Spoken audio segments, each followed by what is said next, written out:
Welcome, everyone. This is your friend, the DN What If, here with another exciting fanfiction. Today, we're diving into the story of What If Villain Deku Inherited All for One?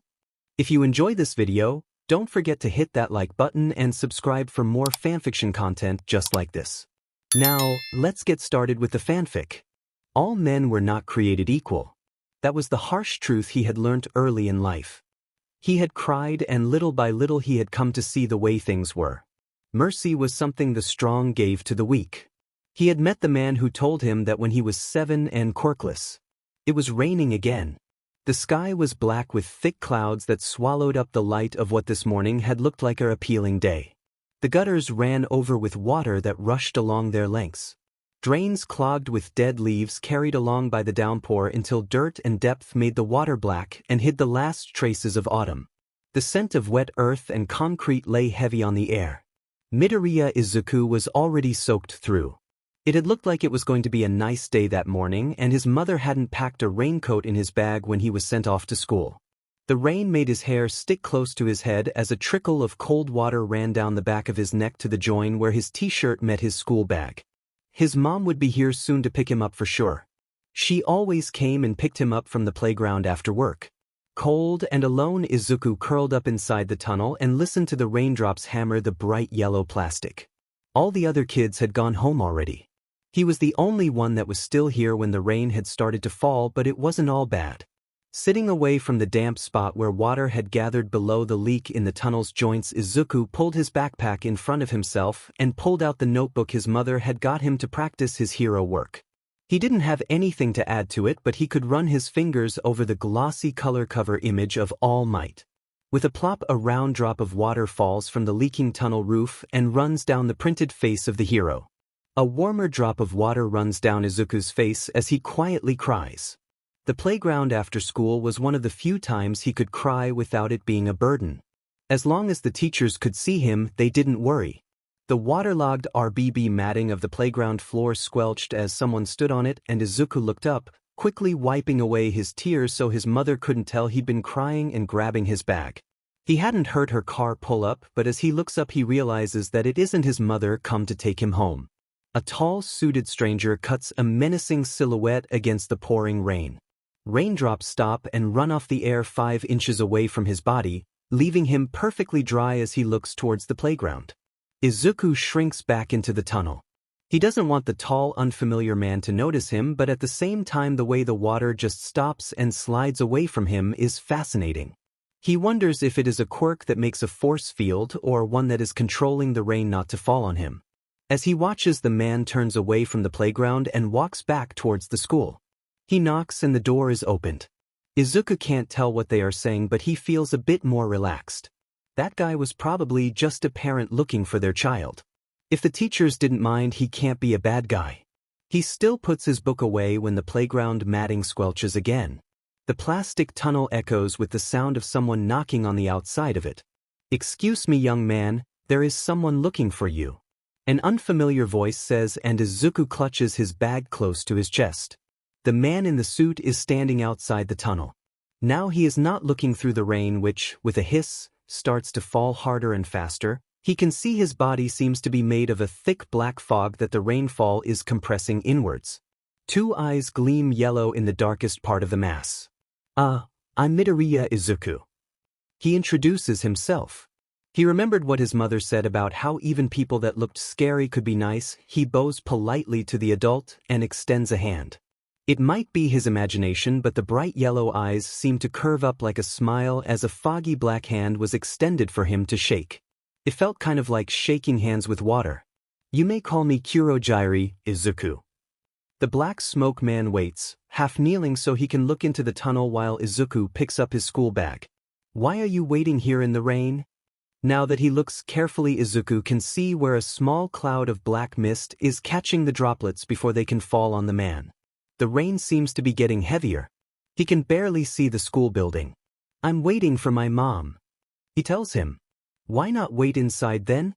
Kurogiri asks him. "I'll just get in the way," he says in a small voice and looks at his shoes. "Are you being bullied?" Kurogiri asks him. Izuku doesn't reply, but he draws up his arms defensively and Kurogiri can see the bruises before he can cover them. Kurogiri doesn't press the point. Your teacher tells me you don't have many friends, that you prefer to be alone. Why is that? Kurogiri asks. I'm not strong and can't do anything useful, so I just be a burden on everyone else.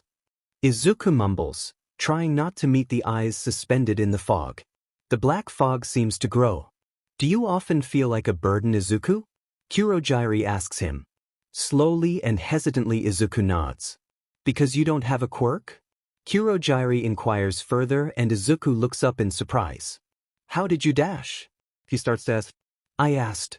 Kurogiri says simply. Izuku, I represent a specialized group working on researching how and why quirks are expressed. The black fog billows as a shiny white business card slides out of Kurogiri's palm. He carefully gives it to the child. It looks official enough and Izuku has no reason to think he is lying. I was referred to your case by a friend of mine. It won't be easy or fast, but I think we can help you. Izuku starts crying again. He can't help it. The tears feel burning hot against his cold, wet skin. Really? Really? The black mist curls back in. With a rumble of thunder it starts to hail. Chunks of ice bounce across the rubbing matting and rattle off the roof of the tunnel. Izuku yelps in surprise. Right? We should be getting you back. If you don't dry off you might catch a cold. Kurogiri examines his wristwatch. Your mother will be worrying. The black smoke billows outwards and fills the tunnel until it is all Izuku could see or feel. When it draws back he is standing inside the school building. Do consider giving us a call if you have any questions. Kurogiri's voice echoes as the last of the black mist fades away. Izuku slips the card inside his notebook where it won't be lost and slings his bag over his shoulder. After 3 years it hurt to even hope. He didn't dare mention it to his mother over dinner, but as soon as the dishes were done he went to the computer and slipped the card from the pages of his book. He'd done research on heroes and their quirks for a long time and he knew of quirk therapists, those who dealt with unusual manifestations of quirks related to childhood trauma. Sometimes when a quirk first manifested it could be traumatic for a child and they would end up suppressing part of their power subconsciously. It was probably too much to hope for, it would be an expensive waste of time for no result, but the tiny spark of hope glowing in his chest hurt. He wasn't going to be a burden on his mother by telling her about this because if there was even a tiny sliver of hope he knew that she would do anything to help him. She had done so much already. He waited until she was busy before he snuck downstairs to call the number on the card and wait with bated breath as it rung. The person who picked it up was not Kurogiri. What do you want? They snap. I was given this number by Kurogiri-san. Izuku stammers, checking to see if he had entered the number correctly. Kid? The adult on the other side sounds bored. I don't know what Kurogiri's playing at, but I'll tell you what I told all the others. It's going to be 100,000 for an assessment, got that? Call again when you've got the cash. The phone goes dead and Izuku numbly stares at the receiver in shock. He slams a hand over his mouth to stifle the sudden sob that threatened to break through. He can't stop the tears from starting to form in his eyes. 100,000 yen was more money than he had seen in his life. Maybe if they worked hard to save up for months they might be able to afford the assessment, but what if they just said the same thing as the doctor? What if there was something they could do but it would be even more expensive? He couldn't put the burden of paying that much money on his mother who already worked so hard. Taking care not to make much sound, he put the phone back in its cradle and returned to his room, where he buried his face in the pillow and let himself start to cry. The small flame of hope is snuffed out. 100,000 yen was too much to throw away on such a small chance. He shouldn't tell his mother at all. It was probably just a scam or something. In his head he makes up 1,000 reasons why it doesn't matter and he should just give up, but he puts the business card back between the pages of his notebook before drifts into sleep. In the morning he can't remember his dreams, only that they had been filled with darkness and sorrow. His mother notices his sad look as she makes him breakfast and gives him a few soft words of encouragement before sending him off to school. He doesn't tell her the real reason he looked down. Today is another gray day. It isn't raining, but the clouds from yesterday still swallow the sunlight and cluster blackly on the horizon with the threat of rain. A cold wind blows across the playground, plucking the browning leaves from the trees and hurling them into the gutter. It's turning into the kind of cold autumn week that shows winter is coming soon. Izuku is glad he has his scarf when he steps outside for lunch. The wind is freezing and even through his coat he feels like shivering whenever the wind blows. Izuku sits on the benches outside the playground and unwraps his bento. His mother had written, "You can do it," on his rice with ketchup. Oh, there are little octopus sausages too. Deku. Katsuki leans over the back of the bench and Izuku jumps. He'd been too focused on his lunch to realize that Katsuki and his friends were walking towards him. Now it's too late to run. Izuku shrinks back against the seat. "Hey, Kaken," he replies. A small explosion detonates in Katsuki's palm as he leans in with a smile. It is not a friendly smile. "It's a cold day, isn't it?" Katsuki says. One of his friends chuckles. "Yeah." Izuku doesn't like where this is going. "So why don't you give me that scarf of yours?" Katsuki grins. Izuku raises his hand to the scarf. "But it's mine," he starts to protest on instinct. Katsuki's smile gets even less friendly. "Are you saying you won't give it to me?" A larger explosion burst from his palm and Izuku jumps. "Oh no, now he's upset. I didn't say that dash." Izuku yelps as his scarf is forcibly tugged from the other side, constricting his throat before pulling free. He is pulled forwards by it and that knocks his bento on the ground. Rice spills over the concrete and he nearly falls off the bench. Katsuki's friend drops the scarf into Katsuki's hand. Now that I look at it, this is a pretty crappy scarf. I'm not sure I want it." Katsuki laughs, weighing Izuku's scarf in his hands. "My mom made that, Kaken." Izuku whimpers, trying to hold himself back from crying. A larger blast explodes from Katsuki's palm and the seared edges of the scarf flutter to the ground. "Whoops," he says insincerely. "Guess I saved you the trouble of throwing out the trash. That's mean, Kaken." Izuku sniffles and wipes his eyes with the back of his hand. Katsuki just laughs and walks off, already talking about how he was going to climb to the top of the playground. Izuku stomps out the flames before anything bad can happen. The only part of his scarf that is left is the fringe of tassels at the ends. He sobs as he picks up the burnt ends and the remains of his lunch. He would get in trouble with the teacher if he left a mess. He tries not to cry as he puts the whole mess into one of the bins. Now he's hungry and cold, but if Kaken sees him crying he might come and tease him more for being a crybaby.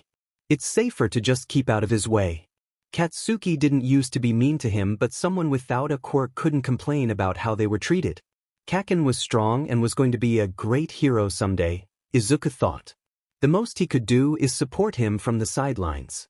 Izuku found a little corner where he could sit and draw in his notebook. The wind was cold and his stomach kept on rumbling, but no one bothered him until lunch hour was over and he was back in his class. His stomach kept growling during lessons. He could tell Kaken was looking at him and laughing every time it made a noise. His face went red with embarrassment and he tried to hide behind his books. By the time class was over and Katsuki's mother came to pick him up, Izuku's stomach was seriously growling from not eating. He sat on the swings, rocking back and forth slightly to distract himself from the hunger pangs. He is staring vacantly across the empty playground. This was the only time he could really play on it without being worried about disturbing the other kids, but today he just felt sad. A flutter of movement catches his eye. A scrap of paper. No, that's money. Izuku leaps off the swings and runs after it. If it is money, then maybe he can get some food from the convenience store before his mom comes to pick him up. Maybe the luck gods are making up for his morning. The wind picks up and he has to chase after the floating scrap and jump to catch it. With care not to let it escape, he looks at it. It's a 5,000 yen bill. Wow, he can't believe someone just dropped something like this. That was a lot of money. Actually, there was another bill lying on the pavement. And another. Izuku looks up from the purple paper bill and his blood freezes in his veins. The loose bills have spilled from the top of a bag being held by an unconscious man with a skull-shaped mask in a black outfit. Blood is caked on the side of their head and one arm dangles in a way no arm with intact bones could. He has fallen over on the sidewalk and Izuku can see where a powerful punch has torn through the shirt and taken skin off his back. Izuku nearly stepped on him. a villain. Quickly he looks around. There are no heroes near here and no sounds of pursuit. Eventually someone would report this, but for now they were completely unobserved. Did he escape only to collapse? What should he do? The wind tugs at the note in his hand and he finds his gaze being drawn like a magnet towards the bag. There was a lot of money in there. With that much money he could pay for the therapist no problem without putting a burden on his mother.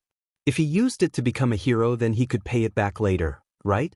Those were the thoughts that passed through the 7-year-old's head. And despite the tight feeling of guilt at the back of his throat, he grabs at the bag and shoves it deep into his own backpack. Once he does, he realizes the villain has dropped a small metal case as well, and, aware of the choice he's already made, he grabs that too and runs back to the playground as fast as his legs can carry him. Any second now he's expecting to hear sirens or someone call out to him, but there is nothing but the howling of the wind around him. Every minute seems to become an hour with the bag of stolen cash resting heavy on his back as he crawls inside the tunnel once more and waits to be caught. When his mother does arrive, he is feeling too sick in the stomach to want to eat dinner and sent to bed early. He waits with bated breath on the other side of the bedroom door until he hears the shower running and knows it is safe to go downstairs. He pulls out the business card. If it's for the right reasons, surely this is all right? The phone is answered on the third ring. Who are you? What do you want? The same grumpy adult answers the phone. I have the money, Izuku says quietly. His mouth feels like it has been filled with ashes. Ah, it's the kid again. The voice sighs over the phone. Guess I can book you a meeting with Kurogiri. Come to the following address, tell no one, and bring the cash with you. Izuku memorized the time and address, and with a click he was left with a dead receiver, a school bag full of stolen money, and a faint wavering hope. Izuku often thought about what could have happened. What if he hadn't seen the money? What if he hadn't made the phone call? What if Kaken hadn't tipped over his lunch? Where would he be? Who would he be if he had never met his teacher? It had come as a surprise to him to find out that power could come from many places.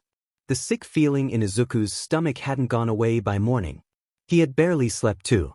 Every car that passed the apartment, every wail of a cat in the night, every tree branch tapping against a window had jolted him awake. He lay in bed with his blankets pulled up as high as they could and tried his hardest to go back to sleep. By the time the sun had risen enough, he could no longer deny it was morning. He was still exhausted. His mother noticed he wasn't eating much breakfast either, and he flinched when she felt his forehead. Izuku, you should stay home from school today. She told him. I will ring the school and tell them you're sick. Will you be all right on your own? Not trusting himself to speak, Izuku nods. Get to bed and rest until you feel better. I can take care of the dishes by myself. She tells him, and again Izuku nods. He goes back up the stairs, his school bag seeming too suspicious tucked under his bed as his mother tucks him into bed. She strokes his hair and tells him it's going to be all right while the guilt eats at him from inside. He almost breaks down in tears then and tells her everything that's happened, but his voice sticks in his throat and she leaves before he can speak a word. Once the door closes, he reaches under his bed for his school bag. He undoes the zip and peeks inside. The bundles of bills look back at him. For a moment he had almost hoped it was a dream. Izuku guiltily waits in his room with the bag on his lap until he hears her car drive off. He holds the bag tight against his chest and breathes deeply to try and calm himself. Once his heart is no longer hammering in his chest, he slides off the bed, puts on his shoes and sneaks out. With his bag on his back, he tries to look like any other child walking to school, trying to force himself to be calm. To take his mind off the weight of the stolen cash on his back, he tries to think about other things. What was quirk therapy going to be like? Was there just questions or was there physical training? Would there be hypnosis? A quirk with the ability to draw out others' powers? Would it work? Now he is just feeling sad. What if it didn't? What if all they could tell him was that he was going to be a quirkless nobody forever? What if nothing worked?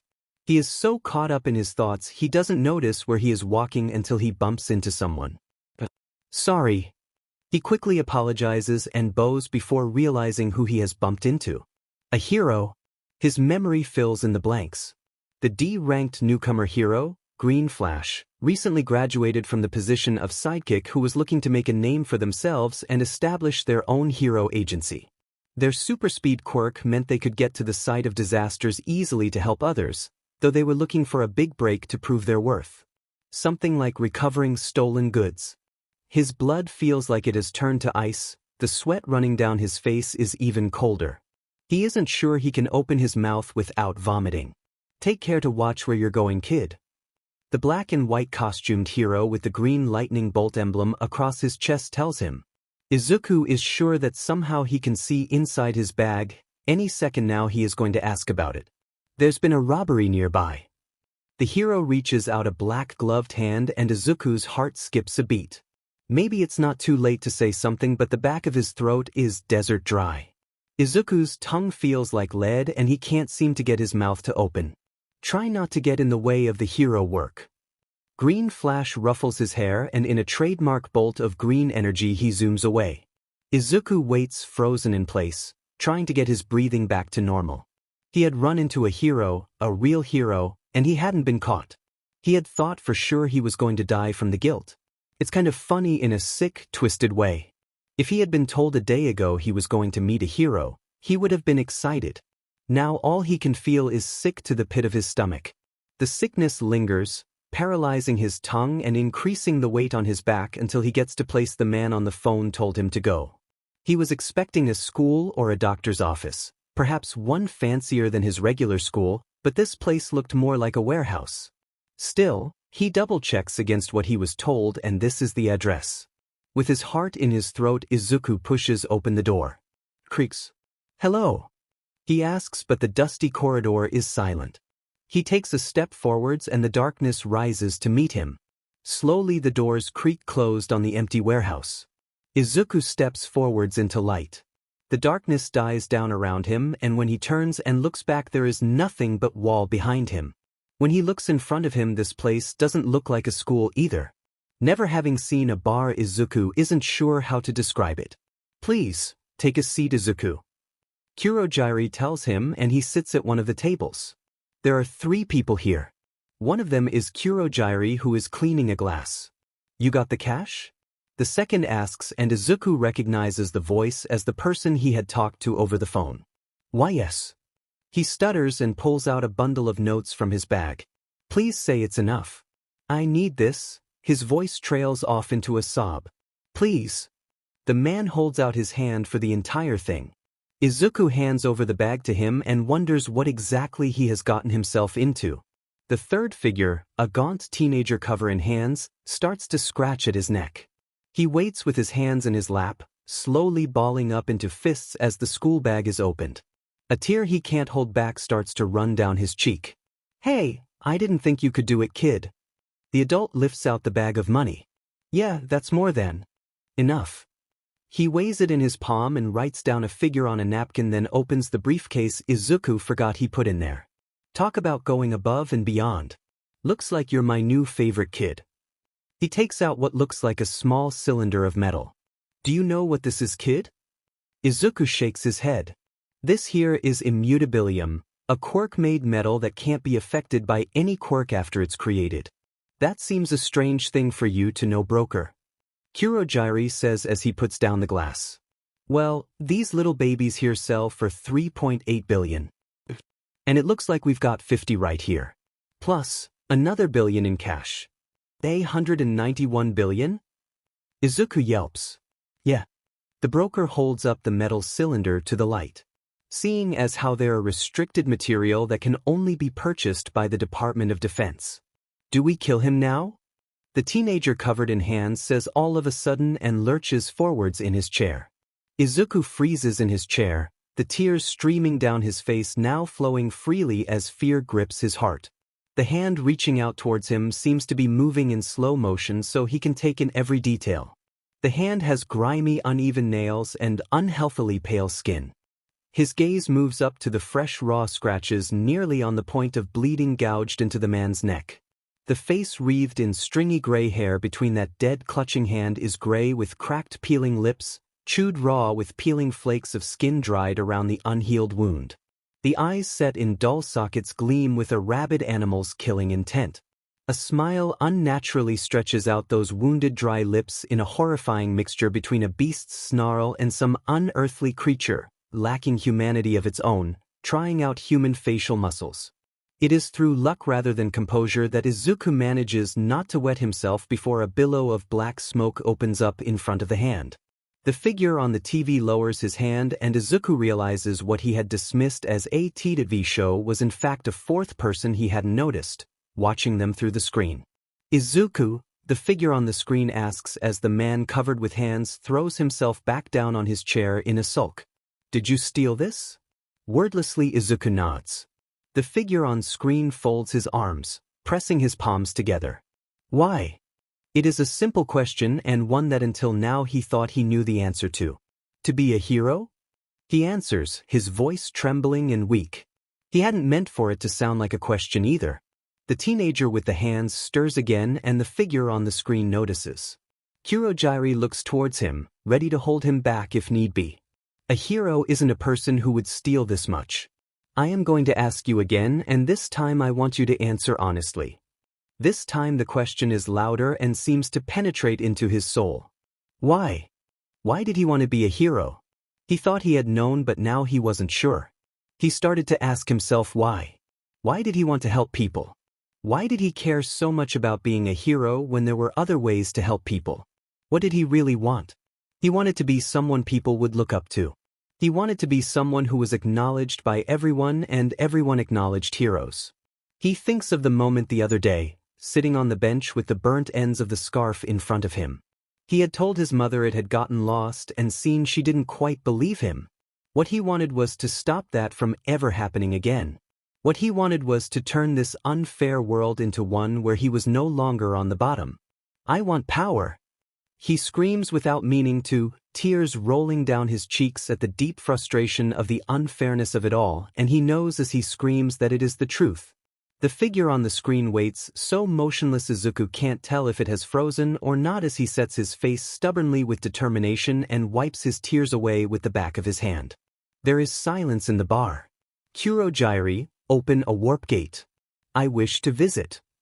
The figure on the screen says and Kurogiri obligingly lets the dark fog billow outwards. The figure that steps through it is tall and intimidating.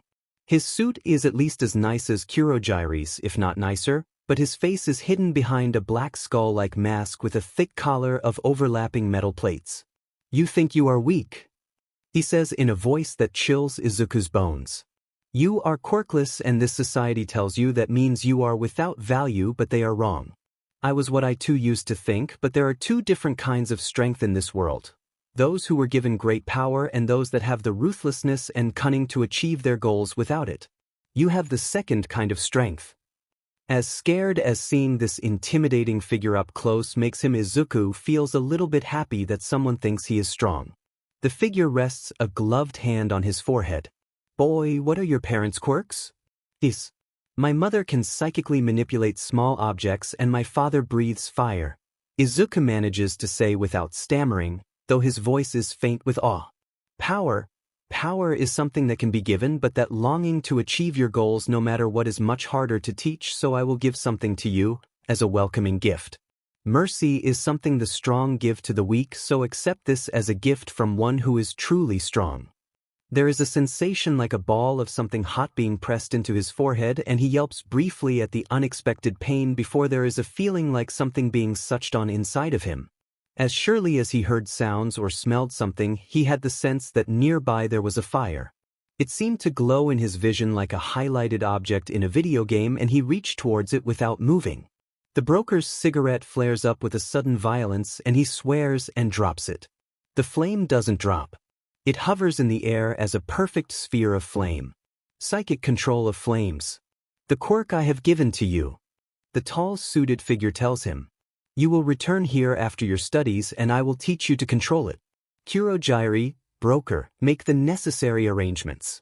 He turns to leave. See, Tamura, the motivations of humanity are not always what they say they believe in. When you look deeper you see their true nature. Welcome to the organization, Izuku. The figure steps back through the warp gate and leaves Izuku sitting at the table with a strange lightness in his limbs. Had a quirk? Just like that? This was beyond what he had imagined, but he gestured like he was beckoning a kitten and the ball of flames slowly hovered over to him. He could feel a connection to it, this small fire his quirk had created. Get some control of that kid. The broker snarls and lights another cigarette. He takes the bag of banknotes and the metal briefcase and tosses the now empty school bag onto the table before leaving. Sorry. Izuku apologizes with a bow, but there is no sign the broker notices or cares. He is left alone with Kurogiri and the teenager with the hands, Tamura, he recalls, and a deep, uncomfortable silence. If Sensei didn't step in, you really would have killed me, wouldn't you? He says in small voice, knowing it is the truth. Yes. Kurogiri says without hesitation or pity. If you were from a wealthy family, we would have held you to ransom first, but seeing as you came by the money through theft, we would have killed you first. Does that happen a lot? Izuku asks with his throat. The crumpled cover of his notebook looks at him accusingly from the depths of his bag. It is a scam the League often uses. Kurogiri tells him. The League? Izuku can't help but ask, as if somehow this was going to make sense, but dreading the answer. The League of Villains. Yes. Kurogiri replies in the same calm, measured tone. So you are villains? Izuku says under his breath to himself. With everything that had just happened, there could be no doubt this group were villains, and serious ones too. He really could have died. He could still die. These were people who had no compunctions about killing a child, but they had accepted him. He had been given a quirk and a teacher, and really he'd already committed a crime too. Didn't that mean he was already a villain too? I think I need a moment. Izuku feels the fear rise inside him. Do you need anything? We have soft drinks for mixers and juice. I can make you something to eat as well. Kurogiri asks, and Izuku can't help but notice his genteel tone doesn't change between talking about food or murder. For some reason that is comforting rather than terrifying to him right now. Can I have an orange juice, please? He asks, and as he feels his body calm, his hunger returns. And if it's not too much trouble, I would like something to eat too, please. Does courage sound appealing to you? Kurogiri asks. Yes, please. Izuku nods. I want that too. Tamura says at the same time, and Izuku feels a brief stab of fear before he realizes that the teenager covered in hands is ignoring him. He eats quietly until his stomach is no longer twisting in pain, keeping an eye on Tamura in case he decides he wants to kill him after all. He has a feeling that Kurogiri isn't going to kill him unless there was a reason for it, but he can't help but feel Tamura would try and kill him at any time and he wouldn't know why. For now Tamura seems to be ignoring him, but Izuku doubts he would ever not be scared of him. After he finished eating, Kurogiri explained the system he was going to put in place. Kurogiri was going to contact his mother and say he had been recommended for a special teaching course. The cost would be nominal, enough not to draw suspicion without putting financial pressure on Izuku's family.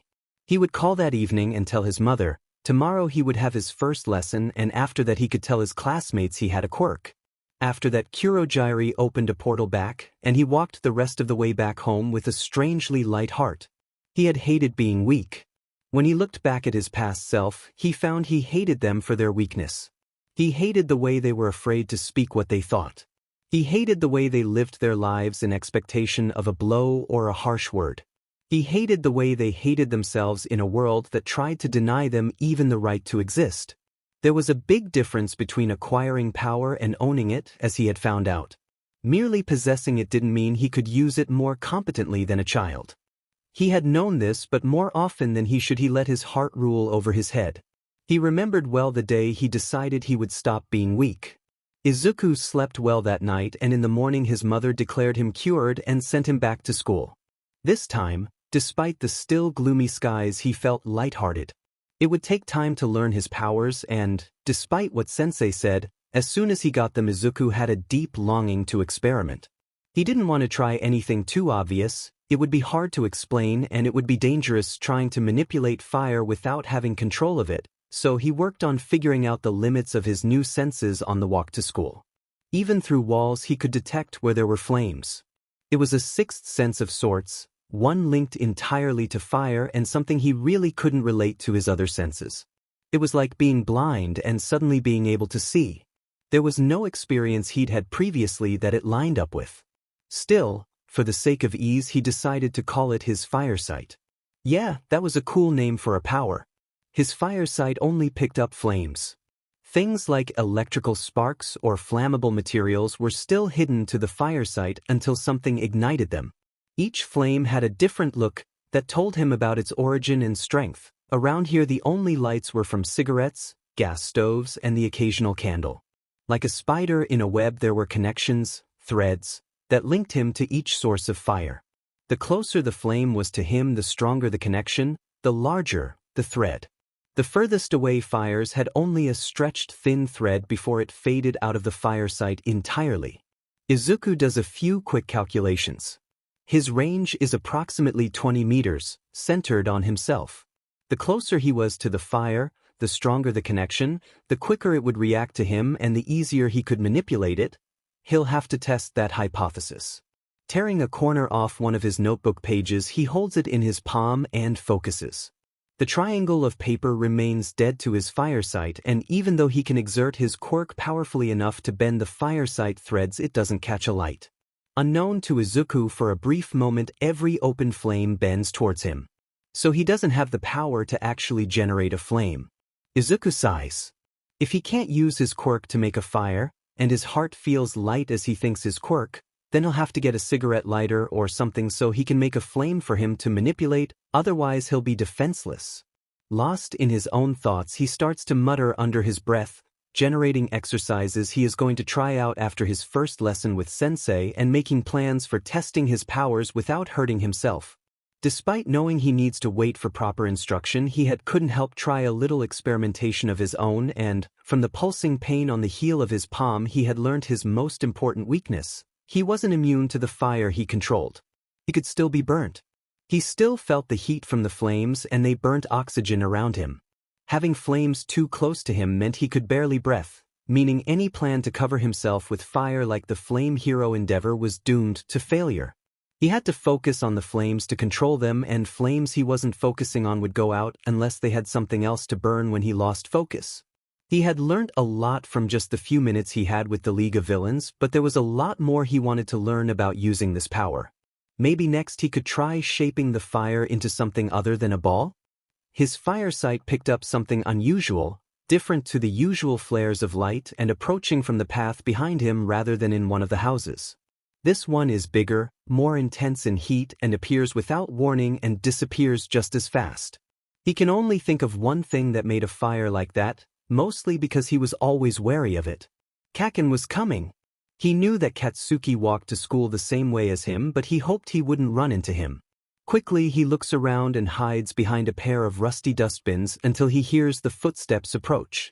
Kaken walks right past him, complaining about some part in a video game that annoyed him. An explosion bursts from his palm to illustrate his point, and the flame flares brightly in Izuku's fire sight. He could see it. He could control it. Izuku tucks that little thought away for later and watches until he's sure Kaken is far ahead of him before coming out from behind the dustbins. Now all he had to do was look for the explosions, and he had a way of avoiding Kaken when he was grumpy. He smiled to himself as he walked the rest of the way to school. He arrived just before the bell rung, slipping into his seat and getting out his school books. He also gets out his new notebook, one with a black cover. Technically, it was an old notebook he found in one of his drawers, but he hadn't written much in it.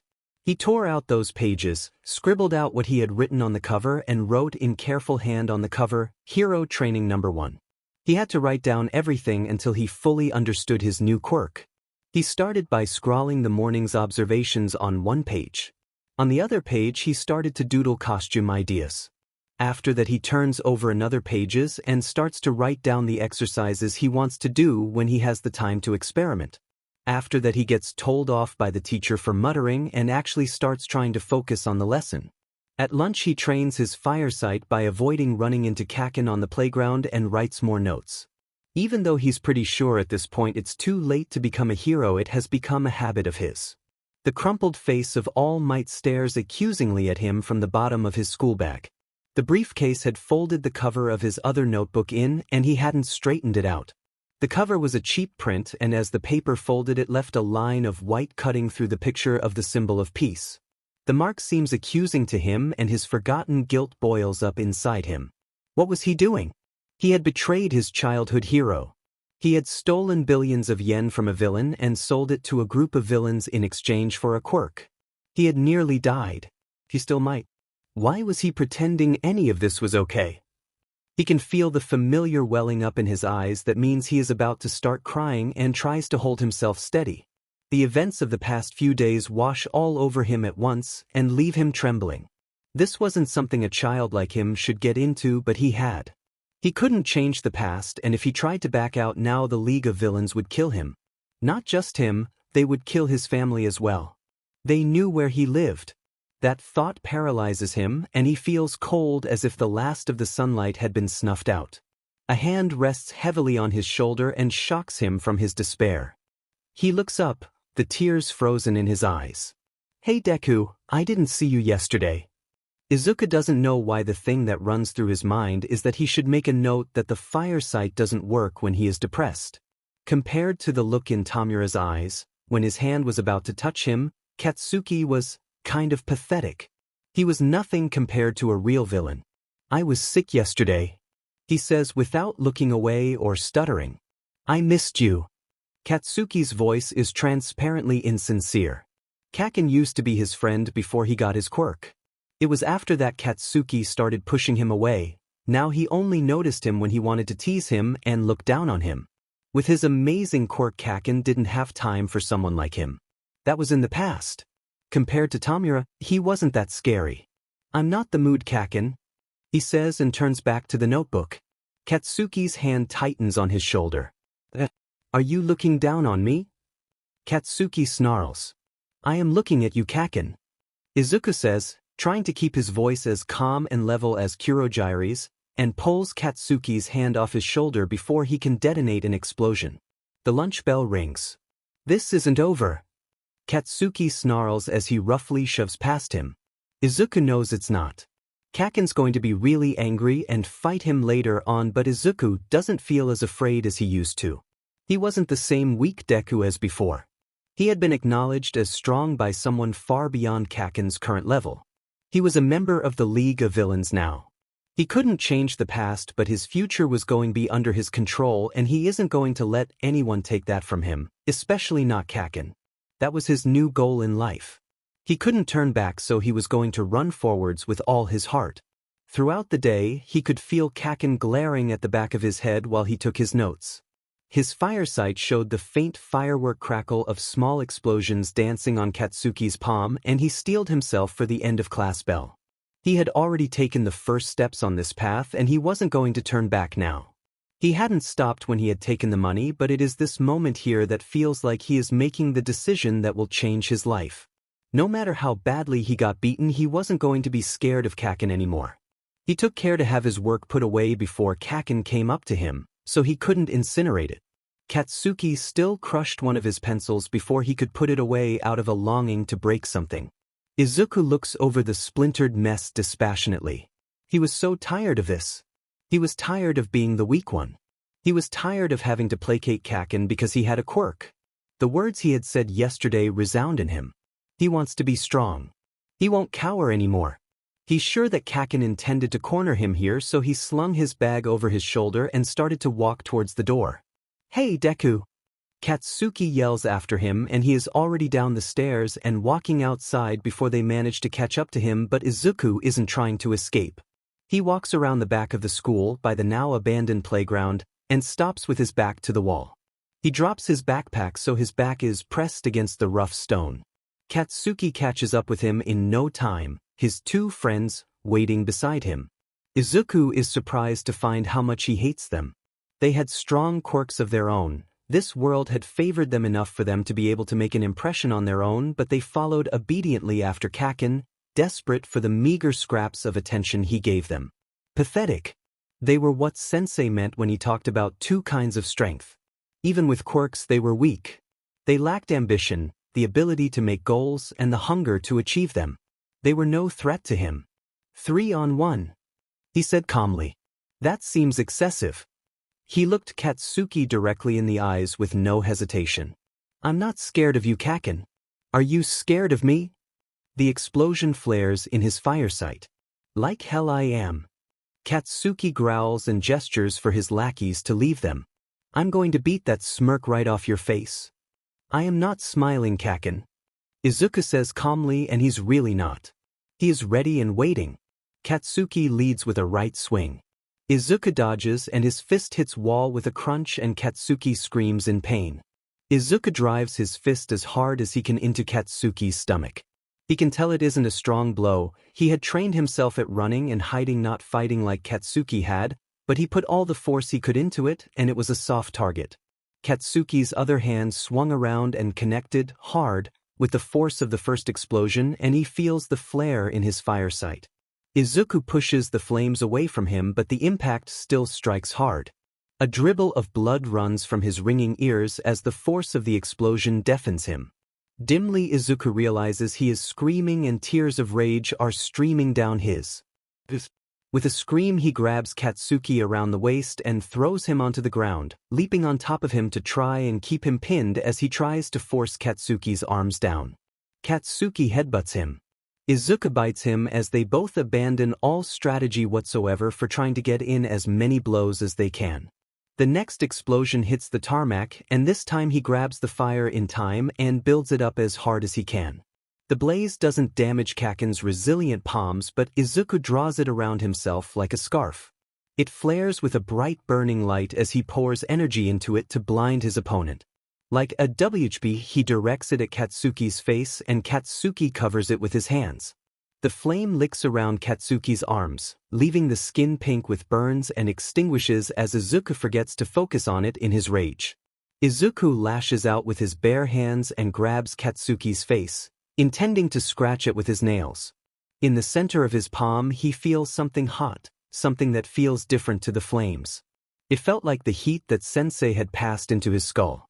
He wants it, and so without thinking he drags it forcibly out of Katsuki and takes it for himself. The heat travels up his arms, and instantly he feels a shift, this time through the skin of his body rather than his head. Katsuki slaps him open-palmed. It's still a decent hit, but there is no explosion behind it, and Katsuki's eyes widen in shock. Izuku punches him in the face and detonates an explosion at the site of impact. The force rocks Katsuki's head backwards and blood gushes from his nose. Izuku grabs the flames with his quirk and wreathes his fists in them. He just doesn't want to fight, he wants to win. He was going to pay Kaken back for everything he had ever suffered. He was going to hurt him until Katsuki acknowledged him. I'm the strong one now, Kaken. He screams and hits him as hard as he can despite the stinging pain of the burns now running up his arms and the torn, scorched skin of his fists. Do you hear me? I'm the strong one now. The flames billowing up creates more sweat, which creates more explosions, which creates more flames for him to control. Even with his weak punches, if he detonates an explosion as he hits, he does a lot more damage. It's your turn to be weak and helpless. Yours. He punctuates his yelling with punches. The blaze is growing stronger and stronger as he gathers the flames as close to him as he can without burning himself in an intimidating cloak of flames. Each punch he drives into Katsuki is accompanied by a sharp crack and an explosion as Izuku screams out his rage and hits him over and over until Katsuki stops fighting back and waits for it to be over. Izuku throws his head back and screams at the sky in one terrible long cry of victory and pain and anger and long-held grudges now settled. He breathes for breath, his tears long since dried by the heat. His arms dangle loose at his sides and pulse with the deep pain of the burns that have consumed his hands and run up his arms. Aside from the burns, he has a bruise on his jaw and his hearing is faint in one ear, whereas Katsuki's face and arms were covered in blood and burns. His chest rises and falls slowly, and from what Izuku can see of his eyes behind the bruising that was starting to swell, he was still conscious, just wisely deciding not to move. His anger drains out of him as he works on steadying his breathing, and his awareness of his surroundings floods back in. His firesight tells him that a few patches of weeds that had broken through the concrete are burning around him. There is blood gleaming on the tarmac, and nearby there are footsteps coming towards them. He breathes in and out slowly and calmly to steady himself, and his face twists into a smile.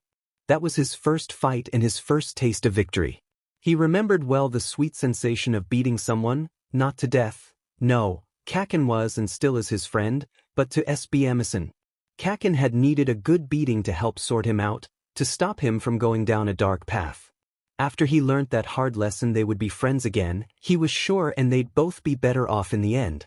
It was the right thing to do. He was justified. Your mother told Kurogiri you got into a fight with a classmate and expressed your quirk at school. His new teacher pressed the tips of his fingers together and waits patiently. Izuku expected to be scolded at best.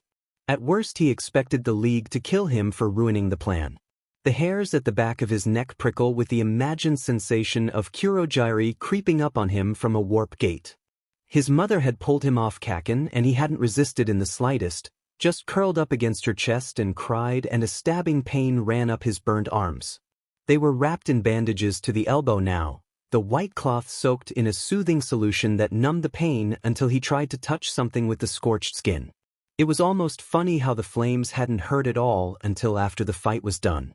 They'd both been rushed to the nurse's office for emergency treatment by the teachers. Considering the damage to his arms, he had been about as injured as Katsuki was, but that wasn't the important thing. He had won the fight. In any other circumstances he would have been suspended, but when a quirk broke through it was hard to control and dangerous for both the quirk user and anyone near them, so the teachers decided to let the burns stand as their own punishment. After all, they said, it was just bad luck that his quirk had broken through during a fight. Izuku wasn't the kind of boy who would hurt someone like that on purpose, right? He had meant every part of it. Still, to the teachers he was shy, helpless little Deku that couldn't do anything. They saw Katsuki tease him every day and they did nothing because Kaken had a strong quirk and a bright future as a hero ahead of him and he didn't. None of them would believe pathetic little Izuku started the fight. Well, he had a different way to prove his strength to them. He had still cried. He didn't want to be the kind of person who cried over everything anymore, but the tears flowed too easily. That was the first time he fought back. That was how he decided he was going to remember it. He had fought and won because he wasn't weak, and, in that moment before the pain set in, he had felt like he was flying. It wasn't that he had no regrets, he had plenty, but they paled compared to the sweet sensation of his fist meeting Kaken's face. Now it was time to face the music, or rather, face his teacher. He didn't regret the fight, but he did regret disappointing the one who had given him this strength. Yes, sensei. Any second now he expects to feel Kurogiri open a warp gate so his quirk can be taken back, or worse. Did you win decisively? The figure on screen asks. It is not the question Izuku was expecting, but he supposed he would have to get used to that. I don't know what that word means. He admits, his voice stammering with embarrassment. Would anyone doubt you'd won? Sensei asks more simply. No, Izuku says without stuttering and means it completely.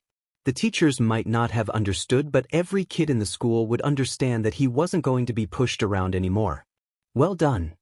Sensei says, and Izuku's trepidation becomes a spike of happiness. You're not mad at me? He asks out loud. The suited figure on screen laughs. I would have been mad if you lost. From what Kurogiri told me, you were settling a grudge, were you? Not. Izuku nods. And you were victorious, the masked figure says. Do you feel satisfied? Yes. Izuku smiles and he's being honest. Even with the pain in his arms, he feels like it was something he had to do. And did you learn from it? His teacher prompts. Yes. Izuku replies openly. Then let us begin our lesson. You will not need your hands, so your injuries won't matter. Sensei says, and the sense of apprehension and fear he had felt after he stepped into Kurogiri's warp gate and ended up here, in a basement, rather than where they had first met. Scenes from vaguely remembered mob movies had flashed through his head at that time. Tell me what you have learned. His teacher tells him. Somewhere between Izuku explaining that simple flame constructs were easier to focus on and move, and his theory that concentrating the flames into a tighter space increased their heat, the masked figure held up a hand for him to stop. Izuku realized with a flush of embarrassment he had been getting carried away again. Do you always take notes in such detail? Sensei. Izuku nods, feeling embarrassed. He got too enthusiastic. There is a moment of silence as his teacher surveys him through the screen. Perhaps it would be better for you to show me what you know. He gestures to a shelf behind Izuku. There Izuku finds a box of matches and a packet of candles. Trying to ignore the pain but unable to stop himself from wincing, he sets up the candles in a circle. Izuku sits in the center and strikes a match. It flares up in his firesight and he moves the flame off the head of the match, leaving the small stick of wood charred at the tip and a tiny ball of flame hovering in midair. Like a man in meditation, he works on steadying his breathing as he carefully directs the ball of flame, keeping it from growing any bigger or hotter as he uses it to light the rest of the candles. One by one the burning wicks start to show in his firesight. Without moving, he pinches up flames from the candle wicks without extinguishing them, drawing up fire to make the ball larger as if he was winding up a ball of string. The streaming flames from each candle gather. 3 of them go out and he spares a pinch of fire from his ball to relight them, working on his control. Then he tries putting the wicks out on purpose and relighting them again. After he's certain he can choose to apply small flames and extinguish them, he draws off part of his fireball to test his range. He sends out a ring of flame as far as he can. Once it reaches the edge of his firesight and he loses control of it, the flames die. He draws up another ball of flame and keeps it closer this time as he experiments with shapes. He figures that the firesight and his flame control are 2 interconnected things. The fire followed his thoughts, the mental image he had of it in his firesight. The more he focused, the more precisely he could shape it, but if he had fire in 2 places and focused more on one, the other would grow weaker and extinguish without something to burn. He experimented with his ball of flames, compressing it down with his mind until it glowed white-hot at the center, then stretching it out into a sheet that was comparatively cool and twisting that into a WHP that glowed at the center. He wraps it around one of the candles to test its heat and the candle collapses in a puddle of molten wax that extinguishes the flame. Finally, he tries out a more complex shape, a dragon made of fire. Statically, he builds it like a sculpture, but once he has it sculpted in detail and tries to move it, he finds he can't concentrate on how each individual limb should move without forgetting how the other limbs go. A stabbing pain runs up to his shoulders and the fire ends up going out. He reaches for more fire from the candles and feels a twinge of pain, like the pain you got in your legs after running. Opening his eyes and getting up, he feels his limbs are aching as if he had spent far longer than he had in that position. He feels like he might be getting sick. The heat from the candles is making him sweaty, but his hands feel very weak and there is an ache in his joints as well as the pain from the burns. He guesses he could only control so much fire before his body gets tired. He wishes he had thought of something better to do than a dragon. Very good, his teacher says as his demonstration ends. Have you given thought to how you would use this in combat? But it wasn't a good idea though. Izuku looks at his bandaged hands. Flaming punches worked best for those who had quirks that made their skin resistant to fire. Let me pose it as a question, how would you kill Endeavor? The figure on the screen asks. Izuku still stares down at his fingers. If he did fight the number 2 ranked hero, what would he do? He could probably control Endeavor's flames like he controlled Kaken's, but Endeavor wore his flames as part of his costume. Izuku wouldn't be able to burn him, and in a one-on-one fight he would surely lose. Consider that your homework. When I next see you, I want to hear what your plan to kill Endeavor is. Class dismissed. The screen goes black and Izuku carefully puts away the candles and matchbox. The one he melted to test his power is still a pool of hot wax and he isn't sure how to clean it up or put it away. He looks hopelessly at it until a door opens from up the staircase and Kurogiri comes down with a glass of orange juice for him and to take him back. After his juice he says goodbye to everyone and Kurogiri warps him back to the abandoned but still nice-looking office they had told his mother was a therapist's office. Technically it belonged to the League who had rented it out, but none of the rooms were currently in use, just set up to look like they were. There he waited to be picked up and driven home. As he looks out the window, he ponders the question Sensei had left him. Of course villains fought heroes, but he had never considered what would happen if he had to fight one. He mulls over the question over dinner and goes to bed with stratagems crowding his head. It is the next day before he realizes he was so focused on showing off to Sensei that he could use the power he was given he didn't mention the other strange thing that happened. In the morning it is the weekend and he has a visitor. Battered and bruised and waiting on his doorstep is Katsuki. There are patches on his cheeks covering up his burns and his cheek has swollen up pretty badly. He glares at Izuku as he stands in the doorway and the hands shoved into his pockets ball into fists. Izuku meets his gaze, clearly showing he isn't intimidated. The burns on his hands ache.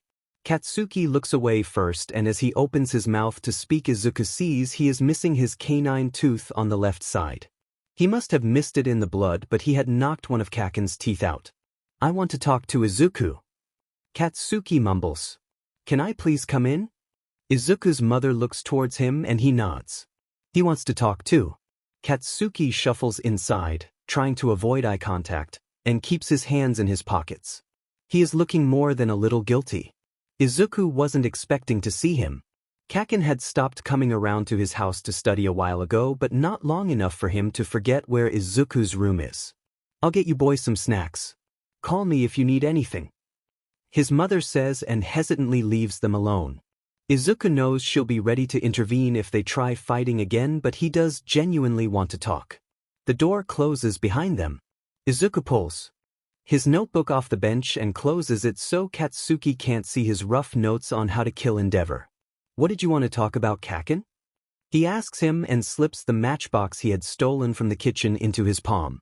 Katsuki looks at the ground with his fists and lips trembling, his arms held stiffly by his sides.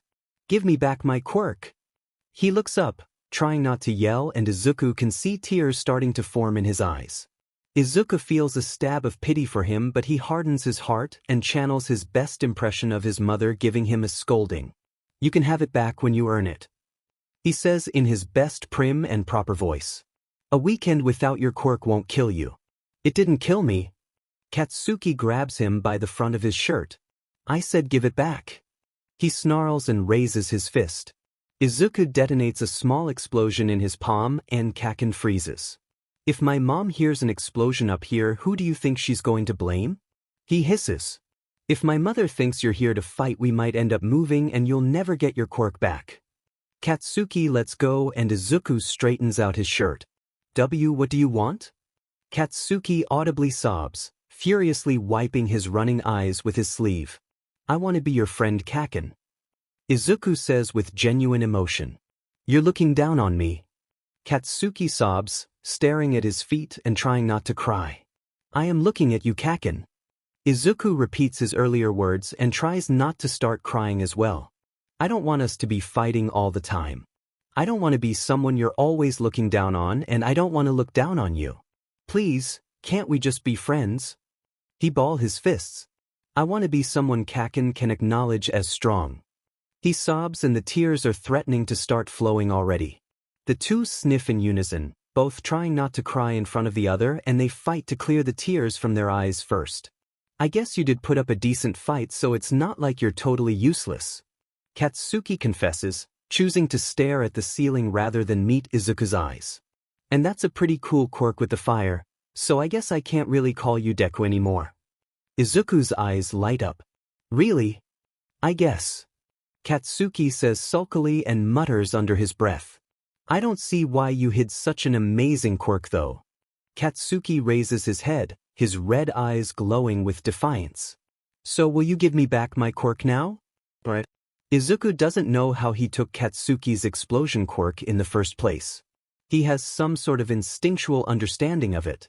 He knows how taking it altered the structure of his sweat glands, and he knew how to trigger an explosion. He also knew that the skin on his palms had grown stronger, but he had already burnt it before it could fully toughen. He had the same kind of knowledge about how his fire sight worked, but he had no idea how he had taken Kaken's explosion from him. He didn't even know if he could give it back. He tried to focus, but he couldn't figure out how to turn the sense of having the quirk into that little hot ball of power it was when he had first taken it. He would have to ask Sensei how he did it first, and he didn't have many reliable ways to reach the league. Besides, Kaken needed to unlearn some of his arrogance. He needed to be sure Katsuki wasn't going to go and start another fight as soon as he gave it back. What you said before, I want to hear you say it again at school. Then I know you're telling the truth. He sets his jaw determinedly. Now, do you want to do homework here or go home? Katsuki leaves before Izuku's mother comes back with snacks. At first he had been scared. He admitted it. Unlike the natural ease that seemed to come with the flame control, he had no understanding of what his teacher had awakened in him, this unexplainable power that was his natural birthright. Everyone had trouble with their quirk. It was one of the unspoken laws of this society.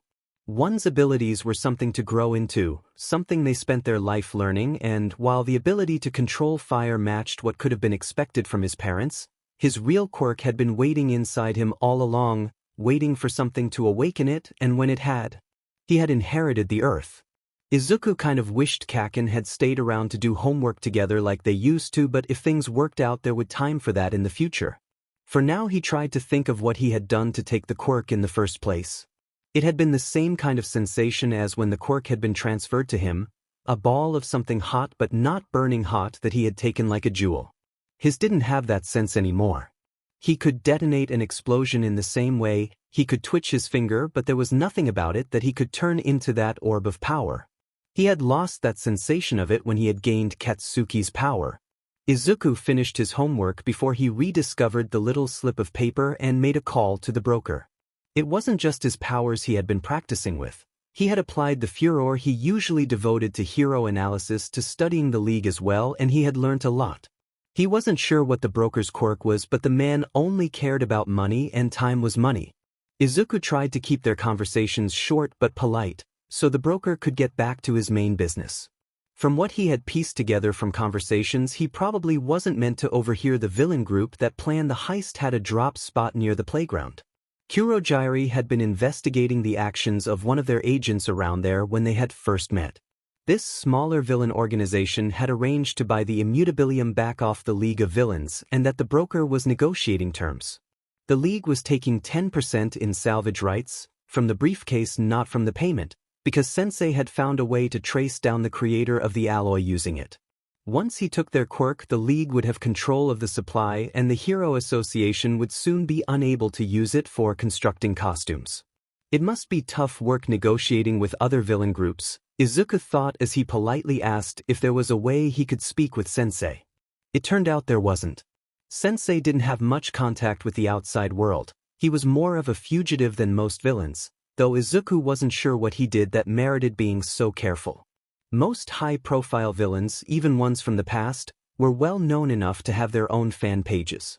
Sensei being skilled and deadly enough to not be known at all to the wider world but still wanted by heroes meant he was either a new villain or a very old one. Izuku was leaning towards the later. There was an air of experience about Sensei that a villain who hadn't done anything yet could never hope to match. If there was anyone to ask about this, it would be Sensei, for his experience as well as his quirk. One of the things Izuku had learnt that he probably shouldn't have was that the number Kurogiri had given him was unlisted. Thanks to an exploit in the way the phone system worked, it didn't really exist. There were no charges for its use, no way for it to be tracked or recorded, and no way to contact them after the number was discarded. It was his only point of contact with the League, but not their only contact with him. The broker put him through to Kurogiri's phone, and he tried to explain the situation properly without sounding too obvious about it in case his mother overheard. It didn't help that he didn't quite understand the situation himself or how to explain it, but Kurogiri patiently put up with his panicked ramblings until he got the point. "Let me see if I am understanding you correctly," Kurogiri's calm voice tells him. "You are saying that you seem to have acquired a second quirk after your fight with your friend, and you wish to know how you did so you can return it? I'm afraid that is not something I can personally help you with. In fact, it would be wise for you to come in immediately to discuss it. Can you make an excuse to your mother for your absence?" Izuku nods, then remembers that can't be seen over the phone. "Yes. We will have to get you a phone of your own too. You should have contacted us earlier about this." Kurogiri seems to making a mental note. "Leave as soon as possible and I will open a warp gate for you." Kurogiri gives him a precise direction and time as he always did, and Izuku shoves his notebooks into his bag to try and make it look like he is packed for study and slings the bag over his shoulder. "I'm going to catch up with Kaken. I'll be back for dinner." He calls out and runs out the door. "Ah, Izuku." His mother calls out to him, but he is already through the door and heading down the street. He doesn't see the look of sadness in her eyes as the door closes behind him. She fears she is losing her son to something she doesn't understand and can't control, but Izuku is too caught up to notice her pain. Izuku keeps an eye on his watch as he makes his way off the main street. Kurogiri was always punctual when he was opening a warp gate, but he had confessed he needed a definite location. He couldn't see where the warp gate opened, so he put them in out-of-the-way locations. It reduced the risk of accidentally bisecting someone by opening a warp gate on top of them. As Kurogiri had confessed, he hated getting filth mixed up in his body. Traveling by warp gate was something Izuku didn't think he would get used to, but it is already feeling as natural as stepping onto a train. He steps out into the bar and takes a moment to adjust to the dimmer lighting from the bright sunny day outside. The bar is empty apart from his teacher and Kurogiri. Their eyes on him makes Izuku start to sweat with nervousness. Stepping out of the warp gate felt like stepping onto a stage and seeing the audience waiting without knowing what you were supposed to be saying. Thank you. He politely thanks Kurogiri as he reforms. It was a necessary evil. His teacher replies. In the simple cozy atmosphere of the bar, he loomed like an angel of death. Your presence was urgently required. He gestures. Now sit and tell me what you told Kurogiri, but in greater detail. Izuku sits and goes over the events of the past few days, starting from when he had been given his quirk and detailing the fight he had in more detail than he had first reported it. He tries to detail more than the physical actions he took, but the feelings that had overcome him, as if it could explain how he had taken Katsuki's quirk from him. His teacher waits opposite until his story stammers to a stop, as unreadable as his metal mask. Izuku has no idea what he is thinking or what he is going to say or do. He is afraid he might have somehow disappointed him by not saying this sooner, or everyone might think he was lying for attention, or anything really. 1,000 gruesome scenarios play out in his mind as silence falls. Did I do it wrong? He timidly asks, desperate for some sort of sign. Again there is no reply. His hands bunched at his sides start to tremble and a cold sweat runs down the back of his neck. The tiny spark of flame in the lit cigarette crumpled in the ashtray seems to grow brighter and brighter in his firesight, urging him to take control of it and defend himself. I should have recognized the signs earlier. His teacher says to himself. Izuku, do you know what is meant by a quirk? It's a natural ability caused by a mutation. He stammers. Technically, the term quirk refers to the mode of expressed mutation. His teacher tells him. The term quirk covers the wide range of biological changes from what can be considered a baseline human. Even though the naming trait is considered dimenti, a quirk includes a series of other mutations that allow the ability to be expressed without harming the inheritor. Do you understand? And maybe. Izuku stammers. Is that like how Kaken can use his explosions without burning himself? I would say so. Sensei rises from his seat. Izuku, my quirk, the all-for-one, has a few what you might call secondary abilities that allow me to use it. The first of those is quirk analysis, an instinctive understanding and curiosity towards the quirks of others that allows me to use a quirk I have taken. You have that ability. I have what? Izuku stammers. It was a possibility I had not planned for, but an inability to adapt lost me one empire and I will not have it lose me a second one. His teacher extends a hand to him. This is not the first time a quirk I have gifted has revealed a valuable mutation, but this time I will not let it be turned against me. Izuku, it is time I told you the history of my power, the history of our power, the all-for-one. And Izuku had sat slack-jawed with amazement as he had been told the story of the two quirks, the all-for-one and the one-for-all, and realized how much of what he had thought had been false. To him, a quirk had always been a natural thing. Getting born with a good quirk was like being born into a wealthy family. It was a biological lottery. Yeah, he'd known that quirks didn't used to be as widespread as they were, but it wasn't until he heard it from his teacher that he understood what it must have been like living in those times. His teacher had been a god among men in the time before the Age of Heroes, where people tore each other apart in the streets out of fear and envy of those who had been born different. It sounded like a bloody storm of chaos and death, in which his teacher has risen like a phoenix to create a new order. It had been a dark time, all knew it, but in that time his teacher, all for one, had shaped the world around him. A time so long in the past, the fact that such a figure was standing in front of him filled him with awe. It was one thing to be told he had been born with a quirk. It was another to be told that the quirk he was born with had never expressed because he'd never thought of one as something that could be gained. There were times in his life where he had really thought he had been cursed for being born without a quirk, and now it turned out he had inherited the most amazing one possible. Izuku would be lying if he said turning the tables on those who had bullied him hadn't felt like justice in this unfair world. It was a stunning revelation that he had to wrap his head around, that he, the quirkless reject, had the power to rule the world if he learned how to use it. Abilities he had inherited.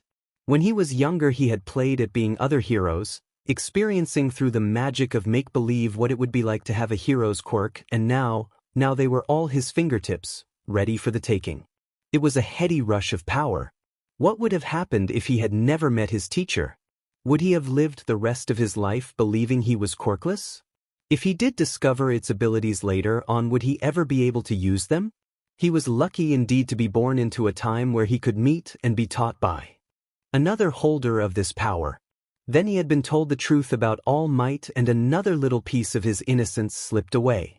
The symbol of peace was a figure that was never questioned, at least not in that way, and Izuku felt a little more fortunate finding out that the hero admired by millions the world over had been born quirkless.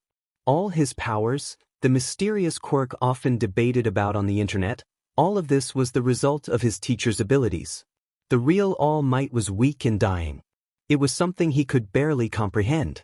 The mental image of All Might everyone had was of a figure of unsurpassed strength. An image his teacher now told him was a carefully constructed lie. This society balanced on the edge of collapse, and the symbol of peace was the one who tried to hold it up. As long as people believed in the lie that a hero would always be there to save them, it absolved them from the responsibility of thinking for themselves. A person is smart. People are dumb, dangerous, panicky animals, and if something ever happened to shock them out of their complacence, they would realize that the quirks they all held could be used as weapons. All it would take is for the symbol of peace to fall, and everyone would realize how frail their beliefs had been. Then All for One had told him about Tamura, for who the heroes had never come, and Izuku felt a stab of sympathy for the teen covered in hands. There was something alike about them. They had both been forgotten by a society that acted like it was perfect. They were lost and ignored while people pretended like everything was fine. They were both people who didn't get heroes. All for One had asked him to stay and be taught alongside him. He wanted Tamura to have a friend he could talk to, and Izuku was more than willing to try if it would help. After all, his teacher had said he wanted his successors to get along with each other. It meant more lessons here in how to use his new abilities, lessons that were started soon after. Physical contact was the key.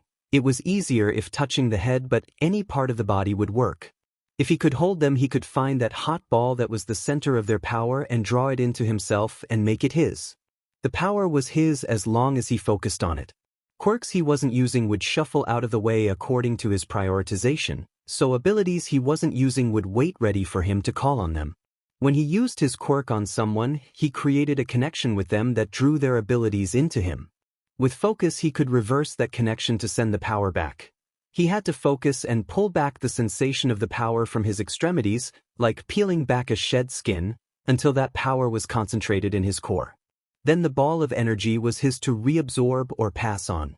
His teacher told him that when he was older and more experienced, he wouldn't need to make physical contact to do this. He would be able to see that ball of power and take it from a distance, as well as force the activation of a quirk by STMLTNG it with his mind.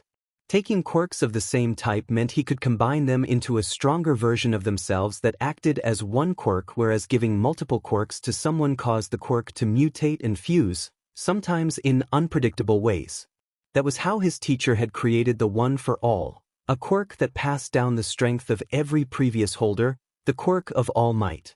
The greatest hero in the world had been created, by accident, by this man who stood in front of him and called them the same. It was a lot to take in. All for One had clapped him on the shoulder and told him he was stronger than he had ever thought possible. With that, Izuku was sent home to rest and make plans for the future. And then double-check the total and you should be done. Kurogiri tells him. Izuku scribbles down the last few digits and checks over his workings, muttering under his breath as he does so. Once he's sure he's got it right, he looks up and smiles. "Thank you for all your help." He bows politely. It was no trouble.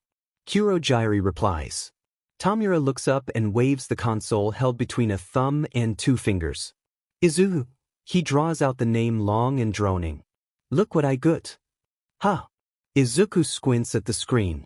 You managed to get to level 9? That's amazing, Tamura-senpai. Tamura chuckles. Want to know how I did it? He says with a grin. Yeah. Izuku nods emphatically. Tamura jerks his head to indicate he wants Izuku to come over to him and returns his attention to the console. Izuku's face falls. Sorry, I have school. Tamura snorts. But that's boring. He holds the game console with his pinky fingers extended as far back as they can go. You should stop being boring. We can play after school. He tells Tamura. Try not to get too far ahead without me. Have fun being boring then. Tamura lazily waves in acknowledgement and Izuku steps out. This was among the more useful quirks he had acquired, the flash step, an instant teleportation quirk. It allowed someone to move from any location to a location that was familiar to them without moving through the in-between space. The jolt of sudden movement used to make him throw up, but he had quickly learned how to keep the lurching in his stomach under control. He had felt bad for making Kurogiri transport him everywhere, so one of the first quirks he had stolen was a transportation one. Because it only worked to teleport him to places he was familiar with, he could use it to get to the bar without knowing where exactly it was. He's sure by now he was trusted, but he liked having that bit of distance in case he was ever captured. Time had passed as time did, sweeping you along with it so subtly you barely noticed it carrying you towards death. Izuku had grown older and perhaps wiser, and the pain that had been so sharp in his past had mellowed with time. He had stopped cowering and stammering. Now he moved and spoke with an easy confidence. The anger that had sparked that first fight burned hidden in his chest, prompting him to action in situations where his past self would have cowered. He had tried things that would have scared him before and found himself enjoying them. Slowly but steadily he had become a leader in the class, someone his schoolmates looked up to and asked for help, and he enjoyed that. Izuku was one of the popular kids now. He had friends who he talked to and spent time with. Now he wasn't held back by his formerly crippling insecurity. His best friend though was still Kaken, despite Kaken's enduring reputation as a hoodlum. They still walked to and from school together and hung out on the weekends. In class they had their seats close to each other and competed on everything from exams to the sports festival. Whenever one of them was first, the other would be second, and swearing next time they were going to make the number 1 spot, until most of the class was silently competing for 3rd place rather than get mixed up in their rivalry. Anyone looking at them would think that he was the brains and Kaken was the brawn.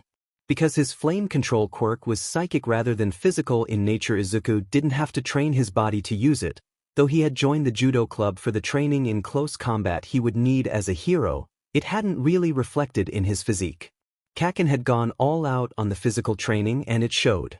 Izuku had asked him to join the judo club with him, but Kaken had opted to join the boxing club instead of lingering with the other members of the going home early club like a delinquent. Even without his quirk, he could take someone out with a single punch, but it was a mistake to think of him as unintelligent because of it. Izuku knew that under all that hair Kaken was really quite smart.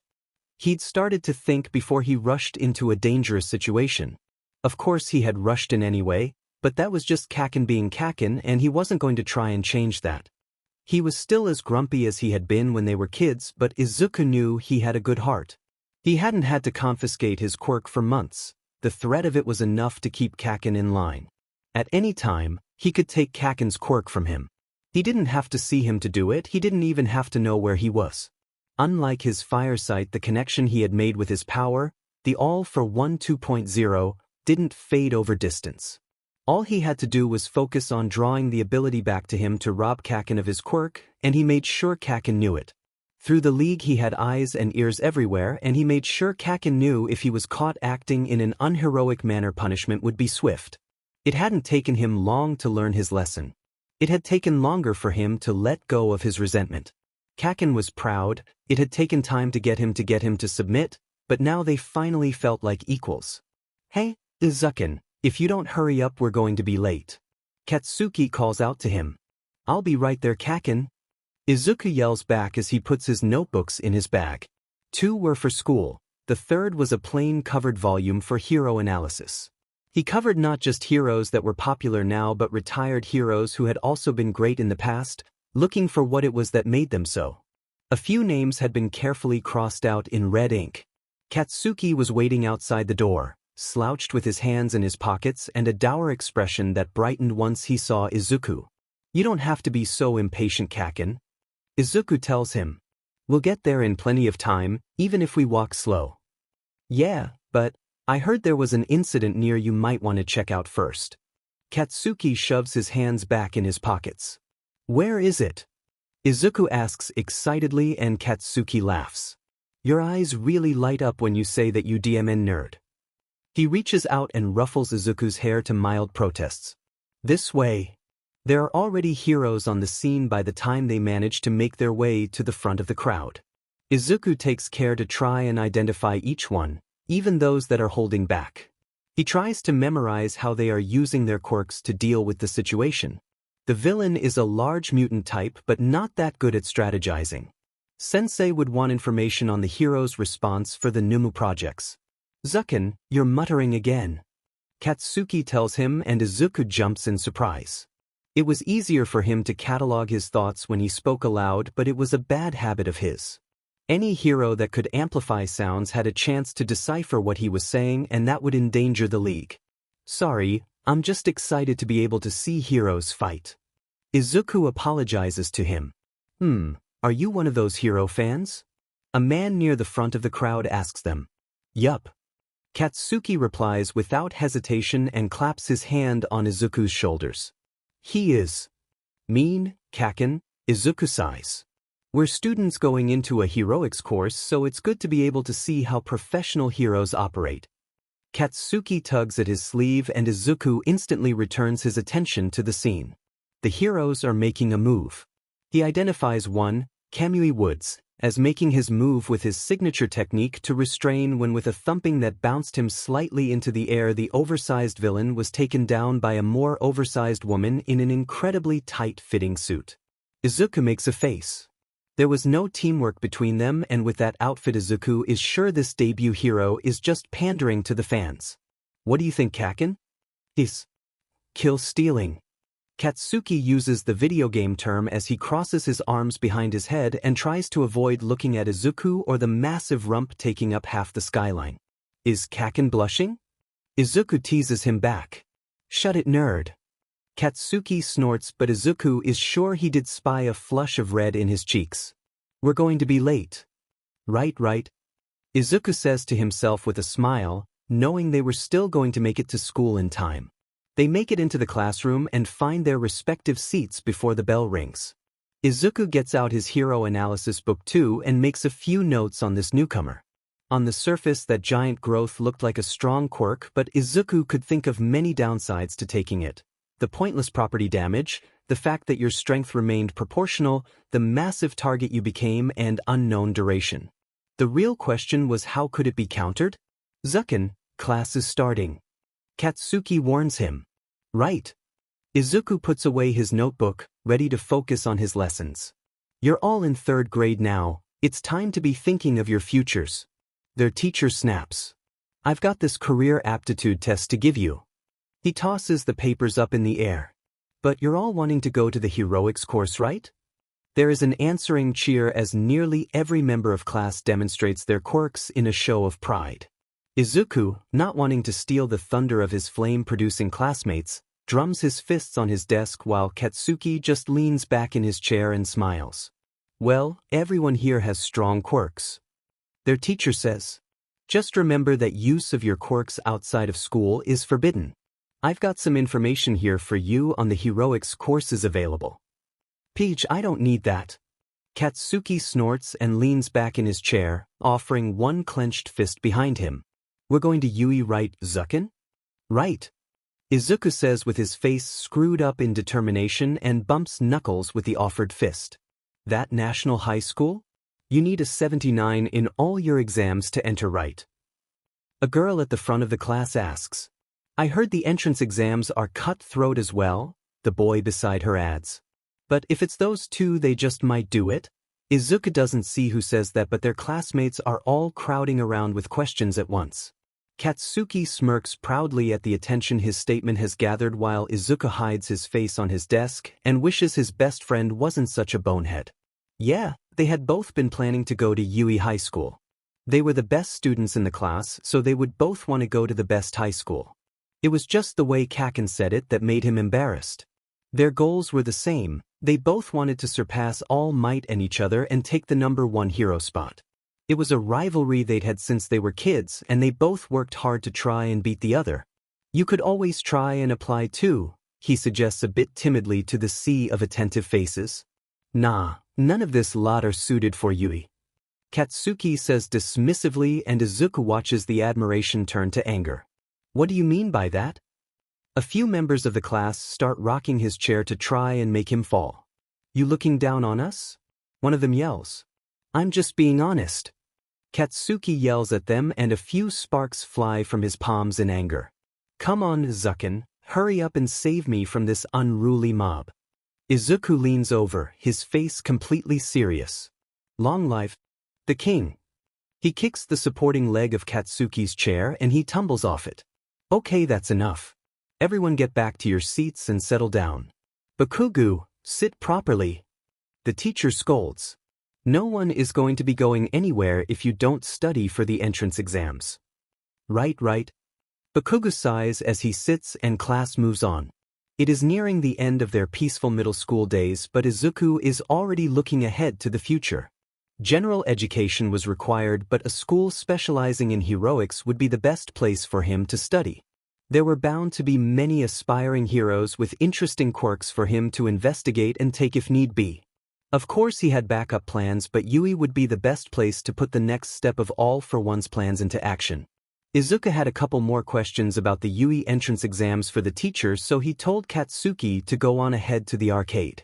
His teacher didn't know much about the Yui exams apart from there being a physical and written exam, so despite his best questions he didn't end up learning much.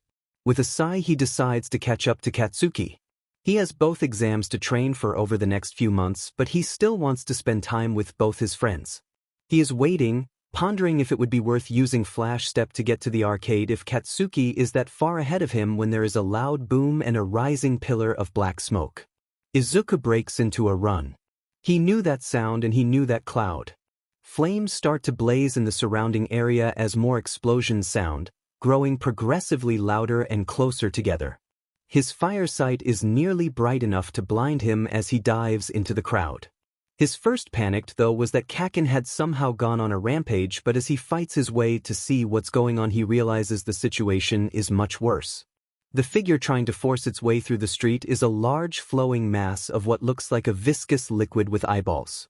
Katsuki is trying to fight his way free, detonating desperate explosions as he does so, but the villain's liquid form is still clinging to him and suffocating him as he is dragged back to be used as a human shield.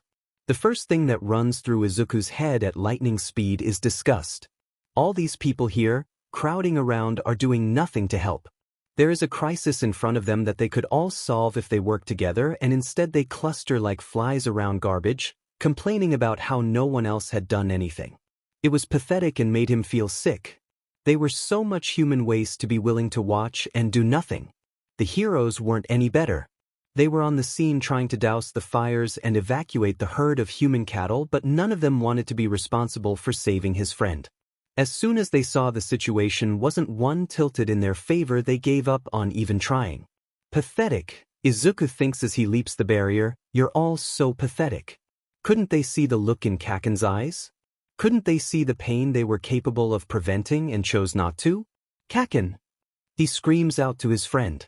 He felt that anger, that hot cutting flame in his heart, as he reached out with his fire sight.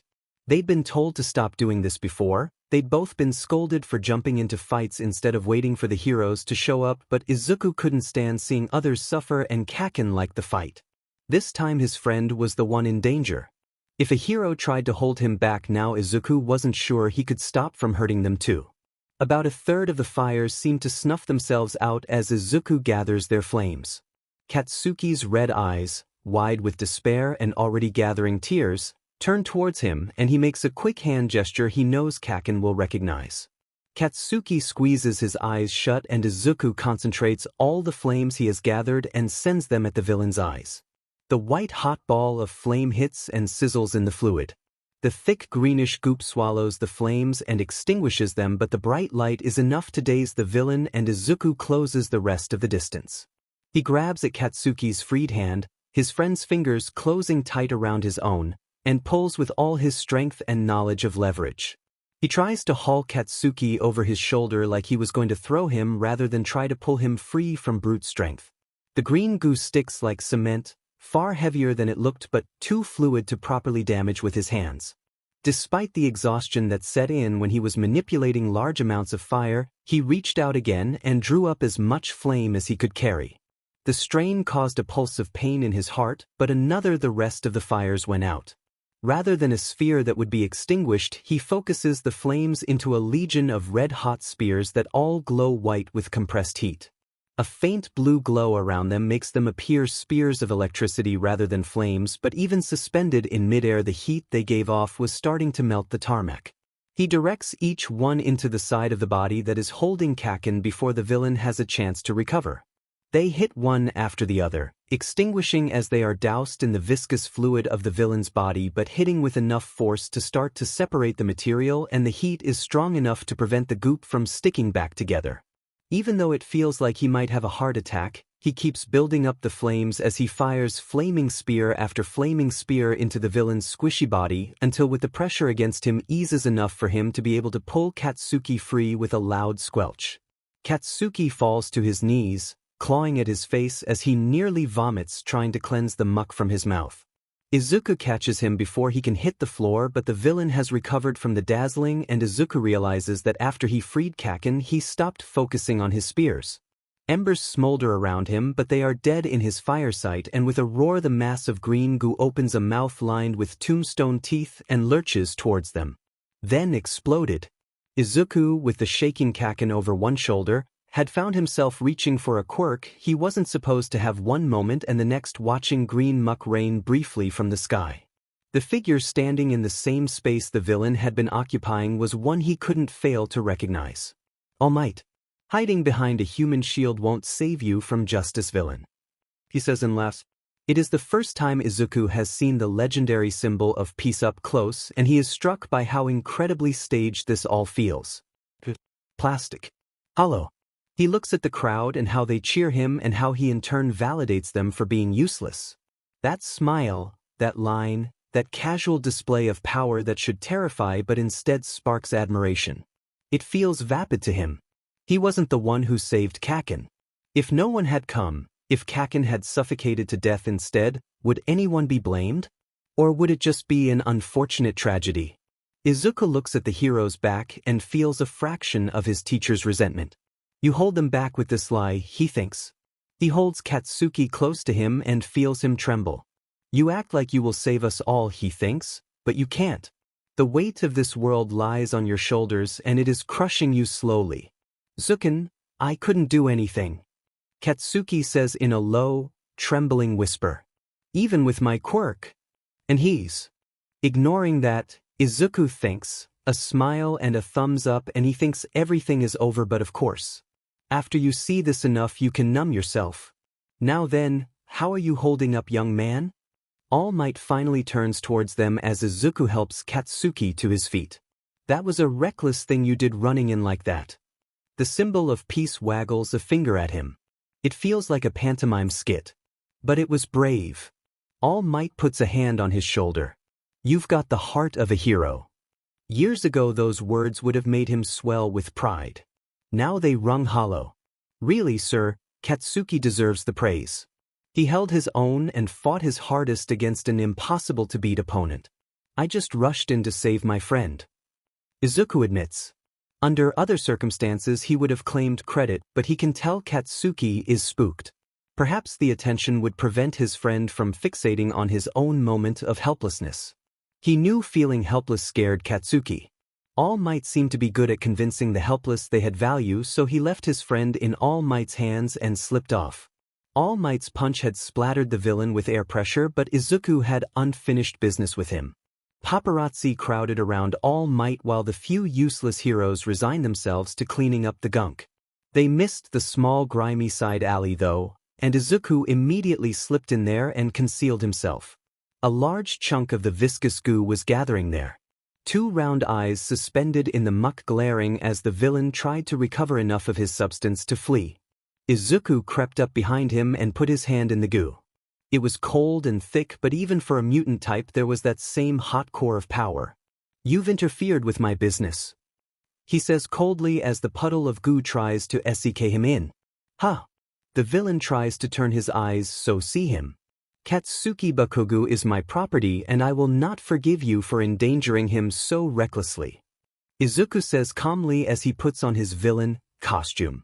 It was a combination of quirks that changed his voice and hid his face. "What can you do?" The villain laughs, confident in the ability of his liquid form to negate damage. "What can't I do?" Izuku smirks, looking over the array of quirks he had at his disposal. Most were taken from villains foolish enough to stand against the League of Villains. Some were taken from retired heroes. If he wanted to destroy this blob of filth in front of him, it would be far too easy. "You're not worth killing, so I'm going to take your quirk." He closes his fingers on the ball of energy even a mutant type couldn't hide. "You're going to spend the rest of your life in a bottle, you pathetic puddle of PSs. I want you to live and suffer and curse your fate as a warning to others of what happens when you cross me." He takes the quirk and feels the goo that was trying to claw its way up his arm quiver and start to fall. "And if anyone asks, say the name of the one who did this was all for one." He menacingly whispers to the collapsing puddle as he takes the ability to manipulate his liquid form fully away from the villain and he dissolves. Leaving him either unconscious or dead, Izuku rejoins the crowd with no sign he had ever been gone. He would be the arbiter of this world. That was the thing he had told All for One he wanted to be. They had talked and Izuku had told him honestly about his frustrations and his fears and his dreams for the future, even his fears that he was too weak and soft-hearted to repay his teacher for what he had done. His teacher had told him it was all right to aim for being a hero if he was doing it for the right reasons. To be a figure that was respected and feared as the one that determined justice, the ruler of the masses unquestioned in authority was a respectable goal. A villain was best served by appearing to be not one. He must just never question that he was superior to them and that his mercy, his kindness, was a show of his strength, not of his obligation. He was not owned by the people. He was not SLV of the masses to attend to their every need and be content in his slavery. He was a ruler to be loved and feared by his people because it was by his hand alone that justice was administered. Those that respected him would be rewarded. Those that acted against him would be destroyed in their entirety as an example. That was the path he had chosen to walk. That was his path of a hero. Time was ticking down until the UE entrance exams. In the mornings he pored over his studies, dedicatedly devoting himself to his studies to ace the written exam. In the afternoons he trained his body and quirk with the rest of the league. Sensei was planning something. There had always been a few hangers-on in the league, henchmen as Izuku thought of them as, doing odd jobs for cash or the thrill, but recently they had been mobilizing. Sensei had the quirk that produced immutabilium now, and a few black market experts had been called in to try and create some sort of body armor out of it. Naturally, since Sensei was the one with the quirk, now the availability of the rare quirk nullifying metal had shrunk even further, so there were questions of who it was actually worth outfitting. Kurogiri had the metallic plates he wore as a collar fortified by it, but as for anything else there was a question of whether it was worth outfitting the cannon fodder. Izuku spent time with all of them, trying to see what he could learn from them before they were sent off. Tamura ignored them all, but he had told his senpai that you could learn something even from the most powerless of them. A bit of flattery from the boy who bought them their drinks was generally enough for them to teach him something new, and he'd picked up a few good skills. This was how you broke out of HNDCFFS. This was how you broke out of a straitjacket. This was how you broke a chokehold. This was how you broke a nose. Izuku was always entertainingly bad at first to give them something to laugh about, then honed his skills to deadly perfection in his own time. Let them think he was harmless for now. It would make it easier to take them out if he needed to. How to plant a false trail, how to hide a body, how to blend into a crowd, Any successful criminal had knowledge that couldn't be found in schools and were willing to pass it on. He had learned how to fight, not fair but to win. When someone's hands were around your throat and there was murder in their eyes, you didn't care about winning honorably, you cared about getting them down and not letting them get up. Improvised weapons, blackjacks, brass knuckles, switchblades, baseball bats, these were all tools villains had taught him how to use. Izuku was under no delusions about the limits of his power. The flame control quirk was a mid-ranged one. He had trained hard to extend its range to 30 meters, but that was the utmost limit. He couldn't throw fire from a distance because it would extinguish once it hit the 30-meter mark, and he couldn't have much fire within a meter of him without risk of overheating, blinding, or burning himself. That meant he had to be able to defend himself in close quarters without it. Of course, he had all the quirks he had taken at his fingertips in case the flame control failed him, but he practiced with those on his own time. Every fight he had gotten into, he could destroy them with his stolen powers, but then he would also have to kill the witnesses to keep his ability a secret, not much use for a hero. His training was split into two aspects. His training to be a hero was half about researching other heroes to understand why they were popular and how they used their abilities, and half about training himself to withstand the grueling path of the hero.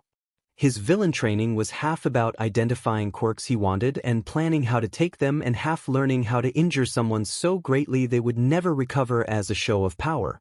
Both were largely about appearances. How did you have to act to get someone to respond the way you wanted? He made sure to keep his mind and body both in peak condition, ready for whatever the exam would throw at him and trying to cover every angle, but quietly confident that he would succeed. In the time before the exams, he had acquired another 3 quirks, all of them from retired heroes. Retired heroes were the easiest to take quirks from. The quirks themselves hadn't faded in power since their glory days, but retirees seldom used them and never noticed when they were taken. Those from the golden age of heroes, so changed from the images of them immortalized in history, were never suspicious about a kind young man offering to help them cross the road or carry their groceries. The elderly often had trouble with their quirks. It wasn't suspicious at all for them to fade entirely. He hadn't seen Katsuki for a while. Of course, Kaken would be working hard on his own. It wasn't like they had much spare time for hanging out and getting ice cream, and they had sparred so often it wasn't much practice for a real fight. Still, he was concerned that Katsuki had been shaken after being captured by that villain. He had been very subdued the last time Izuku saw him, which was a cause for concern in itself. He had told him he could have his quirk for the entire time and wished him luck on the exams, and they hadn't really spoken since. Well, he was sure that he would get to see him during the exams. Kaken was his rival. They were both going to pass. Maybe they'd be in the same class again. Izuku woke up on the day of the exam, kissed his mother goodbye, and set off with a smile on his face. The school building itself was very impressive, and he felt a surge of pride in himself for reaching this point.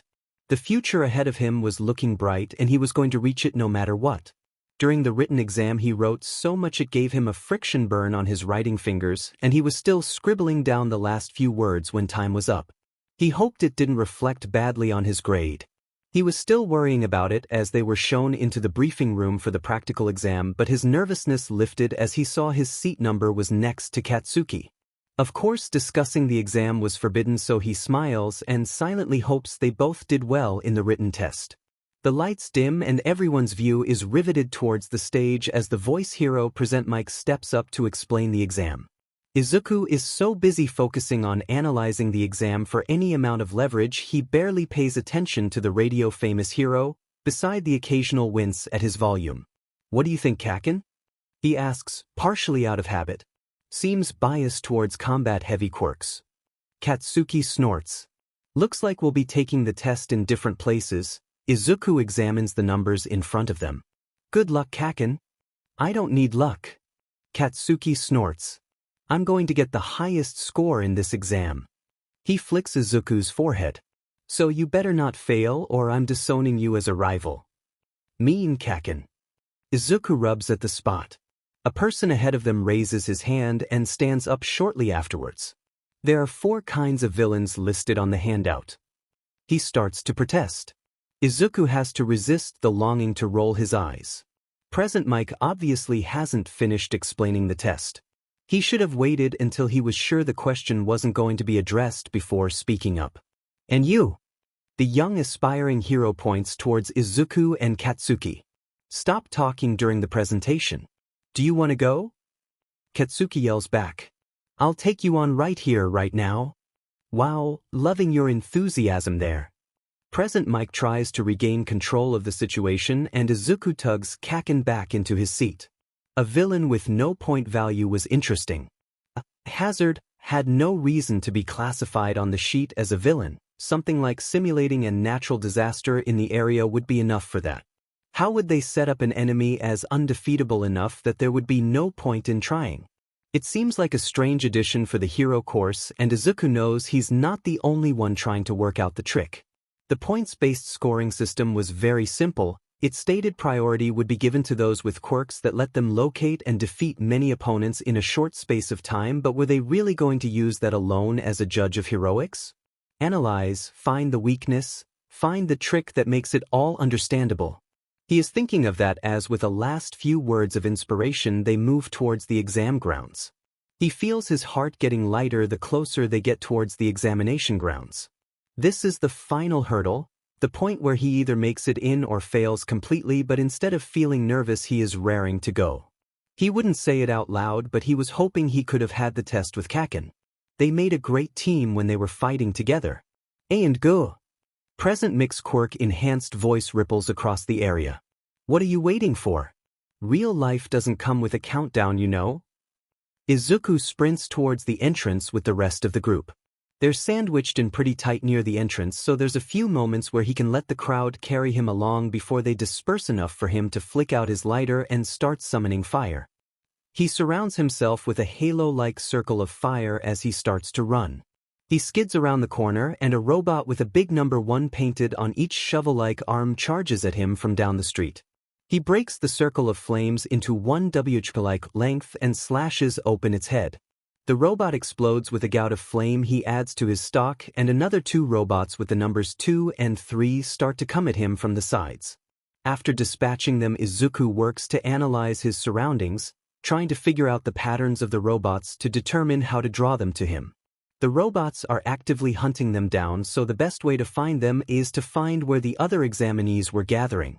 They would be rushed en masse, so part of this test was how well you can respond to multiple enemies as well as the competition from the other examinees.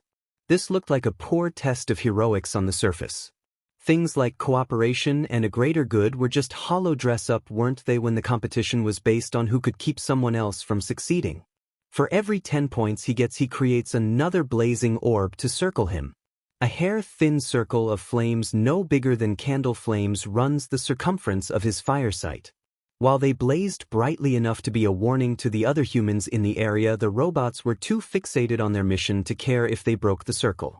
It meant he couldn't be crept up on. As soon as something mechanical broke the boundary, he would send the spheres to annihilate it. He fell into a comfortable pattern, concerned only with keeping an accurate count, until the rumbling of breaking buildings gave him a reason to look upward. Course hazard. Izuku now understands what the 0-point villain was supposed to represent. That was the kind of powerful villain heroes needed to band together to defeat, even if there was no personal gain for themselves and they were fleeing. Izuku ran counter to the crowd like a fish swimming against a waterfall and finds behind the rush, as always, are people left behind. He runs to the age of the injured, a cute-looking girl who has fallen over. Rubble pins her legs. "Can you stand?" he asks quickly. "My legs," she starts to say, and a shadow falls over them. The massive hulk of metal towers over them. Izuku thinks a word he learned from Kaken and gathers his flames. "Hold on, I'll get you out of there." He looks up at the looming metal behemoth. "You're going to fight that?" She grabs his ankle. "It'll be fine." Izuku tries to reassure her as he tries to figure out a way to get within striking distance. "Wait, I have a levitation quirk, I can help you get closer." She offers her help and Izuku feels a bit more fondly towards her. She was injured and trapped but still willing to try and help someone else. That was what a hero should be.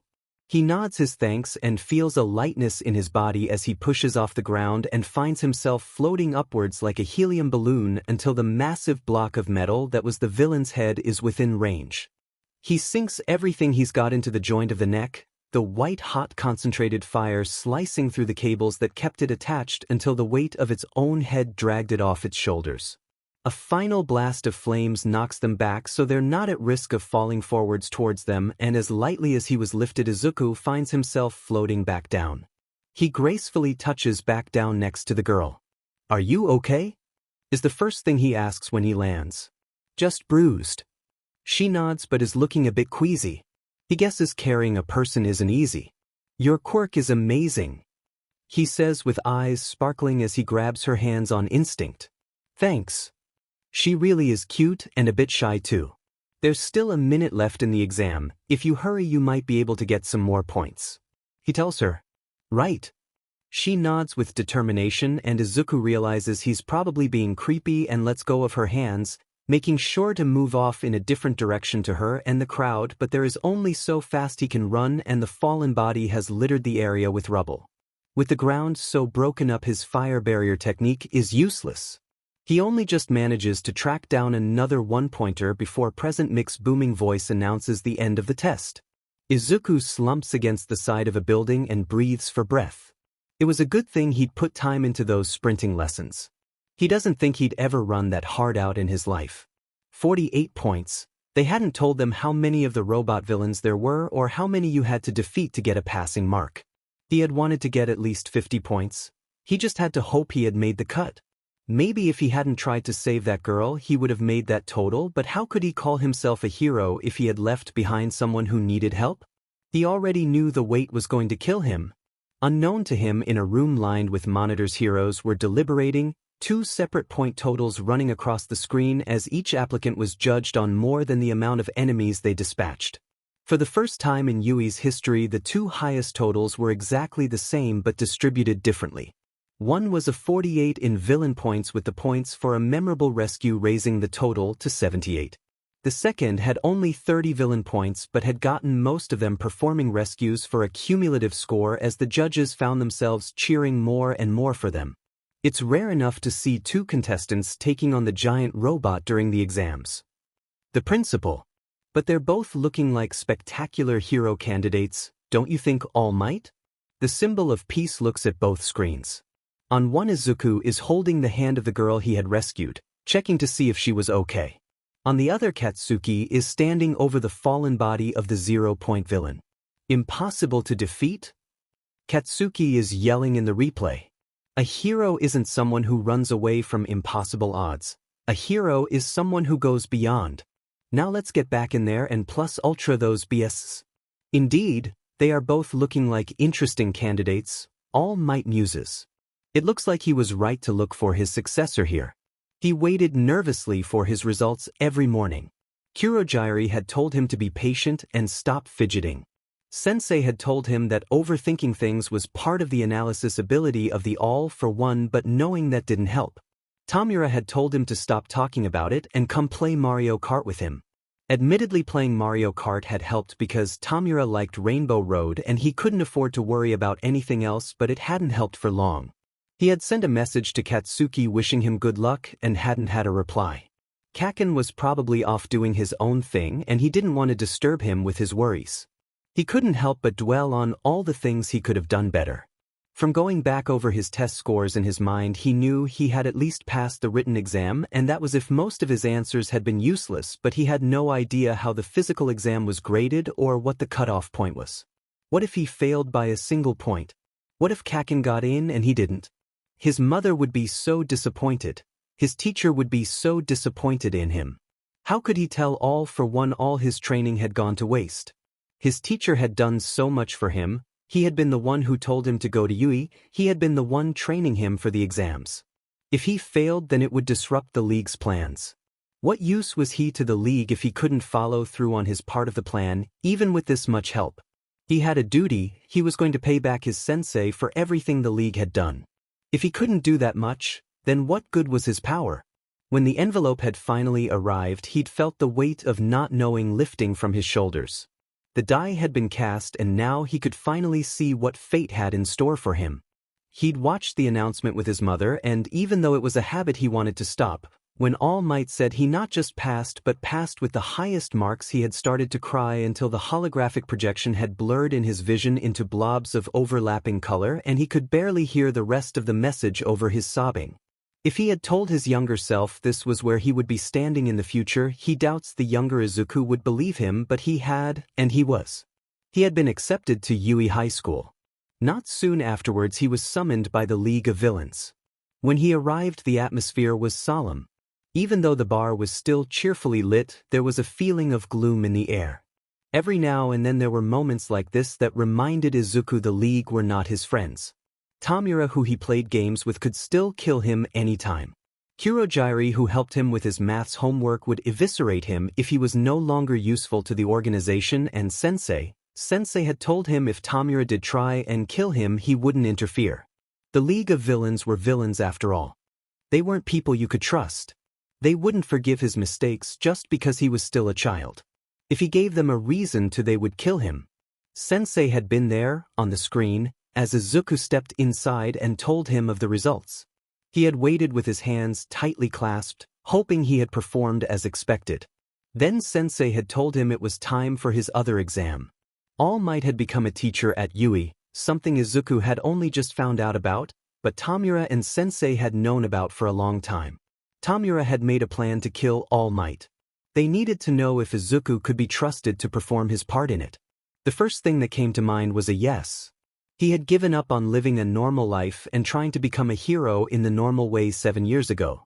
He had spent half his life with the League, being taught by Sensei. If there was something All for One wanted him to do, he wanted to help. He wanted to be useful. He wanted to be acknowledged. Izuku could admit to himself he had become somewhat addicted to Sensei's praise. After spending so long ignored to be told that he was important, it was something he wanted to hear over and over. He was scared of disappointing his sensei. If the only one who had said he had potential gave up on him, he feels like he might fade away.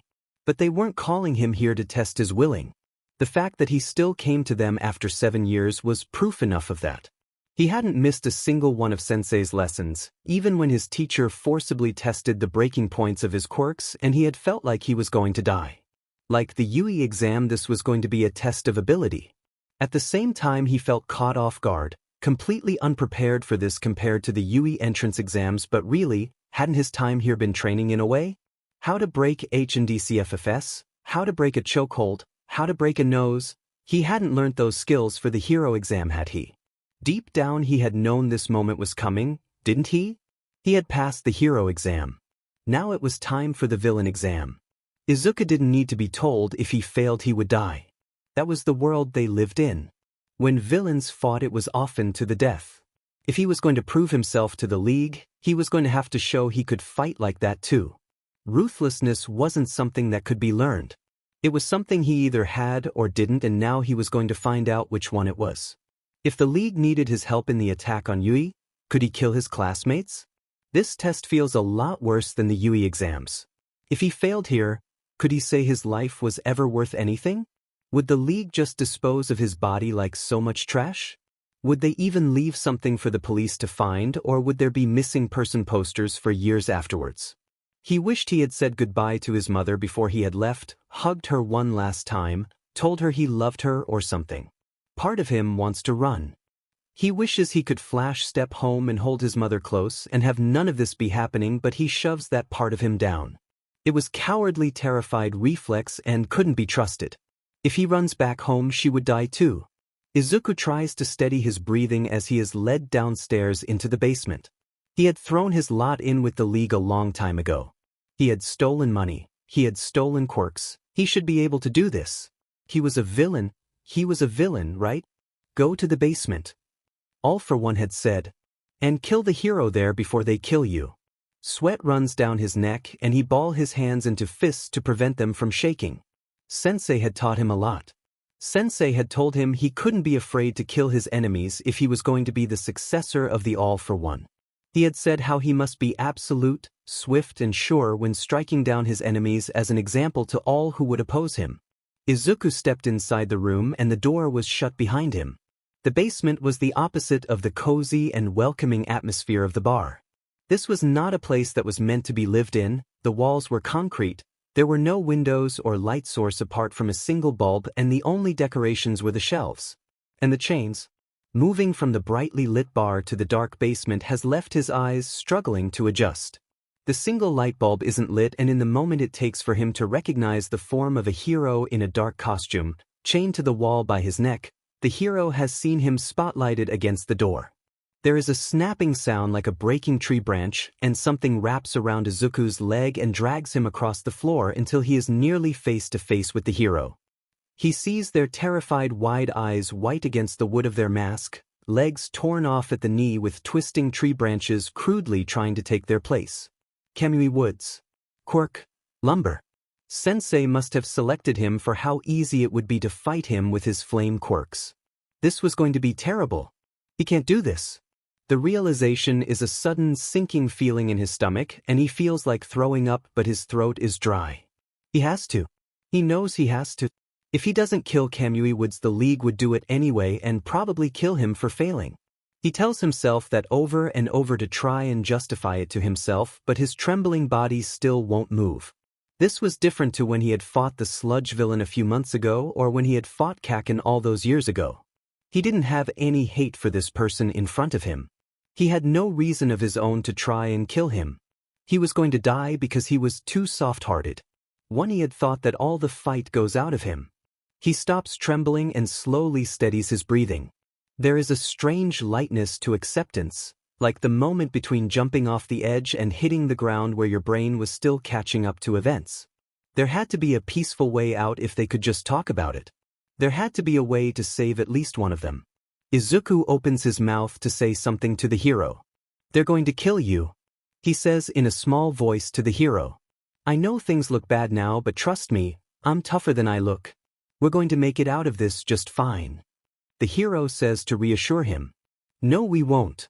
Izuku says and tell him briefly what he is up against. There are a few moments of stunned silence. "How do you know that?" the chained hero asks him. "Because they sent me to kill you," he says, and the words seem tiny and pathetic in the darkness. "You?" "Yeah." Tears are running down Izuku's cheeks. "Me?" The hero sighs, looking down. "I'm sorry," he says softly. "Sorry?" Izuku asks. "For this?" The branches crawl like snakes across the floor, trying to bind his arms to his sides. It's a shame to see one turn to villainy so young. The wood-controlling hero says as he grows a branch inside the links of chain to separate them. "I'm trying to help you," Izuku yells. A branch lashes around Izuku's throat. He grabs at it, putting both his hands on the branch coiling around his neck and reaching out. There is nothing. The wood isn't enough of a part of the hero's body for him to be able to steal the quirk through it. The branch starts to contract and Izuku can feel it squeeze his throat. He tries to say something in protest and just ends up weakly gasping for air.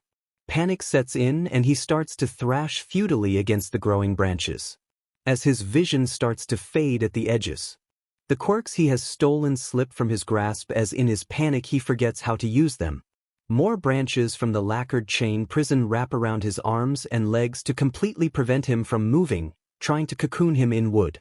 The branch around his neck grows further to wrap around his mouth as well and prevent him from crying out. He bites it. It makes as much of an impression as biting a table leg would.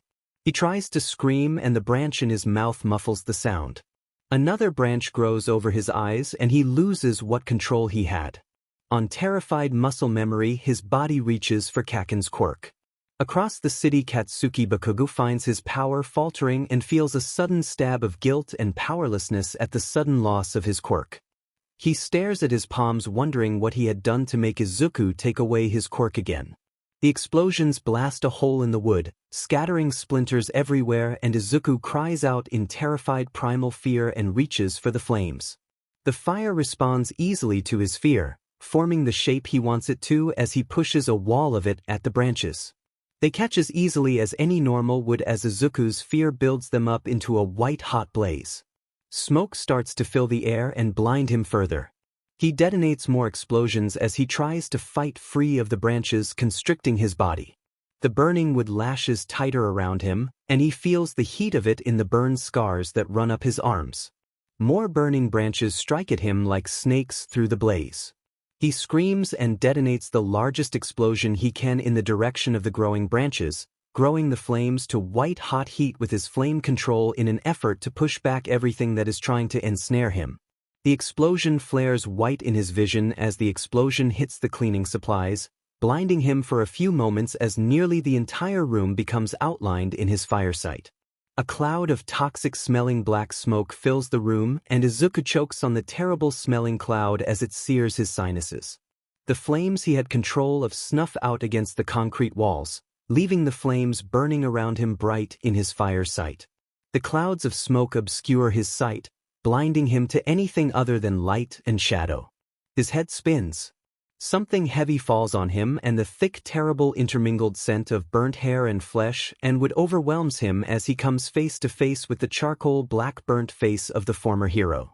The explosion has left the charred wood of the mask burnt into the skin, leaving the charred flesh near indistinguishable from the burnt black wood, the gleam of teeth terrible against the burnt black and red of the scorched flesh and wide white eyes staring directly into his own. Izuku can see the plea for help in them. Half-skeletal fingers claw at him as a rattling gasp for air rises from the hero's ruined throat, ending with a gurgle of fluid that gushes over their teeth. The burnt body twitches and collapses as Kamui Woods stops breathing. Izuku manages to gasp in the air to scream, but vomit rises in him instead and he throws up over the floor, the stink of burnt hero's corpse rising in his nose and clinging to his skin. He claws for the door, trying to run away from the slumped body. The smoke makes his head spin, his limbs feeling weak as he claws at the door trying to get it to open. He can't find the handle through the smoke and he can barely breathe. Tears and snot run down his face as he struggles for air, desperate fingers struggling to find the handle but just dragging uselessly down the door. Oh God, oh God, oh God, he's going to die. The thought repeats over and over. He can't tell if he is only thinking it or saying it out loud with the toxic smoke making his head spin. He struggles to get upright as he starts to cough and spits up a large blob of black mottled mucus and stands on shaking legs as he manages to step. Izuku collapses on the floor of the bar, blood-streaked mucus running from his nose as he falls to his hands and knees and vomits. Drawing breath hurts his torn and bloody throat, but he can't stop his body from bringing up more and more of his stomach until it's just a bitter bile splattering the floor. Tears stream uncontrollably down his face as the stink of the burnt body clings to him. In time he can breathe without vomiting and his heartbeat slowly returns to normal. He draws in slow breaths, his throat and lungs feeling a burning pain from inhaling the toxic smoke, and he tries to focus on breathing calmly, but he can't blink without seeing the burnt face of Kamui Woods superimposed on his eyelids. By the time he is aware of anything else, Kurogiri has already cleaned up the basement and bought him a new set of clothes. He gets changed numbly, the stink of the blackened corpse seemingly ground into his soul because he cannot scrub it out of his skin. Even after he has had a thorough wash and been healed, the foul reek of the charred body lingers. All for One puts a hand on his shoulder and says he is proud of him. Katsuki couldn't see Izuku until their first day at Yui High School. As soon as he had felt his quirk disappear, he had grabbed his bike and pedaled as fast as he could to the Midoriya household. He tried to keep his voice level and not glare, but tiny firecracker pops wanted burst from his palms, as they always did when he was nervous and wanted to check his quirk was still his. He couldn't call forth the explosions no matter how hard he tried, and he didn't stop trying until he had knocked on the door. For him, the only thing worse than the feeling of powerlessness that came from having his quirk stolen was not knowing why or what he could do to get it back. "Can I talk to Izuku?" was the first thing he asked in a rush that squished all his words together. Izuku's mother told him that Izuku wasn't feeling well and didn't want to see anyone. Katsuki had bitten his tongue to prevent himself from swearing and politely said he hoped Izuku was feeling better for school tomorrow and left. He didn't go back home. If he went back home, he would end up tearing the place apart with his bare hands out of frustration. Instead, he went to the gym. There was no trouble, even though it was getting dark when he arrived. People didn't want to mess with someone like him. He looked itching to hit something, and any delinquent that liked the look of his bike could tell, if they tried something it'd be them he was hitting. His coach trusted him enough to give him the spare key to the training room so he could work out during his spare time. He flicked on the lights, wheeled his bike inside and pulled out one of the punching bags. It would be better if he had the coach there to spar with, but this was good enough. He puts on his gloves and tightens each hand into a fist. Taking up the proper stance, he breathes out and starts to pummel the defenseless vinyl sack. The heavy bag was for power with very little give.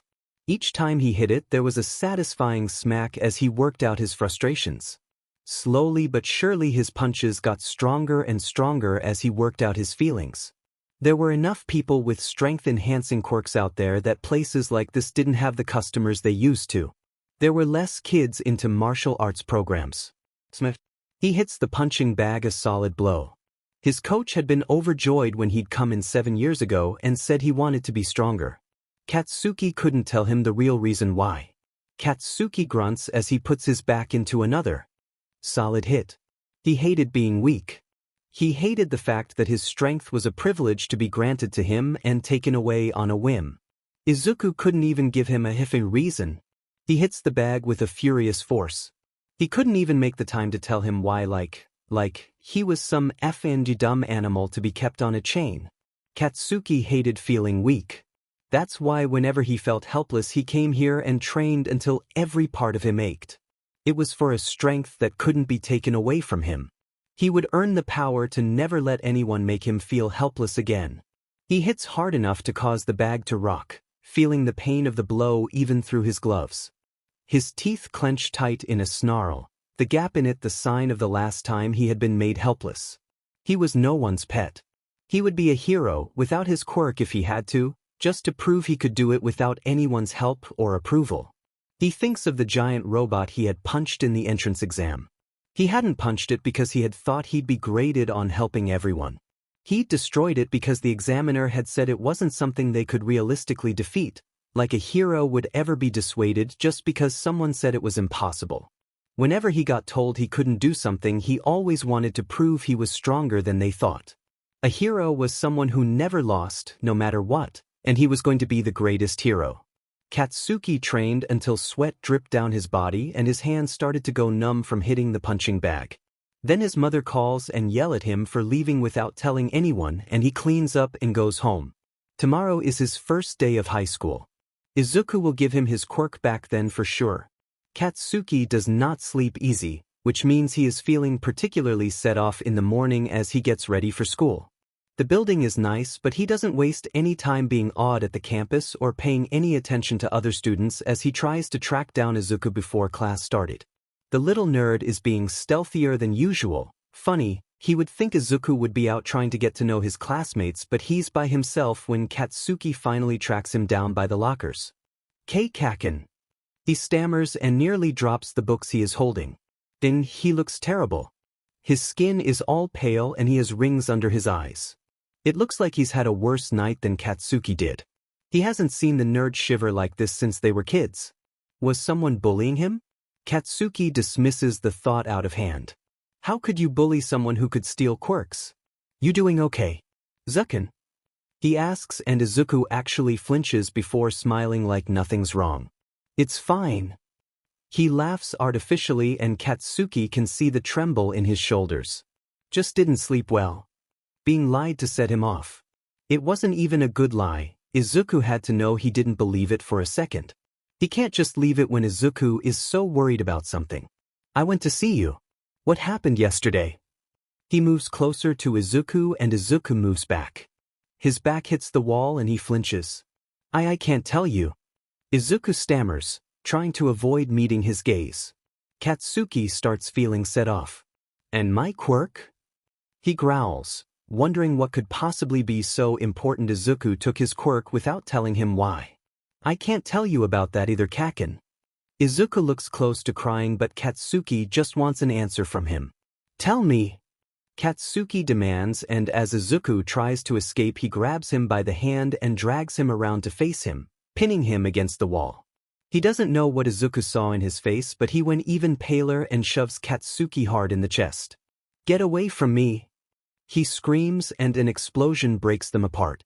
His own quirk wasn't something that could harm him at such a low level, but Katsuki is still stunned. Izuku hadn't used his quirk against him since they were kids. Izuku really is crying now as he draws his still smoking hand to his chest. I need it more now. He sobs. You understand, right? Izuku turns to try and run away and Katsuki grabs his hand. Katsuki doesn't understand. Izuku isn't letting him understand. Deku. He growls and realizes too late what he's done when the pain on Izuku's face turns to anger. Never call me that. Izuku screams and Katsuki lets go immediately, already backing off. You never call me that name. An explosion bursts from each palm, turning into a sphere of flames. The flames grow violently to spread around Izuku's entire body. Izuku, I'm sorry. Katsuki tries to say, his voice becoming quieter as he back away, but the flames only continue to grow. Flames creep along the floor towards him like the grasping claws of a wild animal. Don't touch me. Don't talk to me. Don't even come near me. Izuku screams as the flames grow further, spreading across the floor closer and closer to Katsuki. For a moment Katsuki is genuinely afraid that Izuku is going to set the fire on him, but he doesn't get a chance to find out. With a high-pitched screech, the fire alarm goes off and the sprinkler system dumps a lot of water over both of them. Izuku's flames sizzle, then go out, and before Katsuki can say a word, Izuku turns and tries to run. He bumps into someone coming the other way and slips over in the puddle. The gray scarf around the hero's neck unwinds and lashes at the both of them with lightning speed. Katsuki finds his arms being bound to his sides. He tries to struggle, but the cloth only tightens. Katsuki manages to say one very bad word before the cloth tightens over his mouth. Detention before class has even started. The hero sighs. What a pain. Katsuki's pretty set off about being dragged around like this. He takes great pleasure in cussing out the teacher even though it's muffled by the cloth. The scarf feels like some sort of metal. He probably couldn't break it even with his quirk. He had his legs left free to walk, and as tempting as it was to try and kick the teacher in the shins, it had been made very clear that if he tried it he'd be dragged the rest of the way like Izuku. He had fought way harder than Katsuki had at first until he had to be completely cocooned to drag him along, but now he had his eyes closed tight and had stopped moving entirely. Katsuki was worried about him more than he was worried about this forced march to the principal's office. Izuku was a cocky little fucker. What could have got him so wound up he'd jump at his own shadow? And why couldn't he FNG tell him about it? He thought they were friends, or rather, Izuku thought they were friends. After their fight he'd started following Katsuki around. At first he'd tried to ignore it and continue on with his life, but if Izuku found out he'd been teasing some other kid, he'd take away Katsuki's quirk until he apologized.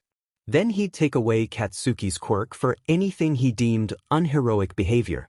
Before long it had become safer just to stick by him, but Izuku had never taken away his quirk without giving a reason before.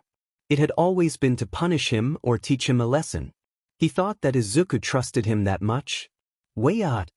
The cry trails behind the man himself as All Might skids to a stop in front of the teacher. I'll take over from here, he says with a smile and a thumbs up. I still have to do these students' hero interviews. The teacher has a clear look of, are you even kidding me, that is matching what Katsuki feels, but he lets them go. Fine, but you're taking them to the principal afterwards. He tells the looming large figure of the other hero. If they're going to act like this on the first day, they shouldn't bother showing up to my class. With a lazy half-wave, the teacher turns to leave. Katsuki discreetly makes a rude gesture at his back. A hand that could crush a car lands on his shoulder as All Might leans in. Have you boys been fighting? The famous #1 hero bends down to be closer to eye level with him. Katsuki finds himself trying to avoid his gaze and sees Izuku shivering as he gets up. His hand goes to his neck and he shudders. Katsuki sighs. In this situation he can't really lie and pretend that it was nothing. He's a lot more worried about whatever happened to Izuku than getting into trouble. It was my fault, he says quietly. Something's troubling my friend, I don't know what. I tried to find out and pushed too hard. It ended up scaring him. Nothing would have happened, it was just an argument.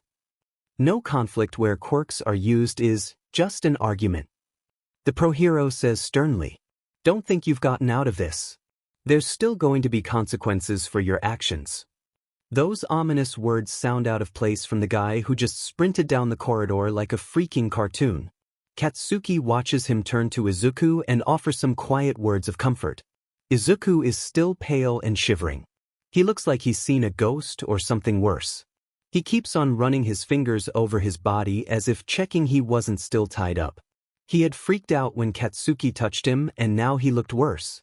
He couldn't even respond out loud to the questions All Might was asking him.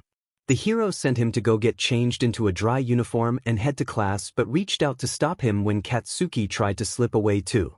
Right, like it would be that easy. Bakugo, my boy, if I can take a moment of your time? I already know I effed up, so just skip the lecture and give me my punishment. Katsuki shoves his hands in his pockets. No, it's not that. All Might laughs. As part of my role as a teacher, I'm interviewing all my students. The bulky hero opens the door to his office, and Katsuki sighs internally and walks inside. He hated talking about this kind of shit with people. It felt like telling them how to hurt him, but he kinda owed All Might, so he'd let him get away with it. Just this once. He wasn't going to get in the habit of doing it. He stepped inside the small office and sat on one of the small chairs, tilting it back as he leaned on it. His wet uniform was going to seep through onto it, he was sure. All Might closes the door behind him and sits behind the desk. The chair creaks when he sits on it, and the entire setup seems hilariously undersized for him. The number one hero carefully wheels the chair forwards, and Katsuki isn't sure whether to laugh or be set off he's wasting time. All Might picks up a pad and pencil. So Bakugo, my boy, tell me, what does being a hero mean to you? It's cool. Bakugo says dismissively and waits for the next question. All Might gives him a look. Is that your complete and final answer? All Might asks, and with another internal sigh Katsuki realizes he probably owes All Might a bit more than that. I want to be strong like you, he says, and his hands curl into fists. I want to be a hero everyone looks up to and acknowledges. My quirk doesn't always work, but a hero isn't someone who lets something like that stop them. He pauses for a bit to steel himself. Before you saved me from that sludge villain, I felt helpless. My quirk couldn't do anything. I had to be saved by someone else, and I don't want that to happen again. Even without my quirk, I want it so no one ever makes me feel helpless. The things I hate most are the ones that say they're going to make you powerless and there's nothing you can do about it. That's why I punched that robot in the entrance exam. I'm sick of people just accepting that there's nothing you can do. That's bullshit. A hero should be someone that never gives up and always wins, to show that it's always possible, that you don't gotta just accept it. That there's a way you can win, even if you're so scared you feel like you're gonna die, you do it anyway to show it can be done. Katsuki shrugs. A hero should be someone that makes people feel they can be powerful. At least that's the type of hero I want to be. Very touching, Bakugo, my boy. The hero puts a hand on his shoulder. Do you know why I took up a teaching post here? Katsuki shrugs in the classic, don't know, don't care, kind of way. I will be retiring soon. I decided to come to UA to choose a successor to train as a hero. Bakugo, my boy, it is not an easy path, but you have the determination of a hero and the body to match. I am asking you now, will you accept my power and the burden of becoming the new symbol of peace? The hero shrugs and goes to stand up. Of course you will need time to think over this offer? Yes.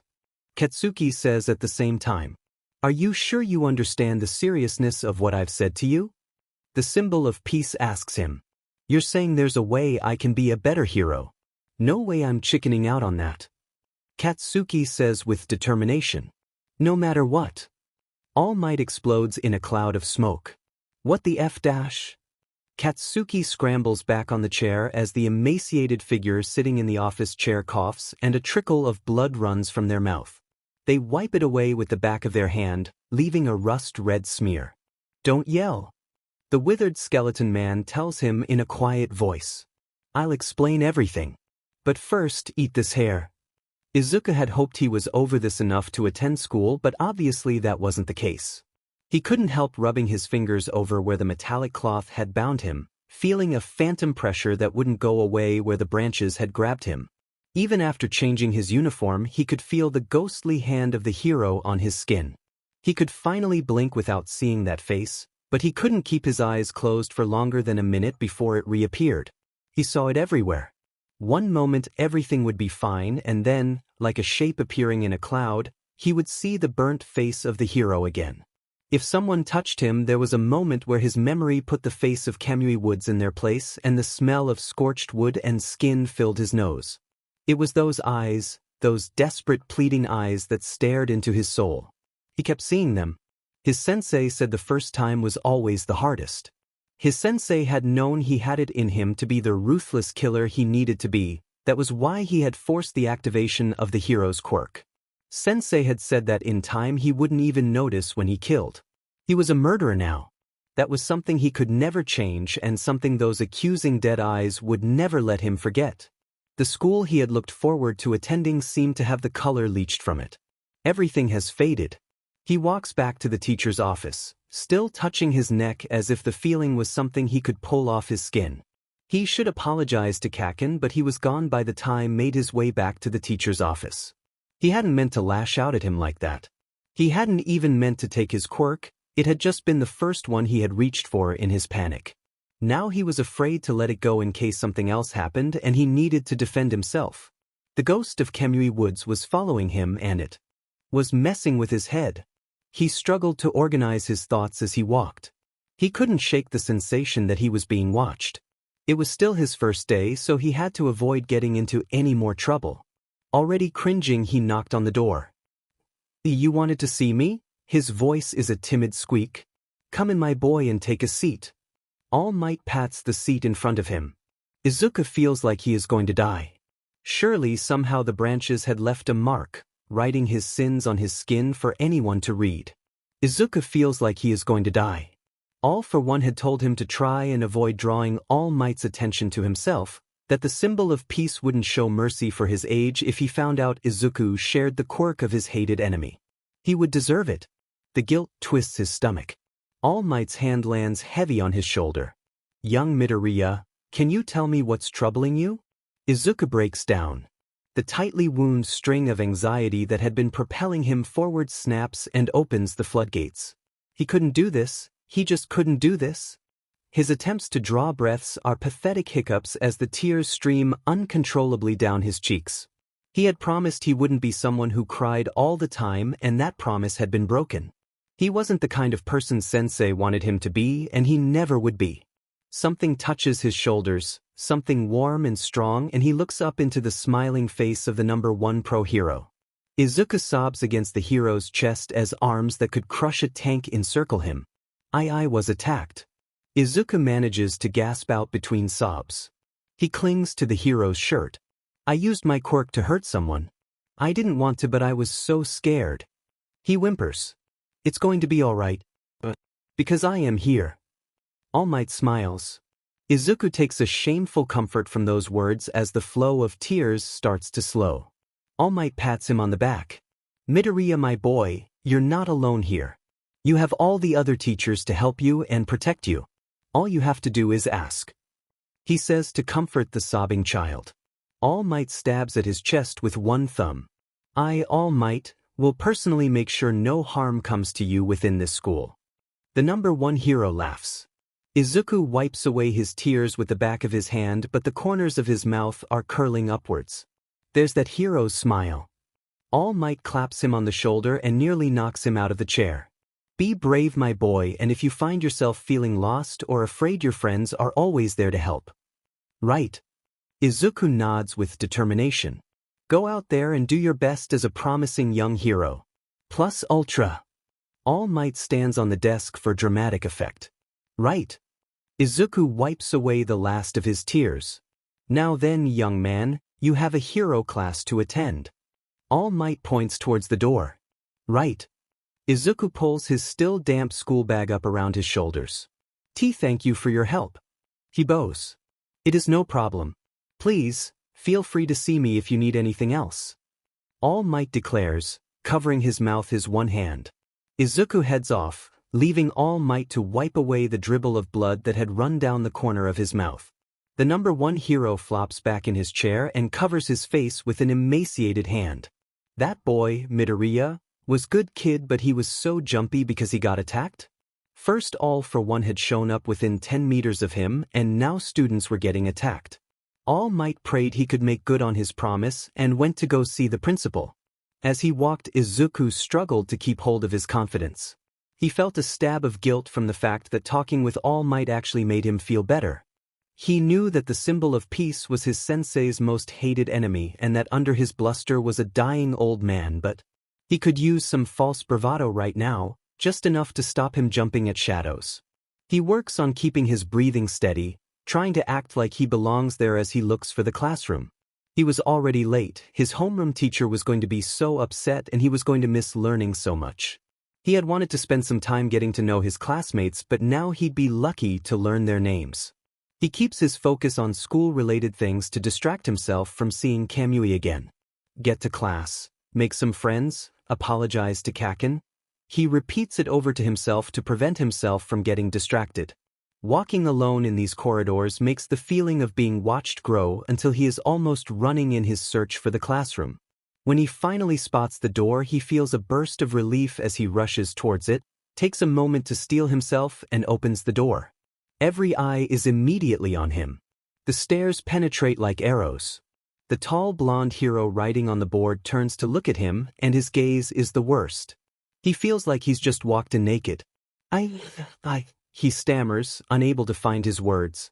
His gaze falls on the whiteboard and what is written at the top of it. Class 1B Homeroom Teacher Blood King.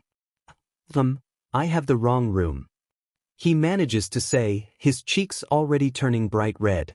Sorry for disturbing you. He hears the laughter start behind him as he backs away and closes the door. His cheeks burning from embarrassment, he breaks into a run and tries to hold back the tears. How did he manage to walk into the wrong class in a school with only 2 classrooms? He was never going to be able to live this down. He almost sprints across the school to find Class 1A before the bell rings. He just prays the teacher will be forgiving of his absence. When he finally finds the right door, checking 5 times to make sure that's where he's supposed to be, he tries to drive the blush of embarrassment from his cheeks and opens the door. The classroom is empty. Izuku tries to stop tears building in his eyes. What should he do now? His frozen indecision doesn't last long before someone comes up behind him and walks into the room. His fears lessen but don't fade as everyone slowly returns and takes their seats. He waits in the corner of the room, staring at his feet and trying not to panic as people filter in. He just wants to be unnoticed and continue the school day like a normal student, but the universe has other ideas. As much as he tries not be noticed, someone strides up to him and demands to be acknowledged. What do you think you're doing causing such trouble on the first day of school? The taller boy demands, and Izuku flinches. Have you no respect for this institution? If you aren't going to take your studies here seriously, you might as well be expelled. Your actions here are an inexcusable mark on the reputation of this class. Tears are brimming in Izuku's eyes. I'm sorry, he whimpers. You should be. The other student doesn't let up, even though Izuku is a hair away from slumping to the ground and crying. I was informed you would be disciplined by the proper authorities, but such a lapse in judgment as to pick a fight on the first day. Izuku can't back further into the corner without a triangular backbone, and his breathing is starting to pick up as he is trapped further in the corner. There is nowhere he can run to. He can feel himself reaching for Kaken's quirk. He keeps at his fingertips with every stabbing word. The light seems to be fading from the room as his fear grows inside him. Leave him alone. Katsuki snarls, grabbing the other boy's arm and pulling him back. There is a sliver of light in Izuku's vision. Like you have any right to talk. After that pathetic display. This course has no need for people who aren't serious about becoming a hero. The student turns around and starts berating Katsuki. You're really pissing me off right now. Katsuki snarls and flexes his hands as he did when he wanted to set off an explosion while Izuku had his quirk. There is no room here for heroes that can't use their own quirks. The other student looks down on him, and Kaken actually looks ashamed. You are lucky your friend here placed worse due to his absence, otherwise you would have been expelled. You don't have to rub it in. Katsuki snarls. If I'm going to get kicked out anyway, I might as well get kicked out for kicking your butt. At your current skill level? The other student snorts, clearly unimpressed. You're 1,000 years too early. That's enough, Ida. A familiar voice says, and Izuku recognizes the cute girl he had met in the exam. He gets the point. Ida snorts, still glaring at them, and goes to take his seat. Are you doing Odake? Your face is super pale. The cute girl says, and Izuku forces a smile. I'm fine. He tries to keep his voice level. Are you sure? Because you're really sweaty, and when Ida was talking you looked like you were going to throw up. The girl goes on to say and offers a hand. That bad, huh? Izuku says, realizing he has ended up crouching trying to defend himself. He takes the hand and straightens up. Sorry, I haven't introduced myself. I'm Ochako Uraraka. The cute girl smiles and Izuku feels his heart calming. Midoriya Izuku. Izuku introduces himself and looks around. And that's Kaken. Katsuki snorts and looks away, still sulking with his arms crossed tightly. Sorry for bothering you. He apologizes, also avoiding eye contact. Ida's a nice guy really, he's just a bit stuffy. I'm sure if you get to know him you'll get along just fine. She claps her hands together with enthusiasm, then her face falls. Well, if you get to know him. What do you mean by that? Izuku asks with a sinking feeling. Well, we just had a quirk aptitude test, and Kaken got last place dash. Uraraka starts to explain. Don't call me that. Katsuki says sulkily. Uraraka looks confused. Only my friends can call me that. Katsuki sulks, leaning against the wall. Oh, do you not want to be friend with me? Uraraka asks. No. Katsuki snaps and notices the sad look on her face. It's not that. Look, we just met, how can we be friends? I'd like to be your friend. Uraraka smiles. Classmates should get along, right? Yeah, Kaken. Izuku chips in and Katsuki glares daggers at him. Instead of responding like Izuku hopes him to, Katsuki turns on his heels and gets back into his seat. Izuku quickly follows suit and gets back into his seat before the teacher returns and notices him standing around. It doesn't work. The teacher that walks into the room causes a stab of instinctive fear in him as they turn and lock eyes with him. It's the teacher that had broken up their fight. He doesn't look impressed. Izuku shrinks back in seat, hoping that he won't say anything and just get on with the lesson, but his last hope was dashed. I would expel you right now, but the principal says you deserve a second chance, so you have tomorrow to convince me you deserve to stay. The teacher says in a tone that makes Izuku's spirits sink to the bottom of his stomach. You too, Bakugu, the only reason you're still here is that Midoriya failed to show up for the test. So far you are at the bottom of the class. Don't think you can coast on your entrance exam score or you will be going home. Izuku shrinks back into his seat. Now, the two worst students in this class understand they'll be putting on a demonstration tomorrow, we can move on. The teacher turns back to the whiteboard. Izuku is glad the rest of the day is normal. He doesn't think his heart could take much more. It was a relief to go over the curriculum sheet of largely normal classes and remind himself there were things he could still do. English problems were far less intimidating than hero work, even with as eccentric a teacher as present Mike, and little by little he manages to calm himself. He feels like he had failed some secret test of all for once. A real villain wouldn't feel as guilty as he did over Kamui Woods' murder. They wouldn't be jumping at their own shadow in such a way they'd made it obvious to everyone. A hero was someone who kept their head in a crisis, and a villain had to keep their head too. He had failed on both accounts. No wonder the teacher had put him as bottom of the class.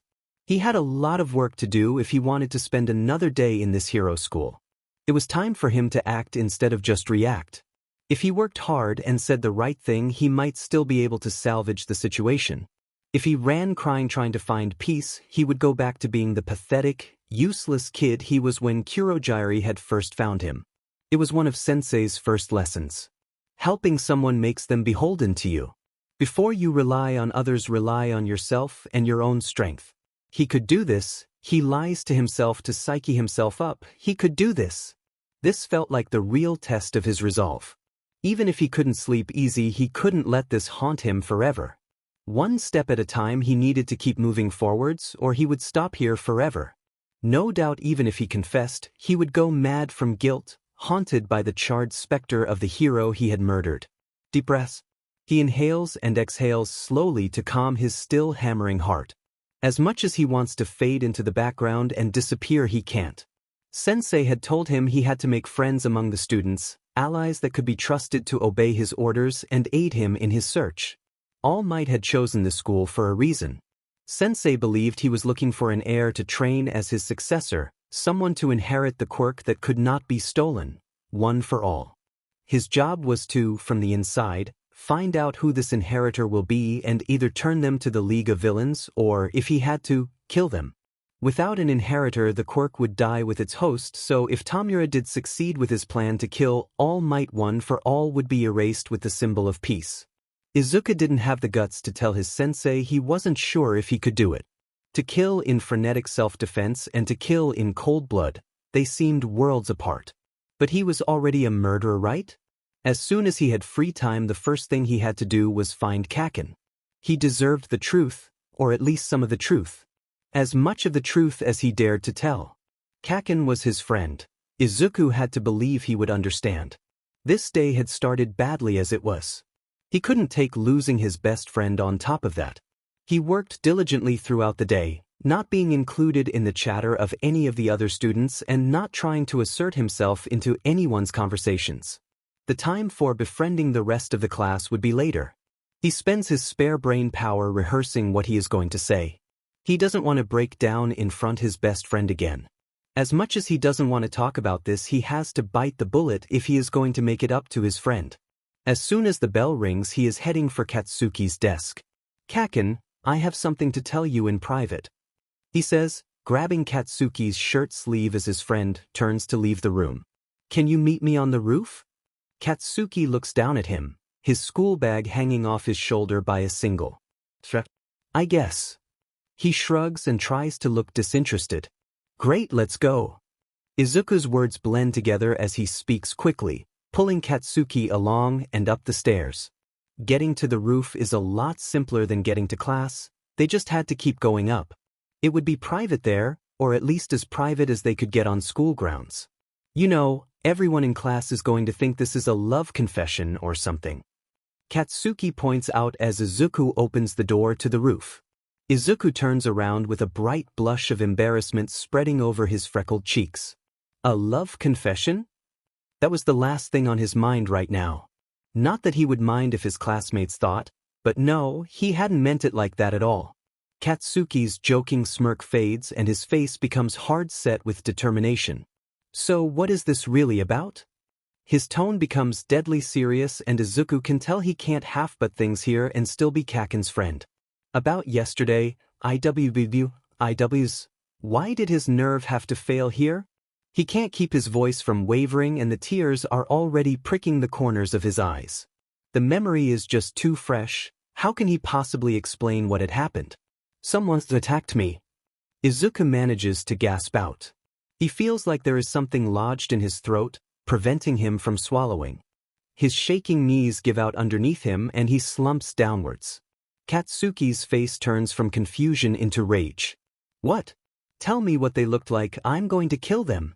Katsuki slams a fist into his palm, practically frothing at the mouth. Izuku shakes his head, not trusting himself to open his mouth without vomiting. He swallows. They grabbed me and I couldn't use my quirk. Izuku's voice wavers.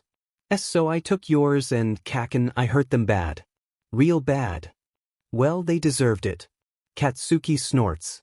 The tears start to flow as Izuku struggles for breath. Tia was nothing I could do. He cries. I'm so scared, Kaken. What if it happens again? I can't. Izuku starts to bawl, the tears flowing hard and fast and mingling with the snot from his running nose. It was the first time since he got his quirk that he had felt so utterly helpless. Man, I haven't seen you looking this pathetic in ages. Katsuki sighs.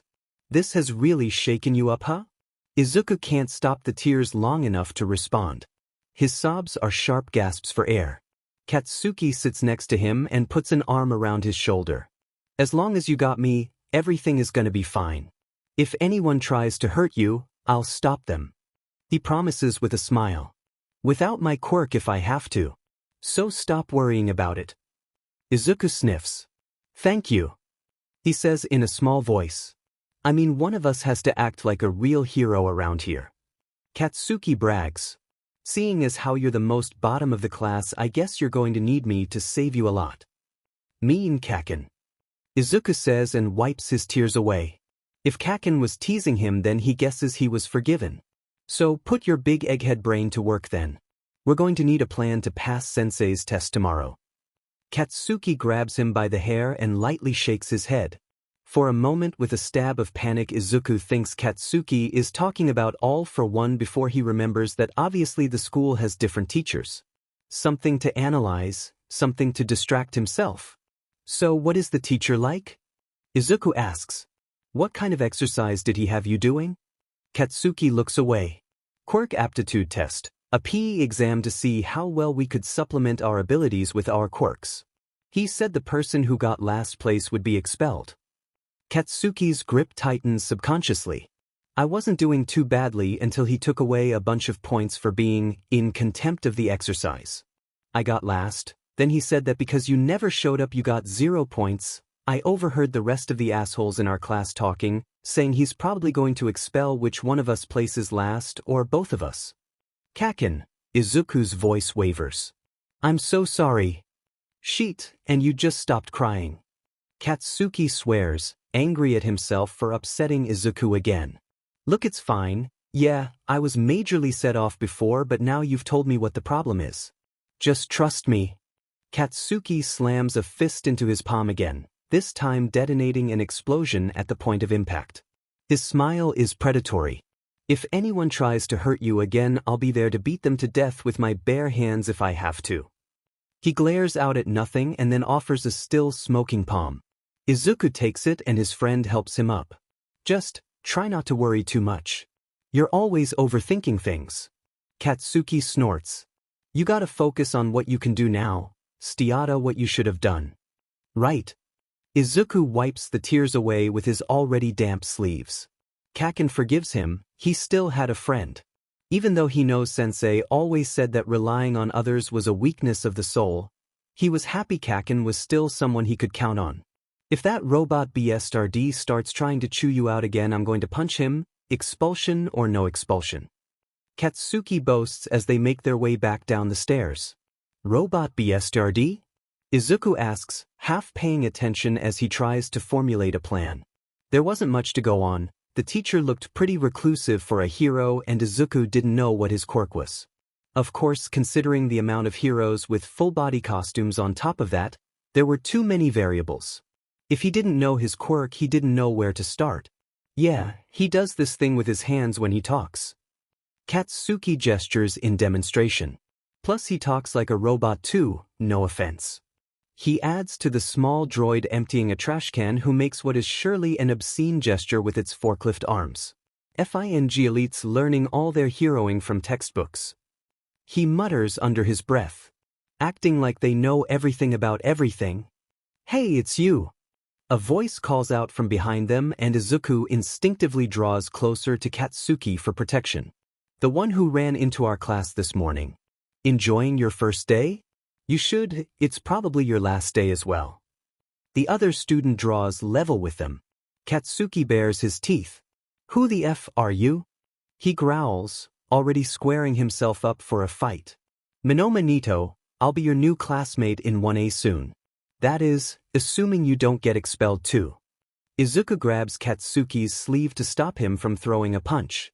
Is that really the way a member of the top class in the heroics department should be acting? Nito tuts and walks past them. Well, I guess someone from Class B like me wouldn't understand that. See ya later. Or not. Katsuki snorts and pulls his arm away from Izuku's grip. You should have let me deck him. He says. I wouldn't have done any good. Izuku points out. Please Kaken, I don't want us to get in any more trouble than we already are. Izuku's voice cracks and Katsuki's expression softens.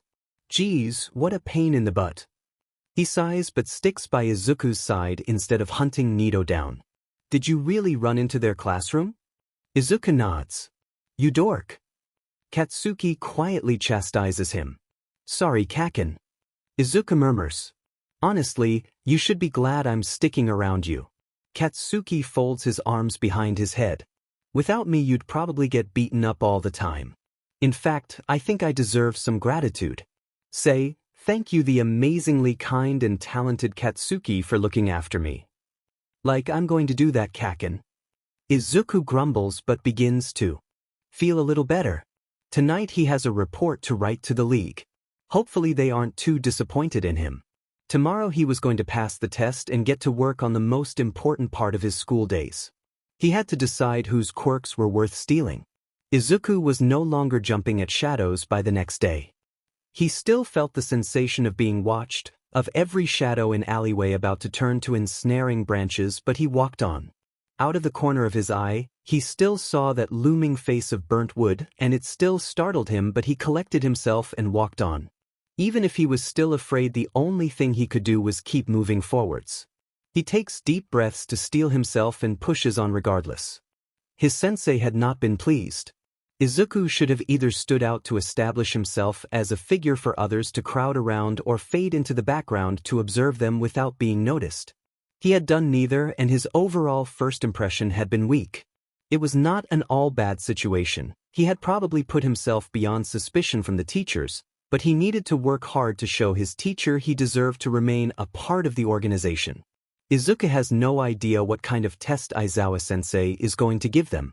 If it was a pen and paper exam, then he's worried Katsuki won't pass. Kaken wasn't stupid, but he didn't have much patience with exams. And if it's something like long-distance running, well, he doesn't have the best of stamina for things like that. If it was something they could do together, then they had a chance.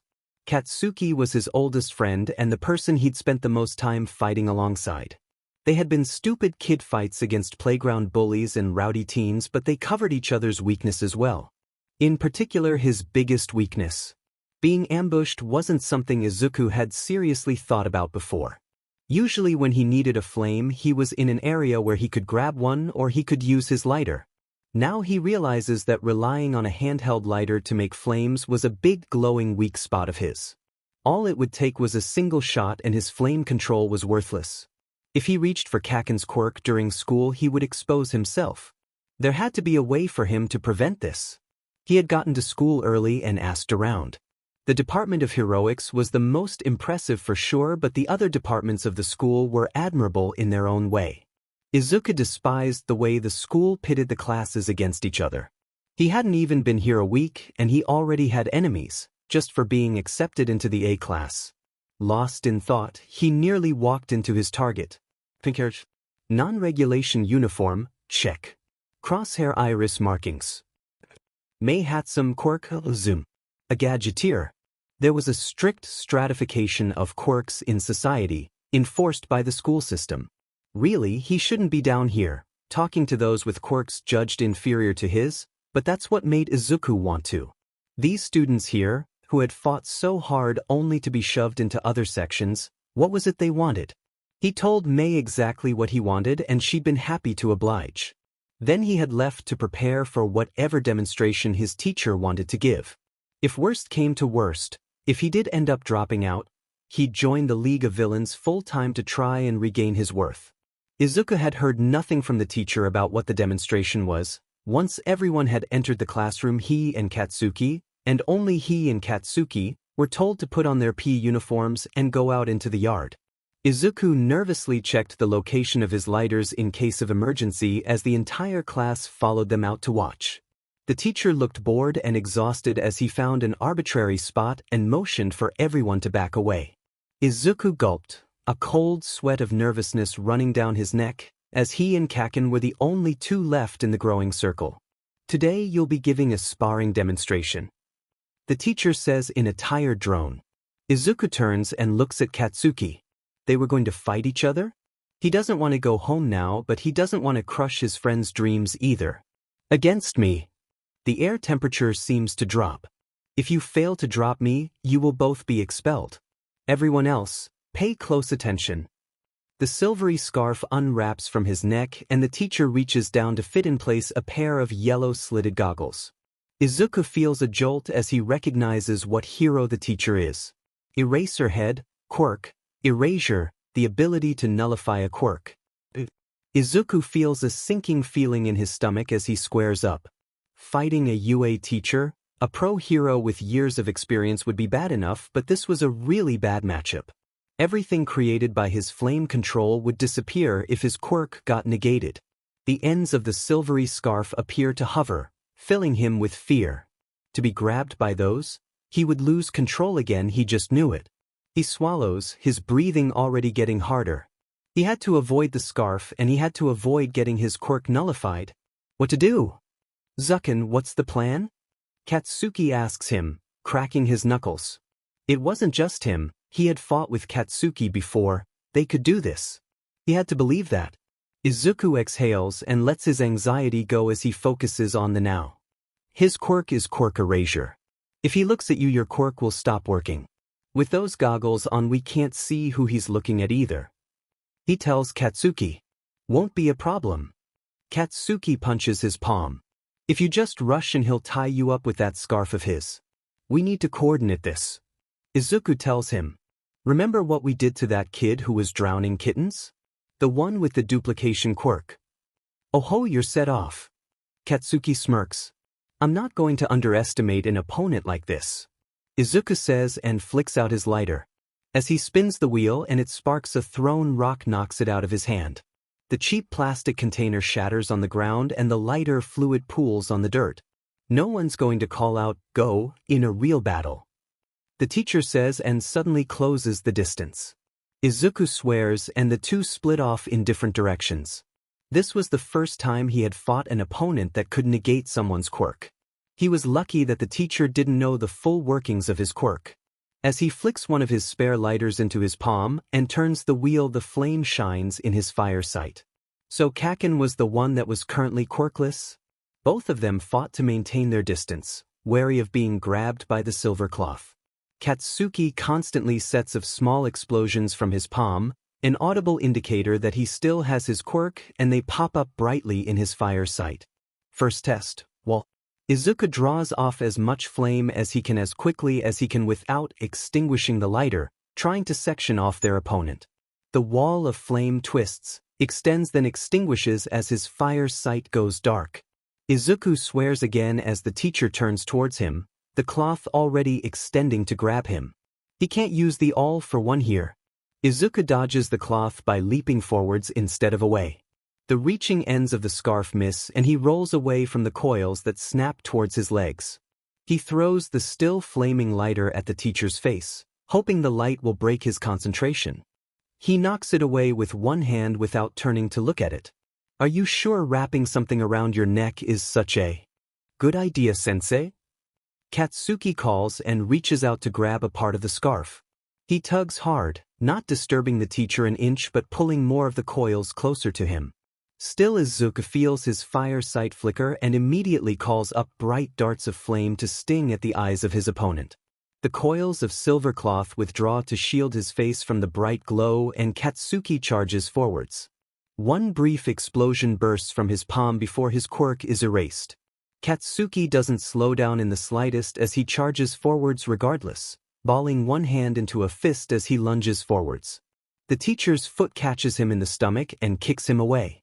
Katsuki retches violently but manages to not be sick. From the other side, Izuku builds a new wall of flames, this time spreading out to shield him as he moves so he is hidden by the glow. He sends it forwards to engulf his opponent. Katsuki smirks as the flames close over the teacher, hiding him from view. A slash of the silvery cloth breaks a hole in the cocoon of flames and Izuku feels his fire sight die and with it the flame wall. Katsuki, waiting behind the flame wall, closes the remaining distance and aims a solid blow at the teacher's unprotected back. An explosion bursts from his palm to augment the hit, but the teacher leaps out of the way and Katsuki finds himself sprawling in the dirt instead. The teacher stands on his back. What are you going to do now? Eraserhead says coldly, a loop of his scarf in his hand. You have no quirk and nowhere to run to. People who rely only on having a flashy quirk aren't cut out to be heroes. Izuku bites his lip to keep himself from calling out. Go home, kid. This school doesn't need heroes who are too scared to fight. Katsuki moves his hand, slamming it down on the puddle of fluid from the first lighter that the teacher is now standing by and setting his shoe on fire. The hero quickly moves his foot and Katsuki rolls over and hits him hard in the crotch. It has less effect than he would like, and the silvery material of the scarf lashes around him to prevent him from scrambling away, but Izuku doesn't waste the effort. While his fire sight is still burning strong, he grows up the flames as high as he can. His flames didn't need fuel to grow, or rather their fuel was something internal. From the sparks that Katsuki provided, he can grow the fire as large as he needed. Eraserhead chooses to release Katsuki to smother the fire using the silvery cloth, and Katsuki scrambles to his feet, breathing heavily. This was an intense match. One wrong move would end them. Izuku feels his fire sight die and gives a signal to Katsuki. Katsuki throws the second lighter, the one Eraserhead had knocked away earlier, and detonates an explosion at the same time. A short rain of fire falls towards the hero and Katsuki swings.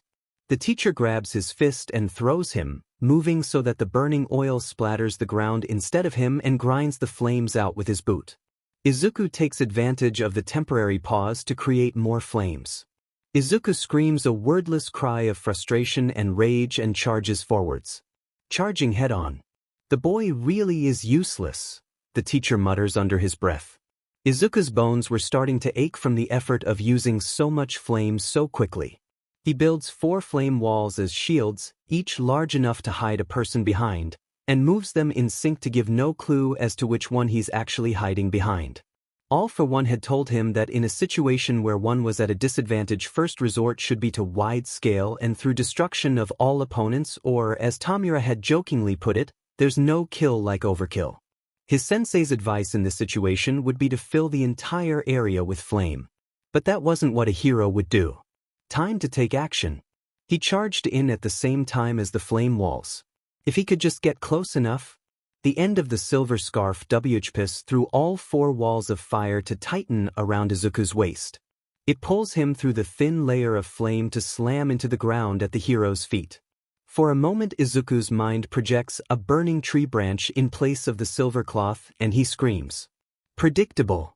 Eraserhead sighs as he turns to stop Katsuki's charging attack with the cloth. Izuku grabs him from behind, trying to ignore the feeling of the cloth tightening around him. He half was expecting to end up clutching nothing but air, but he actually grabs the hero solidly from behind and, with tears of fear still rolling down his cheeks, throws him. There is less weight to the hero than he thought there would be, as if he hasn't been eating. Katsuki smiles as he sees the teacher's body bend backwards and hit the ground and roll. The smile doesn't have time to fade before the teacher is lightly rolling back to his feet from the throw and wrapping them both in the metal scarf. Loops of the metallic cloth tie them back to back, tying legs and arms together palm to palm so neither can use their quirk and binding their mouths so they can't talk. Izuku stiffens with fear at the feeling of being bound, completely helpless, and forces himself not to reach for a new quirk to free himself. The teacher stands up straight and stretches. Now then, who can tell me what they learned? He asks of the class while Izuku struggles not to hyperventilate. Always wear a cup. A purple-haired kid says in awe. Not what I was looking for, but yes, villains will always try to attack obvious weak points. They're the first places you should protect. Anyone else? The teacher proceeds to take class normally while Izuku looks down and tries not to cry.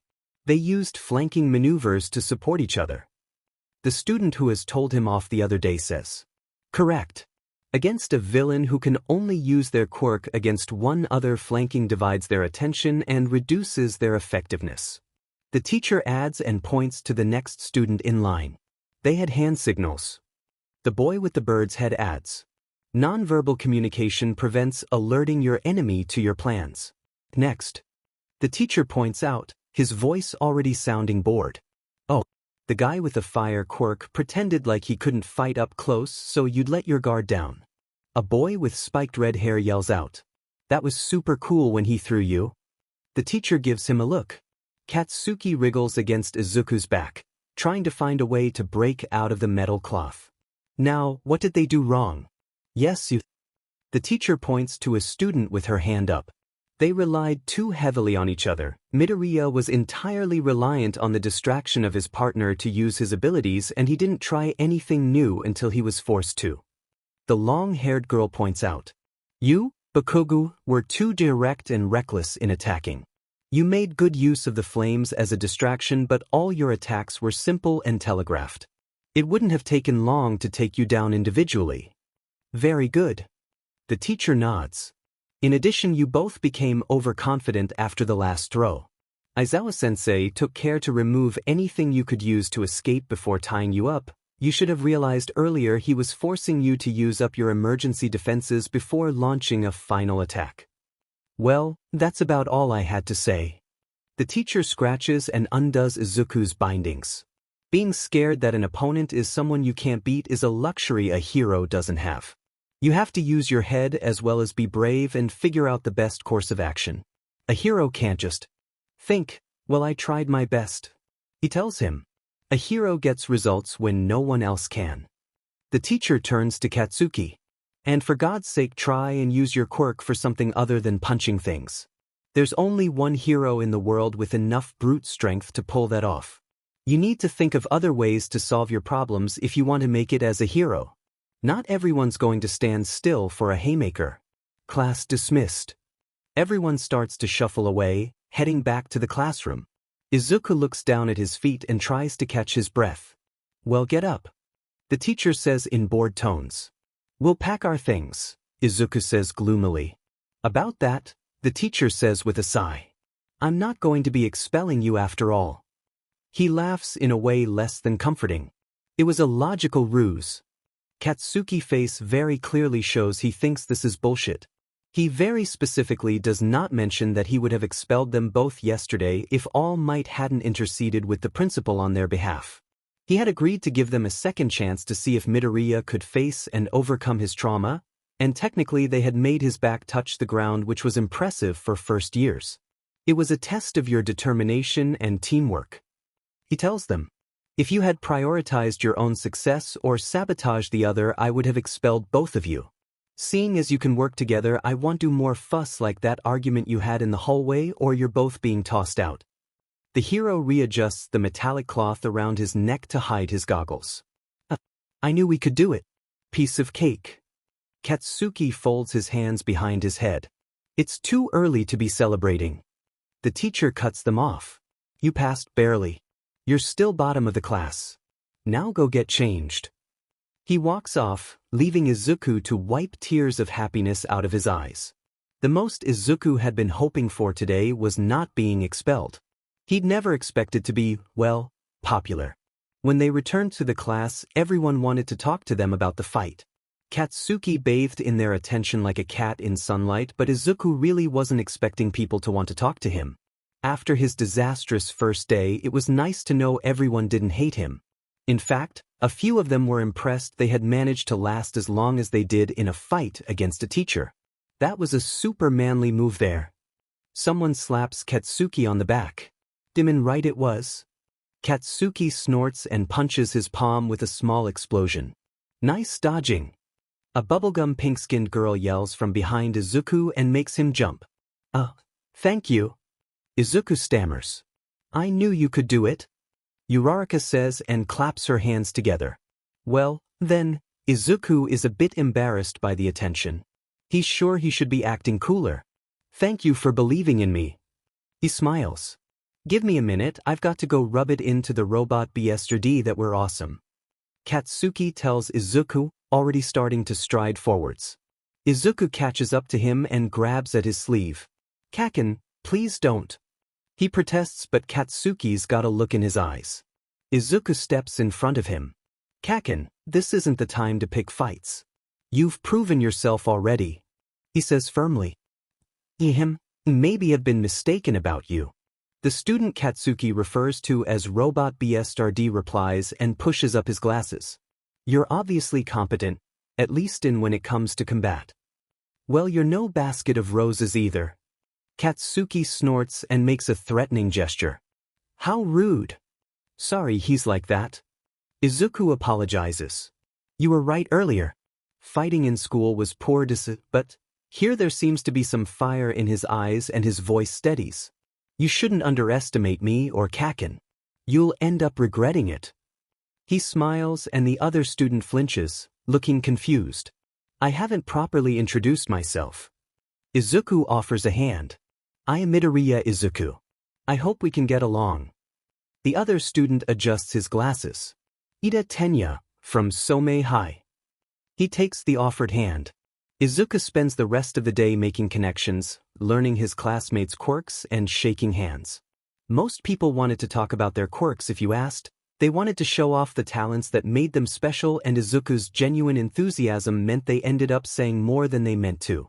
If anyone was reluctant, Izuku would say he wanted to know to see how they could work together as a team. It was an approach that worked for most, except for those the class probably thought of as the cool kids, or rather they wanted to be thought of as the cool kids, and Ida, who was planning on showing off his quirk at the appropriate time. By the time Izuku breaks for lunch, he is feeling pretty good about the day's prospects. He's doing well in class and he knows at least everyone's name. Things seem a little brighter. He was nearly humming as he took his lunch tray back to sit with his new friends. So you didn't drop out after all. Such a shame. A voice he recognizes says from behind him. Izuku turns, noticing the smug smiling face of Minoma Nito. He feels a lot more confident now. No, I didn't. He says calmly. Well, congratulations. Nito replies without a trace of sincerity. Izuku puts his tray down and gives the Class B student his full attention. May I talk to you for a moment? Yes. There is a flicker of disbelief in Nito's eyes. He wasn't expecting to actually be given full attention, but he recovers quickly. Oh, wanting to laud it over me that you're at the top and I'm not? He teases. No. You're holding a grudge. I want to know why. Izuku bluntly states. So far I'm guessing your quirk isn't so effective against giant robots, so they ignored your potential because they didn't think it would sell toys. That's pretty close. The malevolence in Nito's eyes is fading. He had hoped to be doing more teasing, but now he's suddenly on the defensive. Izuku drives the point home. Feeling underappreciated, seeing worse students being given the chances you deserve? He says, and sees the acknowledgement in Nito's eyes. He probably thinks he is keeping himself unreadable, but he is giving everything away. Had anyone ever agreed with him before? They are deliberately trying to hold you down. He tells the other student. My sensei says this system is designed to pit us against each other, prioritizing those who are marketable over those with the talent and ambition to make a change. Nito frowns. Aizawa-sensei said that? He looks doubtful. Izuku shakes his head. No, I have a personal tutor. He helped me get into a class. He could probably help you do the same. There are too many gifted students here not being shown the respect they deserve. He gives the other student a business card, and in the moment their hands touch, he makes a connection. Nito's eyes widen in surprise. Is there something wrong? Izuku asks, but Nito smooths out his expression. I wasn't expecting our quirks to be so similar. Nito says carefully. Izuku smiles and gets ready to take Nito's quirk if he shows any signs of doing anything to give him away. Nito flexes his fingers, but he looks thoughtful rather than concerned. You should talk to sensei. Izuku tells him. But if you do, please be honest. You'll find him very understanding of the situation people like us find themselves in. He picks up his tray and leaves Nito looking at the business card. See ya. He gives a small half wave and heads back to his table. The food here is pretty good. He sits and eats, doing not much talking but a lot of listening. Sensei was right, there were lots of students here with potential. They'd be better off kept whole than harvested in the attack. Izuku didn't know all of what Tamura was planning, only the stuff he had helped with, but there would be casualties. He had asked Sensei if he could keep students with more potential alive than with their quirks stripped from them out of harm's way, and he had assented. His teacher had been right. This harmful system of heroics grew resentment, and where there was resentment there were people like Minoma Nito. Best to get him out of the way as soon as he could. Today was the first day of heroics training. He may have made up with Kaken, but he could tell Aizawa hadn't been fighting seriously. Pro heroes were really on another level. He'd need all the practice he could get if he was going to survive this world. Heroics was the class taught by All Might after all. The thought of being around the hero filled him with fear. The symbol of peace knew everything and guilt that he hadn't confessed his crimes already. Even after everything Sensei told him, it was hard to separate the man from the myth. All Might's influence extended far beyond the man himself. For Izuku's entire life, the symbol of peace was this great symbol of justice that defended good and punished evil. Now Izuku found himself on the wrong end of that equation. Like a guilty child, he found himself waiting for the punishment that would inevitably come. Sensei had made sure he knew if he got exposed, All Might would kill him. He was lucky he could use nerves as an excuse as to why he jumped when the teacher swept through the door. He really had the air of an actor on stage, playing it up for the cheap seats, Izuku thinks, and everyone plays along with it.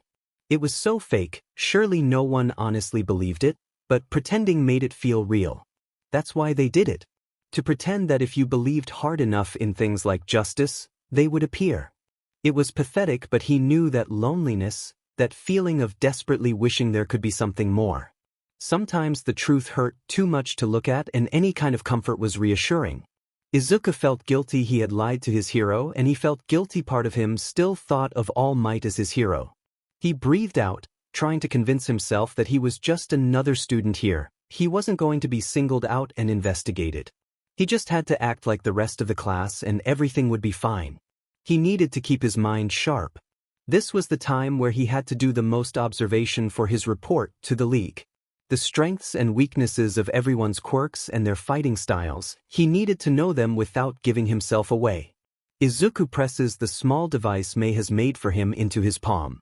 Such a small thing but so useful.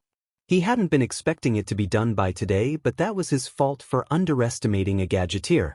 He had paid and she had produced a baby that performed beyond expectation. Izuku joins the rest of the students in taking their official hero costumes off the stand and smiles. He hopes he hadn't been too much trouble. He had done a lot of research on hero costumes and had ended up writing more than he should for specifications. Izuku undoes the clasps of the suitcase and gets dressed. The fabric of the three-piece suit is silky smooth but with an extra weight to it from the completely fireproof weave. Not only would he be able to wear flames without burning himself, the fabric wouldn't heat up at all even from prolonged exposure. He had tested a sleeve before getting dressed. A fitting outfit for one with psychic-based abilities, nondescript and not flashy but an outfit with class. Lastly, he slipped the gloves over his burn-scarred knuckles and felt the weight of the devices in his hands. All he had to do was flex his fingers and they would summon a flame in his palms for him to manipulate. As the gloves were fireproof too, he could throw a flaming punch in a pinch. Not that it worked as a battle strategy, but it was still so cool. The outfit included only a small mask that sat around the eyes. The lenses were tinted so he could burn the flames white-hot without blinding himself and see through smoke. It was an outfit that helped counter some of the weaknesses of the flame control quirk. With lighters in each glove and 2 emergency ones in the heel of each shoe, you'd have to cut off his limbs to disarm him. Now if that happens again, he won't have to steal Kaken's quirk to defend himself. He'll have his own fire. Izuku is beaming when he walks out with the rest of the class. Katsuki calls out, "You really are a robot BS, aren't ya?" "How rude." Ida protests from inside a full-body suit of armor. The full-body covering suits were starting to be a fashion now. Such a shame. It made it hard to tell who was who, what was their quirk and what was their costume, and he still needed physical contact to steal a quirk. Ida was quickly becoming an annoyance. There was another full-body costume there too. What a pain. Izuku hangs around the back, watching everyone else with his eyes hidden behind the white lenses of the mask. His study had already begun. Prioritize targets, work out those who could be persuaded to join and those who would never consider it, arrange their quirks according to strength and usefulness, who was too dangerous to try and harvest, who did he want the quirks from, who was no use at all, who to kill and who to spare. And don't mutter. Izuku catches himself in time. He has to stop that bad habit before it gives him away. It was unprofessional for both a hero and a villain. Even if speaking aloud helped him organize his thoughts, he would wait until he was alone to go over the day's events for the report. Izuku waits patiently as All Might explains the exercise. They were going to be split into teams of 2 for an exercise that sounded like a video game mission. Half would pretend to be villains, defending their weapon, and the other half would be heroes trying to stop them. Simple enough. The real test here is one of adaptability. No one has spent long enough in the same classroom to have any real idea of the other's abilities. This is an opportunity to see how well one can work with a complete stranger. Izuku is crowing internally. This was the perfect opportunity to gather information. Sensei was going to be so proud of him. He watches the symbol of peace reach into the box to pull out the first pair of names and wonders if it's rigged. The fact that Aizawa outright lied to the class more than once doesn't much inspire confidence in the teaching staff. The first pairing is drawn and Izuku is surprised to see his number has been pulled. It would be too much to hope he would be paired with Katsuki, and he wouldn't want to fight him, but the small irony makes him smile. First match, heroes, Ida Tenya and Ochako Uraraka versus villains Midoriya Izuku and Todoroki Shudo. Todoroki was one of his classmates that Izuku knew next to nothing about. He obviously had some sort of ice control quirk, seeing as half of his body was caked in it, but Izuku had no idea why. Todoroki wasn't the kind to want to talk about his quirk. He wasn't the kind to want to talk at all. Izuku knew getting him to open up would be a struggle, but it would be worth it if he succeeded. Todoroki had the quiet confidence of one who was already beyond this level of training. When Izuku had run up to him to begin discussing strategy, he was withdrawn, stating only he didn't need help. Even if that was true, Izuku wasn't going to accept that as an answer. He wasn't going to let something like Todoroki not wanting to talk to him get in the way of getting to know about him. The actual building they were supposed to be defending would be monitored. This was his only chance to get information off camera. So fire and ice, huh? At least we have a theme. Izuku jokes. Todoroki continues walking. Your quirk looks like it is useful. Izuku once again tries to make small talk. It is. Todoroki says simply, walking ahead. So, that. Izuku gestures to the side of Todoroki's body that is covered in ice. Isn't that cold? Aren't you worried about frostbite or wait, what's the word, necrotitis? Todoroki looks at his ice-covered shoulder. I regulate my body temperature with my quirk. He tells Izuku. Raising the temperature of my skin counteracts the freezing without melting the ice. The word is necrosis, by the way. True, it was mostly factual, but he's got Todoroki talking in proper sentences now. Wow, so you can heat things up as well as cool them down? Izuku says and folds his arms behind his head. My quirk can only heat things up. It must be nice being able to freeze people knowing you can unfreeze them before they get hurt. Fire can be way too dangerous sometimes. Todoroki has a negative reaction to that, seemingly half flinching. Izuku can see his shoulders tighten as he straightens up. Had he had a bad experience with fire in his past? Of course my control isn't as good as a professional hero like Endeavor's. He says out loud to test his theory, and Todoroki stiffens further, shutting Izuku put completely. Oh dear, he wouldn't have enough time to work him out of his shell again. All he got from that is that Todoroki wasn't limited to just ice, and he'd had a negative experience regarding the flame hero Endeavor. That was unusual. Some that were saved by heroes chose to become heroes themselves later in life. That was a fact. And there were always some that were traumatized by those incidents. Izuku could count himself among their number now, but from the way Todoroki had reacted, it was the hero himself that made him uncomfortable. Izuku wondered what the connection was. What about Endeavor made Todoroki so wary? Even the mention of a flame quirk made him uneasy. Did it have to do with the way he only covered half of himself with ice? Izuku sighs. I didn't mean to upset you. He tells Todoroki, lying through his teeth. He had wanted to see what his reaction was. I just wanted to say your quirk looks pretty cool, not that I'm trying to make fun of you or anything. Izuku stammers when he realizes the pun. It's fine. Todoroki says coldly and starts to walk faster. I want to get this exercise over with quickly. Do not get in the way. Well, that wasn't a good sign. Izuku could tell there was bitterness in his voice, directed towards him but not because of him. Something was troubling Todoroki, something he couldn't talk about without feeling vulnerable. Izuku wanted to know what it was. He wanted to help. As the villain team, they got some prep time to explore their hideout and work out where they were going to hide their hollow nuke. This really was some golden age stuff, Izuku thinks as he knocks against the false explosive's hollow shell and hears it echo. What kind of plan would they have with an explosive like that anyway? Sensei had said that villains came in 3 classes.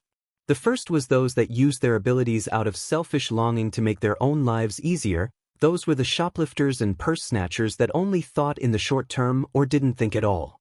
The second were those who used their abilities to take pleasure in suffering and chaos.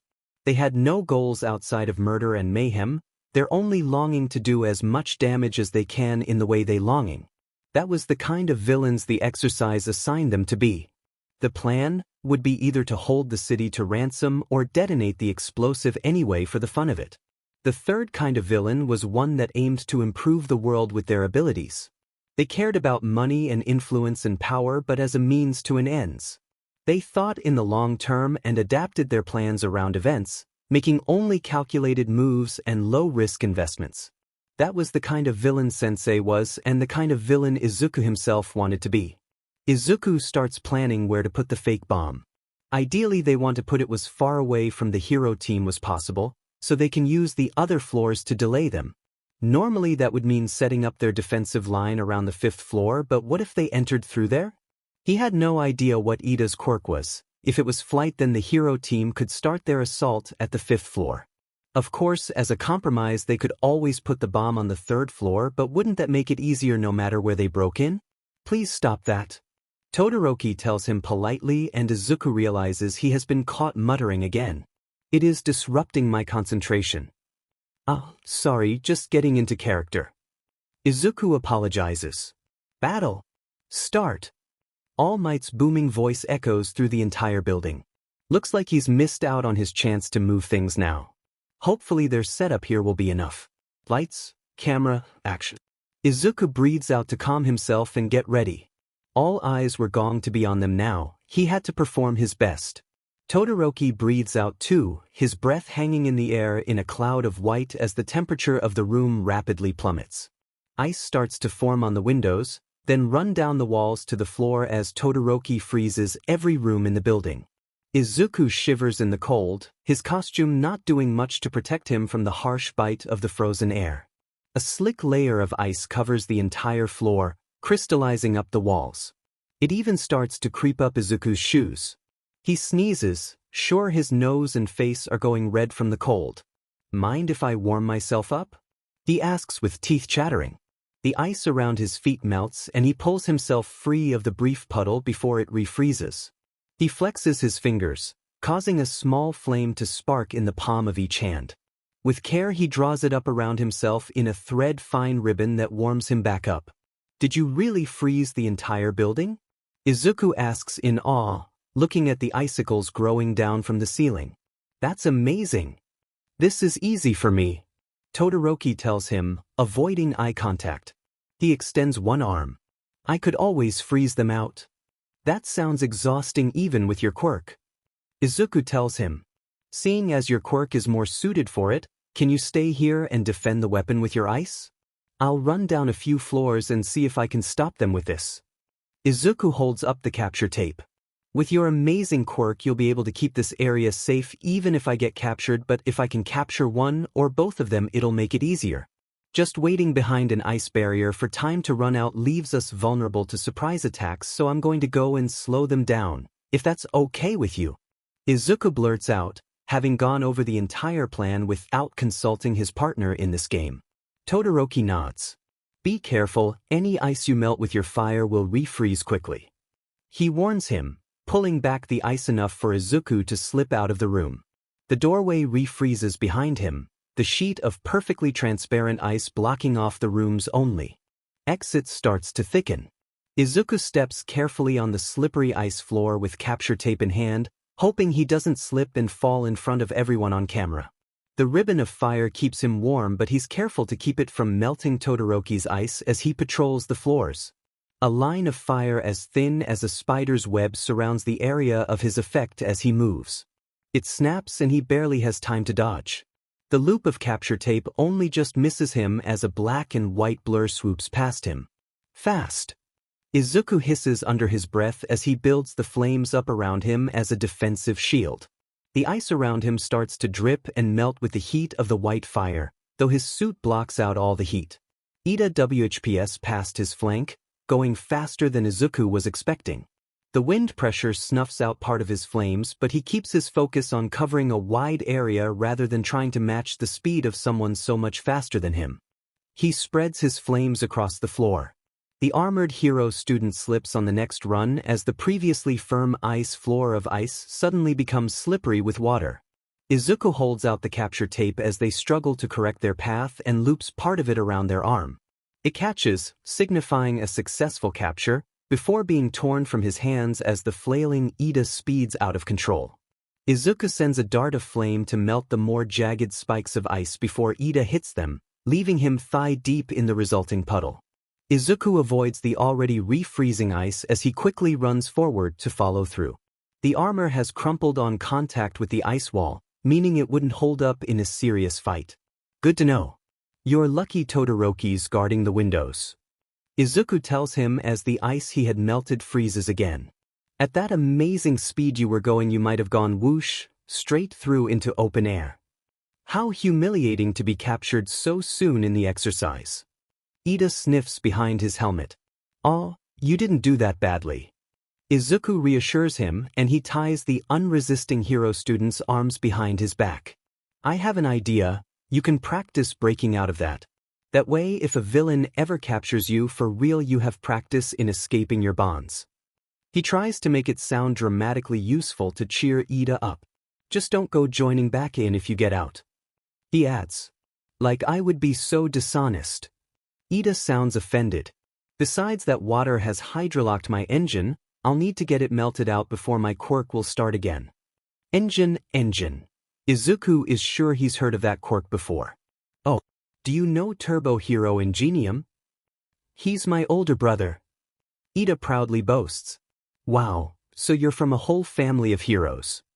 Izuku says, impressed, before he pauses and slaps his cheeks to remind himself. "You're just trying to buy time for your partner. We'll have to talk later." He waves as he leaves their first prisoner half frozen to the wall and continues scouting for the other hero he has to capture. He should probably be taking this a bit more seriously, but he had to admit, he was having fun. He knew more about Uraraka's quirk than he had Ida's, thanks to seeing it in action during the entrance exam. It was some kind of levitation quirk that could be applied to things she touched, and while its limits were still unknown, it was something he could work with. Again he spread out his tripwire of fine fire around him, searching for anything that wasn't ice. Using this method he could hopefully avoid being ambushed. He kept a close eye out for trouble. He doesn't want to be ambushed again. A foot breaks his circle and Izuku presses himself to the wall. Uraraka had slipped up pretty close while he had been distracted talking with Ida. Time to step in before she got too close to the objective. Izuku tries to creep closer as quietly as possible, trying not to alert Uraraka or slip over the ice. The ice made the ground slippery and he had to be careful with his fire control. Too hot and the ice melting made it even slicker, too cold and he could feel the soles off his shoes starting to freeze to the ground. This was no time to be staying still. Izuku draws the flames into spheres and peeks around the corner, spots Uraraka and runs forwards. He sends one of the spheres of flame to strike the ground in front of her and melt the ice there. She jumps, turning towards him. Her outfit was pretty cute too, Izuku muses as he spreads the flames out behind him in a blazing shield. "I'm not going to go easy on you, so don't go easy on me either." He tells her in a clear voice and sees her smile under her pink visor. She breaks a chunk of ice off one of the walls and throws it. Izuku dodges out of the way and Uraraka activates her quirk mid-throw. Instead of heading straight for him, the ice soars straight up and shatters the icicles above his head. Izuku swears and directs his flames upwards to melt the ice before it can fall on him. The blazing white flames turn the shower of ice to a blinding cloud of steam. He covers his eyes to try and avoid being blinded. Something shoves his back and Izuku slips over on the slick ice as his gravity is reduced. He falls over but doesn't hit the ground, instead he turns a somersault mid-air. Izuku recognizes the light floaty feeling of having been touched by Uraraka's quirk. Through the clearing steam he sees the capture tape about to be wrapped around his wrist and uses a burst of flames from the palm of his glove to propel himself forwards and out of reach. "Stay captured already." Uraraka protests as Izuku jets to the other side of the room. He spins a bit but manages to grab onto a spur of ice to pretend himself from being dragged away. "Come here and get me," Izuku taunts, already feeling the ice starting to grow over his gloves. Uraraka does just that, moving faster and more elegantly on the ice than Izuku had. As soon as she passes in front of the doorway, Todoroki sees her through the clear ice blocking off the room and raises a hand. With a crackle, Uraraka freezes up to her armpits. She deactivates her quirk and Izuku feels the added weight fall back into place. Izuku breaks the ice around his hand with a burst of flame. Dropping to the slick ground, he walks up and wraps the band of capture tape around Uraraka's wrist. "Villain team wins." All Might's voice booms from across the building. Todoroki signs and Izuku swears he spots a glimmer in his fire sight, a faint nebulous glow of gold about to become a proper flame, then a wave of heat spreads through the room.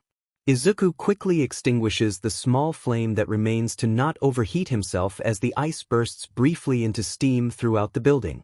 Uraraka sighs, looking disappointed in herself. Izuku helps her up from the melting ice. "You did great," he reassures her. "I guess Todoroki is just on a different level to us both, huh? If it had just been me, you totally would have won." He's not sure it's the greatest comfort, but it's all he has to offer. He wants to catch up with Todoroki after the simulation. He finds the ice quirk user putting away his earpiece and quickly puts his own earpiece in the box. "You did great in that match," he tells Todoroki with enthusiasm. Todoroki gives a half shrug to silently say, "Of course I did. I didn't know you had a fire quirk too." Todoroki always looked so composed it was almost gratifying to see the look of sheer panic come over him. "Don't tell anyone," he blurts out, a layer of ice forming where his hand touches the earpiece box. "Oh, why not?" Izuku asks curiously. "The crackle of freezing air, the ice grows as the temperature in the room drops. No one can know." Todoroki barks. "I'm going to be the #1 hero without relying on his power." His power? Izuku makes the connection. A fire quirk, Todoroki's earlier reaction. So they were father and son then. Someone not wanting to live in their father's shadow, refusing to use an inherited quirk because Izuku has no idea what could have happened between Endeavor and his son to cause such a rift, but he wants to know. It could be used against him. "I won't tell anyone if you don't want them to know, but you shouldn't be ashamed." He gives Todoroki his honest opinion. Denying your quirk is denying part of yourself. Hopefully in time you will accept that. He smiles. "As someone who has a flame quirk, maybe you can talk to me about it rather than keeping it bottled up," he advises. Todoroki looks down and notices the ice that had been spreading out from his tightly clenched hand. "You wouldn't say that if you knew what it was like." He breathes out and warmth spreads down the ice-covered hand, turning all the ice to steam and revealing the massive burn scar around his eye. Izuku slips off his gloves and shows Todoroki the burn scars that run up to his elbows. They have mostly healed, but his knuckles bear the permanent mark of his young self's foolish idea to throw a flaming punch. "I might know more than you think. I want to think of you as a friend, Todoroki," Izuku tells him quietly, before a heavy knock at the door shows the next group is getting impatient. Todoroki refreezes his body and Izuku hurriedly pulls his gloves back on. After getting their marks from All Might, Izuku invites Todoroki to sit with him, Katsuki and Uraraka to watch the remaining matches. Todoroki says nothing, but he sits with them and Izuku feels like he's made a connection. Izuku pays close attention to the other matches and the abilities of his teammates. Todoroki wasn't the only scarily skilled one in their class. There were a few students with great potential. Izuku feels happy with the data he has gathered for the day as they follow All Might back to the classroom. They are about to pass back through the gates when the symbol of peace stops dead in his tracks to receive a message. Izuku, joking and laughing with his new friends, nearly bumps into them as the rest of the class comes to an ungainly halt. It's hard to speculate with only one side of a conversation going on, but All Might does not sound happy. Already most of the class are wondering in whispers what the delay is. All Might snaps his phone shut. "All right, everyone," he declares loudly. "We're going back this way." All Might points directly back in the direction he just came from. This statement is met with a chorus of groans. Izuku privately thinks he isn't very good as a teacher. The advice he had been given about the battle was ultimately helpful, but All Might had struggled too hard to try and make criticism sound encouraging. "But the gate's just there," the short purple-haired kid points out. "Well, we have to go around the long way because there's construction." All Might's lie is incredibly transparent and the laugh that follows it incredibly fake. "What's the problem with the main gate?" Izuku asks, ducking under All Might's arms and around to get a look at it. His blood chills. Nailed to the main gate, on the side that can only be accessed by students and teachers, is a charred black corpse. Even though he is still meters away from it, the stink of burnt wood and flesh fills Izuku's nose and, before All Might can drag him away, he vomits at the grotesque sight of the twisted corpse of Kamui Woods hung like a warning over the school gate. It was that face, that charred nightmarish face that haunted his nightmares every night, in front of him once again. Any trace of happiness, any feeling of security he had was SED out of the day, like a cloud had passed in front of the sun and sapped its light. Even though the corpse was far away from them, Izuku could smell that thick foul reek of scorched flesh and cleaning chemicals as surely as if the hero was still clawing at his chest. Dead to anyone's attempts to help him, he retched violently and threw up his lunch onto the grass. The students that had been closing around to try and help quickly backed off as sick hit the ground. He gasped in a desperate struggle for air and more vomit splatters the ground until he has nothing left to throw up. He breathes as he struggles to escape in air past the bitter taste left lingering in his mouth. The phantom scent of the burnt body lingers all around him, and he can feel Kamui Woods' fingers clawing at his chest, those wide eyes pleading for help, and that horrible sound coming from that lipless mouth. A hand touches his shoulder and he comes back to the world. "Zukin, you okay?" Katsuki asks him, moving his body to shield Izuku from the rest of the class. Izuku numbly shakes his head. He can't tell how much time has passed, but other students have slipped past All Might to see what has happened while the symbol of peace tried to calm him down. Now they are talking in hushed, fearful whispers about the hanging body and whether the school is safe. All Might is trying to calm things down. He's abandoned the tissue paper thin lie and told everyone about the body the villains had left as a declaration of war on the school. Now he was in open discussion with the other teachers about what they were going to do. Izuku knew he was meant to see it. It was a signal to him. The attack would begin soon. He had to be ready to play his part. These people around him, the students he had only just started to know, most of them will die soon. It chills him to the core. Even seeing the one corpse of the person he's killed is enough to show this kind of reaction. What is he going to do if he has to kill again? He doesn't think he can take any more blood on his hands. Deep breaths. Katsuki advises him. And count to 10. Izuku takes a deep shuddering breath as he tries to calm himself. "It's the smell," he whimpers. "I can smell the burning." He shakes, the breath getting caught up in his throat, and struggles to calm himself. That body, that twisted blackened body, it could only be the body of the hero he killed. This fear he felt was never going to fade, was it?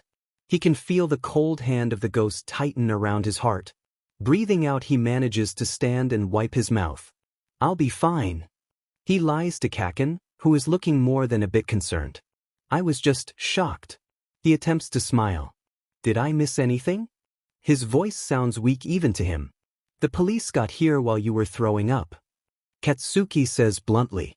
"They're running a murder investigation. The entire gate's been sealed off while they investigate." The boy with the crow's head tells him. "I overheard they've identified the body." A girl with extended earlobes says, leaning against the trunk of a tree lining the path. "It's a hero that went missing not too long ago, Kamui Woods." This starts more whispering rumors among the class. "A hero killer?" Someone asks. "What do you think it means?" Another unknown voice says. "We'll be safe here, right?" The voices sound muted to Izuku as if they were underwater. His vision is starting to swim too. He's been under so much stress recently, and now Izuku passes out. When he wakes up, it is nearly sundown. "You gave us quite a scare there." The elderly woman in the nurse's outfit tells him as he sits up in bed. But I told them my quirk can't fix up things like stress. There's always some poor student who cracks under the pressure.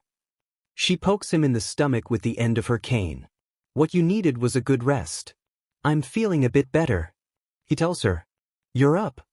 A cheerful voice says from outside. Uraraka. Izuku jumps, glad he's still in his uniform rather than a hospital gown or something. Ida ran you here after you passed out. She tells him. You've been asleep for ages. They've put the entire school on lockdown while they're investigating. With you being attacked and that corpse on the gate, the principal thinks the school is being targeted by some sort of super evil villain group. A message has already been sent out. They're keeping all the students in the school tonight until they're sure it's safe. Uraraka pauses, realizing what she's saying is kind of depressing, and offers him a reassuring smile. But everyone should be able to go home tomorrow, and I'm sure we're all super safe here. We've got all the teachers to protect us. Right? Izuku clutches at the sheets, knowing that it's not true. Kaken was really worried about you. He's been checking in every 5 minutes to see if you're awake. Uraraka cheerfully tells him. Except now, because they're serving dinner in the cafeteria. She pauses and thumps a fist against her palm. Oh, if you're feeling better, we should go get some food too. Izuku puts his hand over his stomach. I am getting hungry. He had thrown up everything else, and his empty stomach is rumbling. Food sounded really good right now. Uraraka looks at the elderly nurse. If you start feeling faint, sit down and concentrate on your breathing. She tells him. And take it easy. We don't want you passing out again. Izuku nods and slips out of bed, following Uraraka back to the cafeteria while she tells him about how worried his friends had been when he had passed out. Yeah, he had friends here. He feels better surrounded by people, where he doesn't feel at risk of being singled out by anyone. The cafeteria is abuzz with conversation as Izuku gets himself some food and sits down at one of their class's tables. Everyone seems to recognize how shaken up he has been and keeps the topic of conversation away from the gory warning at the gate. He appreciates it and sits quietly, eating the food that seems to have the taste removed, feeling the press of bodies shielding him from the body that still hung nailed to the gate. There was an investigation ongoing. Fire quirks were common enough, it couldn't be traced back to him. Izuku tries to reassure himself. The League of Villains had been operating for years. They wouldn't leave a way to be traced. He swallows the last of his rice, chasing single stray grains with his chopsticks even though he is no longer hungry, contemplating going for another helping to drag out this time further. Something is going to happen soon. The anticipation hangs over him like a dark cloud that blocks the sun. A hand lands on his shoulder. Midoriya, my boy. All Might is smiling again, but it doesn't do much to put Izuku at ease. May we have a word in private? It might help the investigation tell if there is a link between this travesty and what happened to you. Izuku feels the eyes of his classmates on him and breathes out slowly. He tightly grips his chopsticks to stop his hands shaking. I'll tell you everything that happened now, he says, managing to keep his voice from wavering. My friends deserve to know. Zuken, you don't have to dash, Katsuki starts to say. I do. Izuku cuts him off. For my peace of mind. Izuku takes a deep breath and brings to mind his prepared story. After the entrance exam, I was walking home from the subway station and I took a shortcut through the dark tunnel. I didn't think anything would happen. I walked back that way 1,000 times before, but... Izuku pauses to breathe deeply, the weight of the lies settling on his shoulders. He has to be completely believable here, but the words are ringing hollow in his own ears. His own voice sounds tiny and fake. Someone grabbed me. I couldn't see anything when they grabbed my arm. I couldn't reach my lighter. His voice cracks at the end of the word. He clears his throat and continues. They grabbed my throat. I couldn't breathe at all. I seriously thought I was going to die. Tiny tears prickle at the corners of his eyes. That part wasn't a lie. They knocked me over and I found the lighter on the ground. I wasn't thinking of anything but getting away, and I moved on instinct. Izuku sniffs and viciously wipes his eyes, the memory of what had really happened seared fresh into his mind. I only saw their face for a moment and it was burning. The smell, it was horrible. He tries not to GG at the memory of it. Then I ran away as fast as I could. I was so scared that they were still chasing me, but I don't know what happened next. Maybe they were a mugger, maybe they were targeting me because of the school, I just don't know. The chopsticks snap as Izuku's grip tightens too much, and he quickly drops them before he can get splinters. Seeing that body, it reminded me that my quirk is an incredibly dangerous thing that can seriously hurt someone. Izuku says quietly, "Seems like you've had a rough time." All Might pats him on the back and nearly knocks him into his dinner bowl. "I'm sorry, I can't help." Izuku apologizes in a tiny voice. "It's fine, my boy, it's fine." All Might tells him, "If you remember anything else, please tell us right away." "Right?" Izuku smiles back, but his voice still wavers. He pauses, trying to gather his courage. His breath keeps sticking in his throat as fear makes him choke on his words. "All Might," he speaks up just as the hero is about to leave. "Everything's not going to be okay, he knows it. Whatever the League was planning, it was going to be terrible. The body on the gates was just the beginning. They were going to attack soon and they would kill people. No, not just people, his classmates, the ones he had spending these past few days trying to make friends with. The people he had been laughing and smiling with. The people who had fought alongside and cheered on. The people who had been worried when he was sick. It had all been for the mission. It had just been to gather data, but he didn't want these people to die. He didn't want to be the one to have to kill them. He wanted to have happy normal school days unhaunted by the specter of his crimes. He wanted it so badly because he knew he could never have it. He was a killer. They'd never accept him as a hero. He was such a coward. Be careful. He says quietly and feels so small and weak. I have a feeling something bad is going to happen. All Might rests a hand on Izuku's shoulders. It's going to be all right. He smiles. Because we heroes are here to help. Izuku feels his heart sinking. Even at this time when it mattered most, he couldn't bring himself to act like a hero. He does not sleep. He lays still in the bed made up in one of the great sprawling rooms of the school that had been repurposed with dozens of identical stretcher beds. There had been marshmallows and hot cocoa, and most of the teachers in class had treated it like a planned event rather than a response to crisis. It had been nice, a time to joke and tell ghost stories as you got to know each other better. It had been carefully structured, of course, to keep the students from panicking while the investigation was underway. It felt like the last peaceful moment he would ever have. He lay still, unable to even close his eyes, waiting for the dread he feels to settle. Idly he watches his classmates sleep, closing his eyes if he thinks someone is going to pass by to check on them. A couple of times during the night they roll over or mutter something in their sleep. Once the boy with the bird's head rises to use the toilet, the shadow behind him twice the size of a human and looming over him like a specter of death. Izuku freezes like a rabbit under the eyes of a hawk until it passes. Then the sun rises and with it the first of the students until Izuku can no longer deny it is well and truly morning and he hasn't slept at all.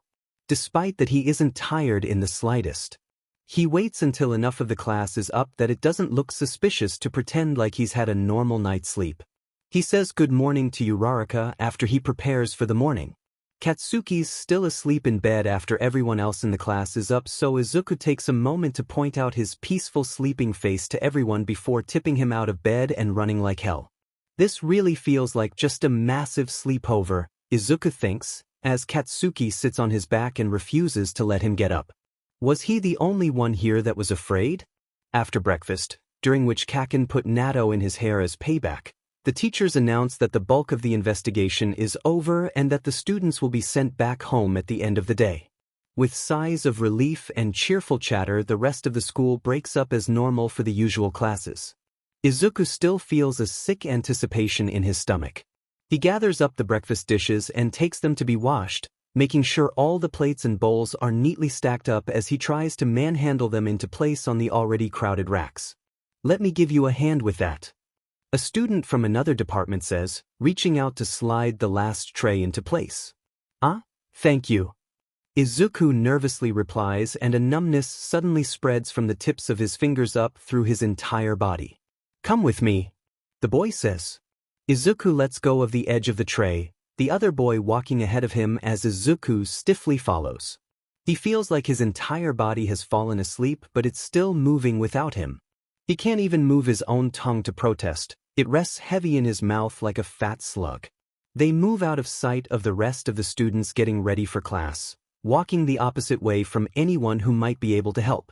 Once they're alone in the empty corridor, Izuku feels sensation flowing back into his limbs.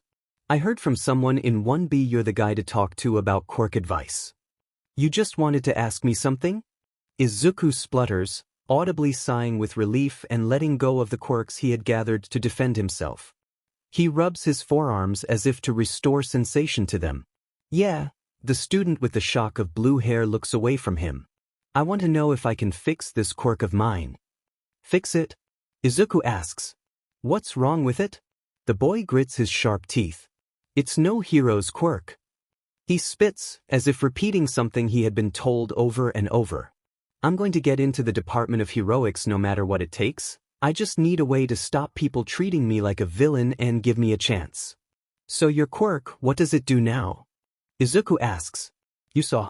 I control people who answer me. The other student shoves his hands in his pockets. Wow, that's an amazing quirk. Izuku gasps. So you can control anyone? Pretty much, yeah, for all the good it does me. The boy glares at him. Lucky kids like you with flashy combat quirks and wealthy parents to pay private tutors don't have to deal with people being scared of you. He looks down and mutters. I'm sick of being treated like I'm going to use it to be a villain. Well, why don't you? Izuku asks and presses back against the wall as blood-red eyes fixate on him. I didn't mean it like that. I want to know what motivates you to be a hero. Do you just want to prove them wrong? I just feel like a hero's who I'm supposed to be. Well, that didn't really work out for me, Izuku thinks. The other student clenches his fists. That's a perfectly fine reason. Izuku grabs his hands and makes a connection. It just seems a waste to become a hero out of spite. I just wish I could have been born with something different. For a moment the blue-haired boy seems to shiver with cold as Izuku tightens his hands around him, then yanks them back. Hot! He yelps, shaking out his fingers to feel the heat has already faded. Sorry, my quirk gets away from me sometimes. Izuku apologizes. But I suggest you take some time off after this unfortunate incident to really get to know your quirk. Perhaps you've just had some sort of mental block that's been hindering your true potential. The other boy gives him a look that shows he doubts that, but being late to class isn't going to look good for either of them.